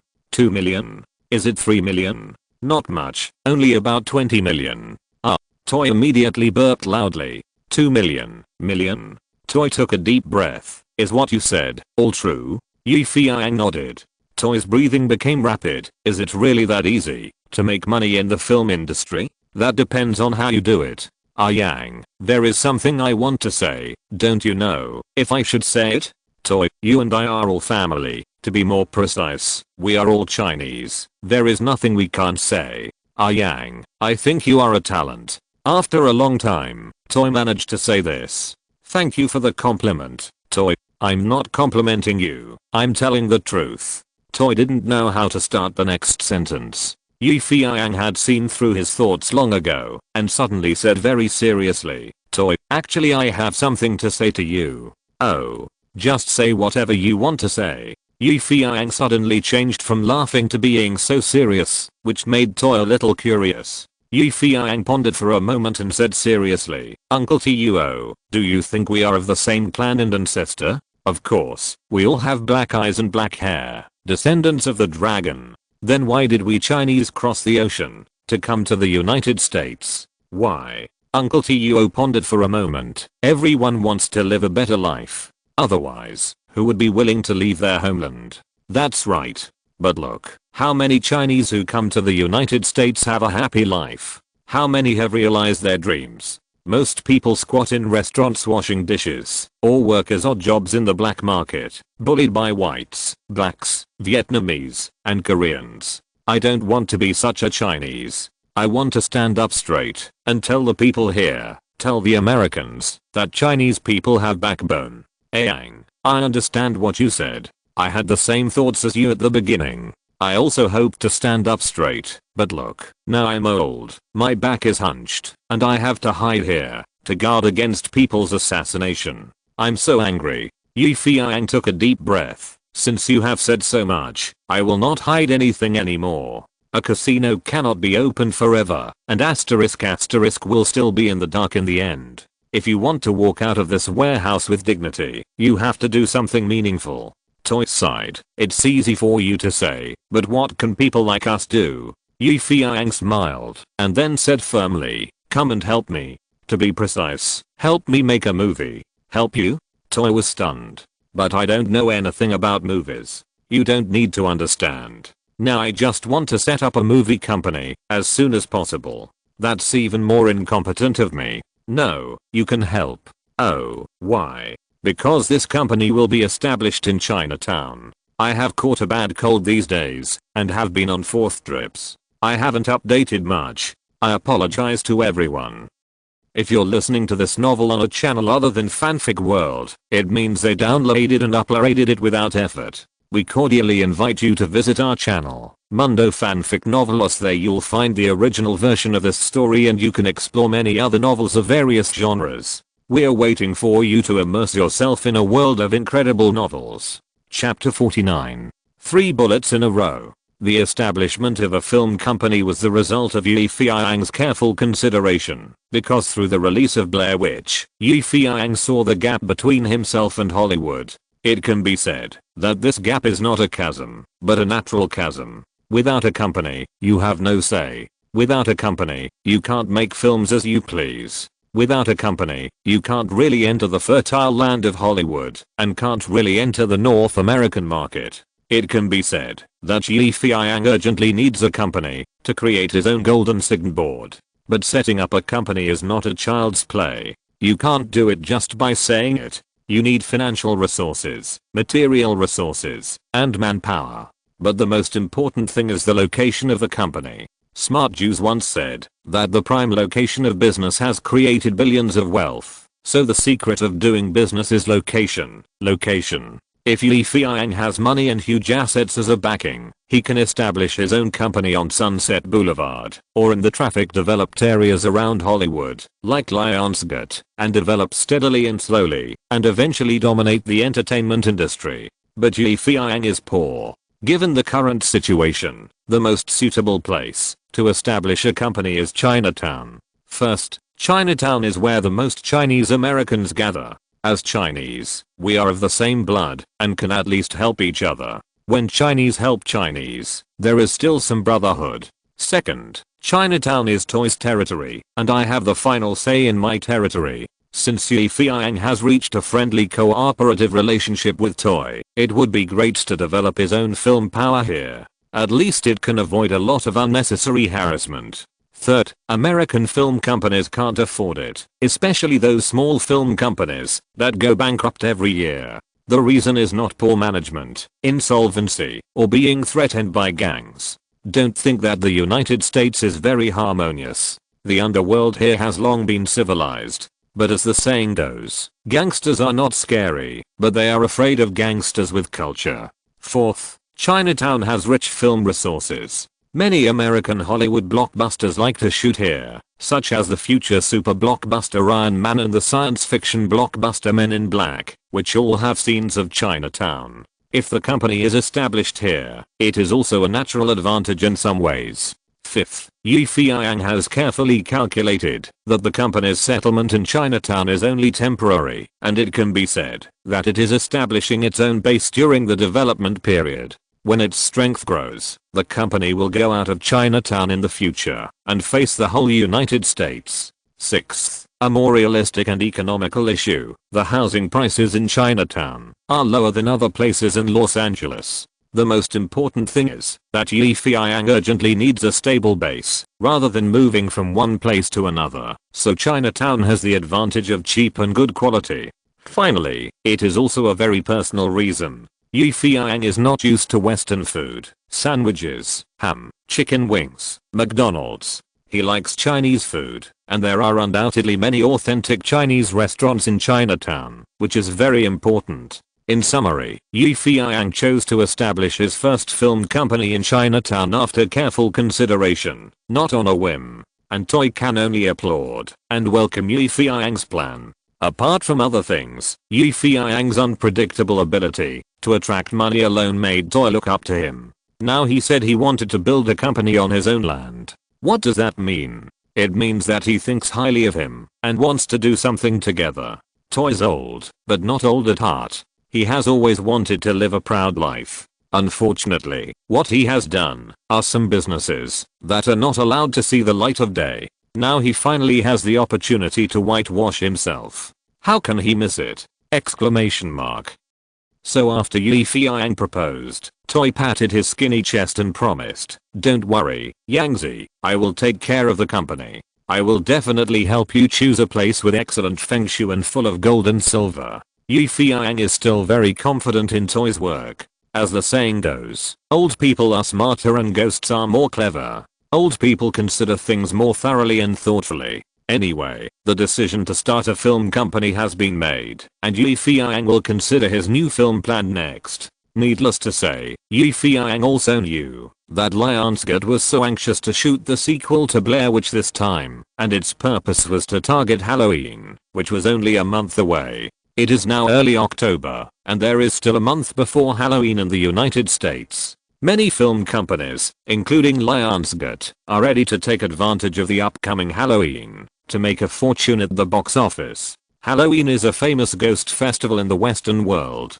Often during this period, horror films, thrillers, and thrilling B-level productions all come out in full force. Famous movies like Halloween, Halloween Eve, and A Nightmare on Elm Street all like to be released during this period. As long as the horror movie you shoot is gimmicky and exciting enough to match the spooky atmosphere of Halloween, it will definitely be a big hit at the box office. Since everyone is shooting ghost movies during this period, I will join in the fun. With a plan, what Feiyang has to do next is to create a script. Originally, he planned to invest in the 3 movies he had, Bag of Bones, Ride the Bullet and 1408, but time did not allow it. Funds were insufficient, and these 3 movies were definitely not a match for the sequel to The Witch. He had about 300,000 yuan left on hand, and he had to start a company to use it. Whether it was renting or buying, it would cost a lot of money. Feiyang was thinking that it would be best to invest in some classic movies with low costs first. After a simple filter in his mind, Feiyang soon remembered 3 good movies. One was the horror movie Terror Tanker, which received 4 stars on the American Rotten Tomatoes review in his previous life. One was the thriller Buried, which was nominated at an international film festival. And in addition, there was a thriller Paranormal Activity, which was of the type of Blair Witch and had good box office and word of mouth. The cost of these 3 movies was not high. The scenes were also relatively simple. One was on a cruise ship, one was in a coffin, and the other was in a room. If we exclude the actors' salaries, The investment of these 3 dramas can be done with at most 100,000 yuan. This investment saving method is the best choice for Yi Feiyang, who is currently short of funds. The drama Horror Cruise mainly tells the story of the heroine and a group of friends, 3 men and 3 women, who agreed to drive the yacht Delta out to sea for fun. Soon, they encountered a strong storm at sea. The yacht capsized and everyone fell into the sea. After struggling for a while, they finally climbed onto the wreckage of the yacht. Just when they were at a loss, a huge cruise ship slowly approached them. The group of men and women were overjoyed and boarded this strange cruise ship without thinking, only to find that it was a mysterious ship that disappeared in 1932, and there was no one on the ship. Then the blood, mysterious instructions and sudden murders on the cruise ship brought this group of men and women into a cycle of terror from which there is no return. This movie sparked a heated discussion after it was released in North America in its previous life. Many people expressed their views and opinions on the movie, which was praised as one of the top 10 thriller suspense movies, equal to Mulholland Drive, Memento and Shutter Island. However, when it comes to the box office, this movie is a bit tragic. For some reason, this low-cost movie with a cost of $10,000 was only released in the UK, Belgium and New Zealand. The total box office after its release was about £550,000, equivalent to $880,000 US. However, if the Blu-ray DVD released is counted, it should still be profitable. Otherwise, the company that made this movie would really lose money. Buried tells the story of a kidnapped contract truck driver who wakes up to find himself put into a coffin and buried alive somewhere in the desert of the Middle East. He only has a lighter, a mobile phone, 2 fluorescent sticks, a flashlight that lights up and dims, and a pen. In this suffocating space, he must and can only rely on his tenacious survival instinct to seek rescue. It can be said that this 90-minute movie focuses on the narrow underground space all the time, which gives the male protagonist ample room to play. The nearly one-man show is a great test of his acting skills. Whether he can create a horror atmosphere and keep the audience watching will be his first priority. In his previous life, the star of this play was Ryan Reynolds, who was very popular in Hollywood. In 2009, this gentleman became popular because of Adventure and In the Proposal, and hoped to promote his career through Buried. In the end, this play lived up to expectations. In addition to the box office success, it also won several awards, including the Best Original Screenplay. Speaking of cost and box office, the cost of Buried was $3 million US, but most of it was paid to Hollywood fried chicken Ryan Reynolds, and the box office reached more than $100 million, which can be regarded as a small bet for a big win. Finally, let's talk about Paranormal Activity. This series of movies can deserve to be the overlord of pseudo-documentary in the field of American horror movies, surpassing the Blair Witch series in all aspects. The first Paranormal Activity used tens of thousands of dollars to create a box office of more than $100 million US. The second part, that followed up urgently, also performed wildly on the eve of Halloween and achieved amazing success. The cumulative box office exceeded $80 million US, and the investment was controlled within $3 million US. Paranormal Activity 3 continued this standard plot, but played a prequel gimmick in time and space. A pair of little sisters encountered ghosts as early as 1988. The story of Paranormal Activity 4 focused on Katie, who was wandering with her little nephew, telling the story of their neighbor's family being victimized. The cost of $5 million US was exchanged for a global box office of $135 million US.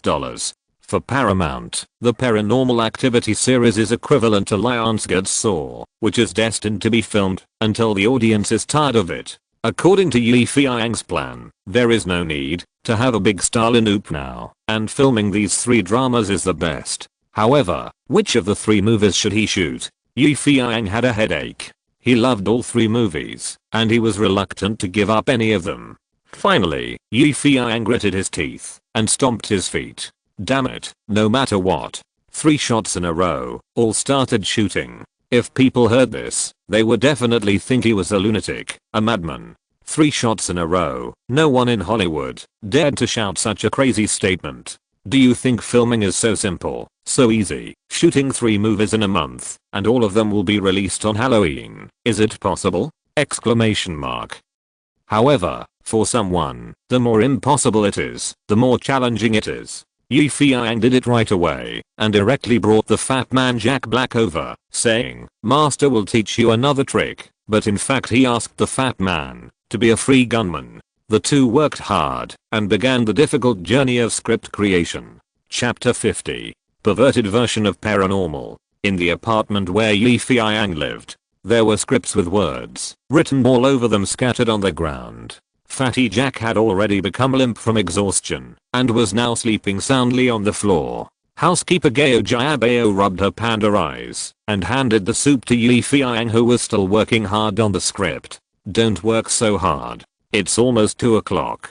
Drink some soup and take a rest." Yawn. "I'm going to sleep first." With that, the fat man walked towards his bed in a daze. Yi Feiyang took a sip of soup to make himself more energetic and stretched his sore wrists as if he had returned to the time when he had no money to create. "Write a little more and then go to rest," Yi Feiyang ordered himself. Then he continued to work hard. The pen tip fell on the paper. There was a sudden knock on the door outside the cruise ship, and the sound was particularly harsh in the empty cabin. Yi Feiyang imagined the plot of Horror Cruise in his mind and tried to create the atmosphere of horror. Just when he was concentrating his mind and body to write this paragraph, suddenly, knock, knock, knock. Someone knocked on the door. Yi Feiyang was startled, and the tip of his pen scratched the manuscript paper. He listened carefully, but there was silence all around. Yi Feiyang took a deep breath. It seemed that he really couldn't write a horror novel in the middle of the night, or he would scare himself to death.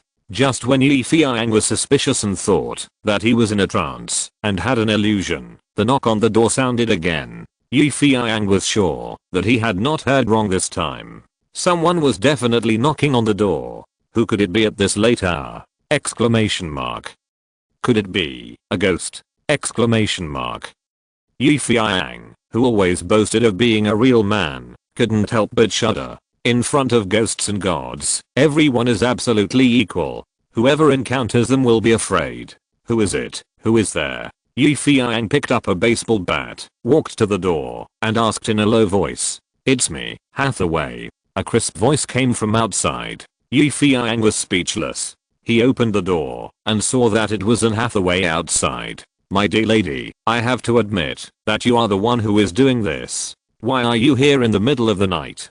Do you know that knocking on the door in the middle of the night will scare people to death?" Yi Feiyang was speechless. "Oh, sorry, Yi. It's my grandma. She is not feeling well. I wonder if you can help take her to a nearby hospital?" "Your grandma, Mrs. Lawrence?" Yi Feiyang realized that Hathaway looked a little panicked. "What's wrong with her? Is the situation very bad?" Yi Feiyang said as he and Hathaway hurried downstairs. After taking 2 steps, he turned back and put the baseball bat back to where it was. In the room on the 2nd floor, Mrs. Lawrence was lying on the bed, moaning. Her face, which was originally slightly pale, turned a little sallow. When she saw Hathaway and Yi Feiyang coming in, she tried to prop herself up and said, "Oh, dear Anne, I'm fine. Look how nervous you are, and dear Yi, I'm sorry to bother you. It's so late." "It's okay, Mrs. Lawrence. Your face looks very bad. Are you feeling uncomfortable?" Yi Feiyang asked with concern. "Oh, it's actually nothing. It's just that my stomach hurts a little. Damn it, it's easy to get sick when you get older," Mrs. Lawrence said with a wry smile. "It's my fault. I should have dissuaded her from drinking cold juice. Her stomach has always been bad. The doctor has suggested many times that she should not eat cold things." Anne Hathaway blamed herself. "Okay, baby, don't say anything more. It's all your fault. Grandma should listen to you. I promise that I will never drink that damn frozen juice secretly next time." Mrs. Lawrence wanted to smile, but the pain in her stomach made her frown with an ouch. "It seems that I should take you to the hospital." Yi Feiyang picked up Mrs. Lawrence. Mrs. Lawrence had problems with her legs and had always been in a wheelchair, but at this time, he didn't care about the wheelchair. Yi Feiyang carried her downstairs and walked towards his second-hand car. Hathaway took a thick blanket and got in the car first. After settling her grandmother, she gently covered her with the thick blanket. Seeing that Mrs. Lawrence's complexion was getting worse and worse, Feiyang didn't dare to delay too much time. After starting the car, he drove to the nearby hospital at the fastest speed. In the United States, a highly developed capitalist country, generally speaking, many wealthy people have their own private doctors, and these private doctors will regularly perform physical examinations for these distinguished customers. Obviously, Mrs. Lawrence is not one of these people, so she can only go to a public hospital, like many Americans, to queue up for registration, and then she can be diagnosed and see a doctor. However, hospitals are generally very deserted at night, so when Mrs. Lawrence was sent to the emergency room, it was only a dozen minutes. Anne Hathaway looked a little nervous. It was obvious that she was afraid that there would be some bad news in the emergency room. She remembered well that her dear grandfather died in the emergency room many years ago. Anne was still very young at that time, but she remembered it clearly, especially what her grandfather said to her when he died. "My lovely little princess and baby, I'm sorry, Grandpa can't accompany you anymore. You have to take good care of yourself and be happy. Oh my god, how much I want to stay with you, my baby, my little cutie." Grandpa died with a smile on his face, and remembered clearly that before he died, he kept holding her little hand, as if he didn't want to leave. Thinking of this, Anne suddenly felt flustered, as if the sky was about to fall. She tried hard to hold it back, but the damn tears kept pouring out of her eyes. A kind of fear and terror occupied her heart. "What's wrong with you, Anne? I see you look very bad." Feiyang wanted to comfort her, but he didn't know what to say. Ever since the misunderstanding in the screening room last time, Anne Hathaway has been cold and indifferent to him. This made Feiyang very distressed, but he could do nothing about it. But now, seeing Hathaway's uncomfortable expression, Feiyang couldn't help asking, "Can you?" Hathaway said with tears in her eyes, "Can you lend me your shoulder to lean on?" Feiyang was slightly stunned, and then said, "Of course." Just like that, Anne Hathaway gently leaned on Feiyang's shoulder, choking. Her tears dripped down and wet Feiyang's clothes. At that moment, Feiyang didn't know what to do. He wanted to comfort her, but he didn't know what to say. He wanted to pat her back with his hand, but he was afraid that she would misunderstand. He froze in place, unable to do anything. I don't know how much time has passed. Hathaway, who was leaning on Feiyang's shoulder, stopped sobbing. She stopped crying, raised her tear-stained face, and said to Feiyang, "I'm sorry, Feiyang, ahem, it's okay. If you want, I can lend you my shoulder anytime." Hathaway smiled gently, like a pear blossom in the rain. "Just now I remembered the sad things in the past. I'm so embarrassed. Everyone has sad things, but I hope you can forget it. After all, there will be more happy things, right?" Feiyang finally came up with one or two words to comfort people. "Thank you," Hathaway said. "Thank you for comforting me. I didn't do anything. You don't have to thank me so much, but if you really feel sorry, that's easy. If I encounter something in the future, can you help me once?" Feiyang said seriously. "Help you once? No problem, I promise you." Hathaway agreed very neatly. "Okay, since that's the case, don't cry anymore. Smile, otherwise you won't be pretty.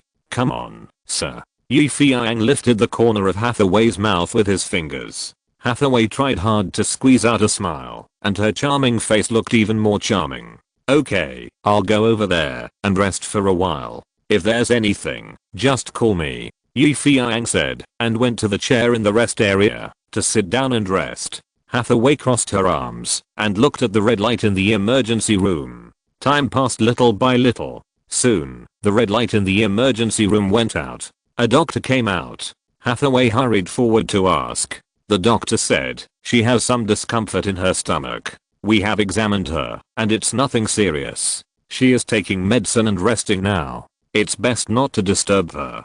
As he said that, Mrs. Lawrence was pushed out, and Hathaway chased up and saw that Mrs. Lawrence looked much better and was sleeping soundly at the moment. Looking back, Hathaway wanted to say thank you to Feiyang and then let him not worry and go home to rest. But when she looked at it, she saw that Feiyang had already fallen asleep on the chair. Feiyang frowned while sleeping, as if he was worried about something. His expression was not relaxed either, Sometimes his brows were sunken, and sometimes he breathed rapidly. The bright smile on his face was long gone. So this is how he sleeps. Behind his bright smile, when he is awake, there are so many troubles. Looking at Feiyang's lovable sleeping posture, Hathaway couldn't help but reach out her hand to smooth out his frown. As soon as her cold fingertips touched Feiyang's brow, Feiyang moved. Hathaway was startled and quickly retracted her hand, fearing that she would wake Feiyang up. Fortunately, Feiyang just moved his body, found a more comfortable sleeping position, and then continued to sleep. Hathaway breathed a sigh of relief, and her pretty face had turned red like an apple without knowing when. Touching her hot cheeks, Hathaway felt her heart beating like a deer. What happened to me? Oh God, please forgive me. She hurriedly shook her hands and prayed, as if the action just now was a very blasphemous sin. At this moment, Feiyang, who was sleeping soundly, didn't know that someone was being tempted by the devil in his heart because of him. He turned over in the chair and continued to sleep soundly. There was no way. He was too tired these days. Mrs. Lawrence's illness was not serious, but she still stayed in the hospital for observation for a few days according to the doctor's words. During this period, Hathaway made some delicious food from time to time and sent it to the hospital. Feiyang and the fat man Gao Jiabao also had a good taste, and they could eat the good things made by Hathaway from time to time. Of course, in return, Feiyang and the fat man took turns to become Hathaway's personal drivers to visit in the hospital. In particular, the relationship between Feiyang and Hathaway also became warm from the original coldness because of this accident. Looking at Hathaway's sunny and cheerful smile, and seeing that he was no longer preaching, but talking about some interesting trivia, this was definitely a good sign for Feiyang. During this period, Feiyang had already completed 2 scripts of his plan, namely the Terror Cruise and Buried Alive.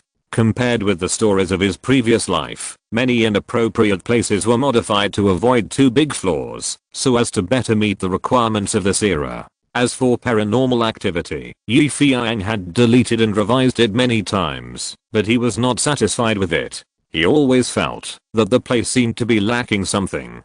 But what was missing, Feiyang couldn't say. By chance, the fat man Gao Jiabao read the script and said, "It's too much like the Blair Witch Project. People will misunderstand that you are tinkering with twins." A word awakened the dreamer. Feiyang finally understood why he always felt something was wrong. The root of this Paranormal Activity is basically the same as the Blair Witch Project, with similar shooting methods, pretending to be a pseudo-documentary, which makes the audience shudder. But don't forget that The Witch was released not long ago, and many audiences have basically become immune to it. It is not an easy task to make them continue to buy it like fools, not to mention that Lionsgate will have a sequel to The Witch to compete with itself. When the 2 pseudo-documentary films are released together, won't the audience vomit blood? What to do? Exclamation mark. Unless new horror element can be injected into this movie, it can stand out in the Halloween war. Thinking of this, Feiyang began to think about what kind of horror element are the most powerful and can make the audience scream in the cinema. Thinking about it, he suddenly had an idea. What will happen if the horror shots of The Grudge are added? Exclamation mark. The Grudge is a representative of horror ghost movies in the context of Eastern culture and is called a classic masterpiece of Japanese horror together with the Midnight Ring series. Later, the film was remade in the United States and became a classic horror film. This film, which caused a horror craze in Japan, was banned when it was released in Hong Kong in its previous life. Almost all the advertisements and materials of The Grudge were banned and refused to be published by the local film censorship office, TV stations and various parties, because the content was too scary and would cause panic and anxiety among the people, resulting in a near-complete blockade of the publicity. It is reported that the posters of The Grudge were banned by the local subway company. Some clips of the TV commercials of The Grudge were banned by TVB, and the rest could only be broadcast after 11:30 p.m. The complete trailer of The Grudge was banned in the lobby of all cinemas in Hong Kong, and only a very small part of the clips could be broadcast. The bus advertisements and minibus advertisements of The Grudge were also banned. This shows how scary this movie is. If I remember correctly, The Grudge is a mystery novel written by the Japanese horror master Kiyoshi. Later, it was used as a debut work by the great director Takashi Shimizu, and filmed into a TV version in 1999 for practice. At that time, in order to save costs, it was only released in the form of a videotape. However, as a TV movie, it has a strong story, and the horror factor is enough to attract attention. Therefore, the response after the official release was strong, and the rookie director Shimizu Takashi became famous in one fell swoop. So there was the later theatrical version and the movie version in 2003. Now it is 1998, and the play The Grudge is still in its mother's womb. The Japanese director Shimizu Takashi, who will be known as the father of The Grudge in the future, is still playing with urine and mud. Why don't I move the content of this play here first? Exclamation mark. Imagine, if the story content of The Grudge is added to Paranormal Activity, what kind of horror effect will it produce? Exclamation mark.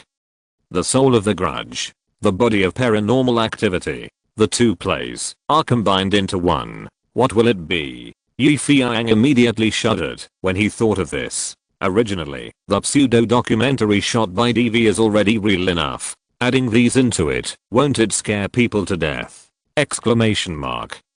Feiyang took a deep breath, but still couldn't help the devil in his heart. Finally, he picked up the pen and started to create this perverted movie that combines The Grudge and Ghost. And no one had ever thought that it was Feiyang's inadvertent perverted idea that would make him be called the father of The Grudge in the history of horror in the future. Poor Shimizu Takashi could only continue to play with his urine mud. Time passed bit by bit. As he created, Feiyang couldn't help but think of many terrifying scenes, such as a broken body crawling like a spider, suddenly opening its mouth and making a terrifying sound under the table, evil ghosts coming out of the water for washing photos and moving on the photos, etc. The more he modified, the more scared Feiyang felt. Even in broad daylight, he felt the cool wind around him, especially when he put himself in it. He felt trembling all over. Damn, this script is too scary. Story content. Jiayan is a college student studying nursing at school, and she works as a nurse for a nurse in her spare time. This time she came to a house in the suburbs of Los Angeles to do nursing work. She found the house dead and messy, and the patient she was taking care of was an old lady named Emma who was mentally ill and had stiff muscles all over her body. When Jiayan was taking good care of Emma, strange noises came from upstairs. At 2 or 3 o'clock in the morning, the camera in the corner of the bedroom recorded the abnormal events. As time passed, the supernatural events intensified. Jiayan began to investigate carefully and was shocked to find that the whole room was shrouded in deep resentment. It turned out that a series of horror events were caused by the curse of the evil spirit hiding in the house for many years. Every visitor could not escape death, and every additional death would deepen the curse. Jiayan accidentally discovered the secret of the curse, and she herself was in danger. In order to stop the curse from spreading, she had to be brave enough to deal with the evil spirit. The camera in the corner once again recorded all the horrors that happened here. Feiyang directly grafted the story of The Grudge onto Paranormal Activity, and then used the special pseudo-documentary shooting technique of Paranormal Activity to tell the story from beginning to end, thus creating a realistic horror effect. It can be said that this new script is definitely a perverted combination of two super horror movies, and it is also created by Feiyang's incredible imagination. Monster. Go to get and fourth drip. 2 chapters are combined into one. 5,000 words are updated. By the way, please vote and collect.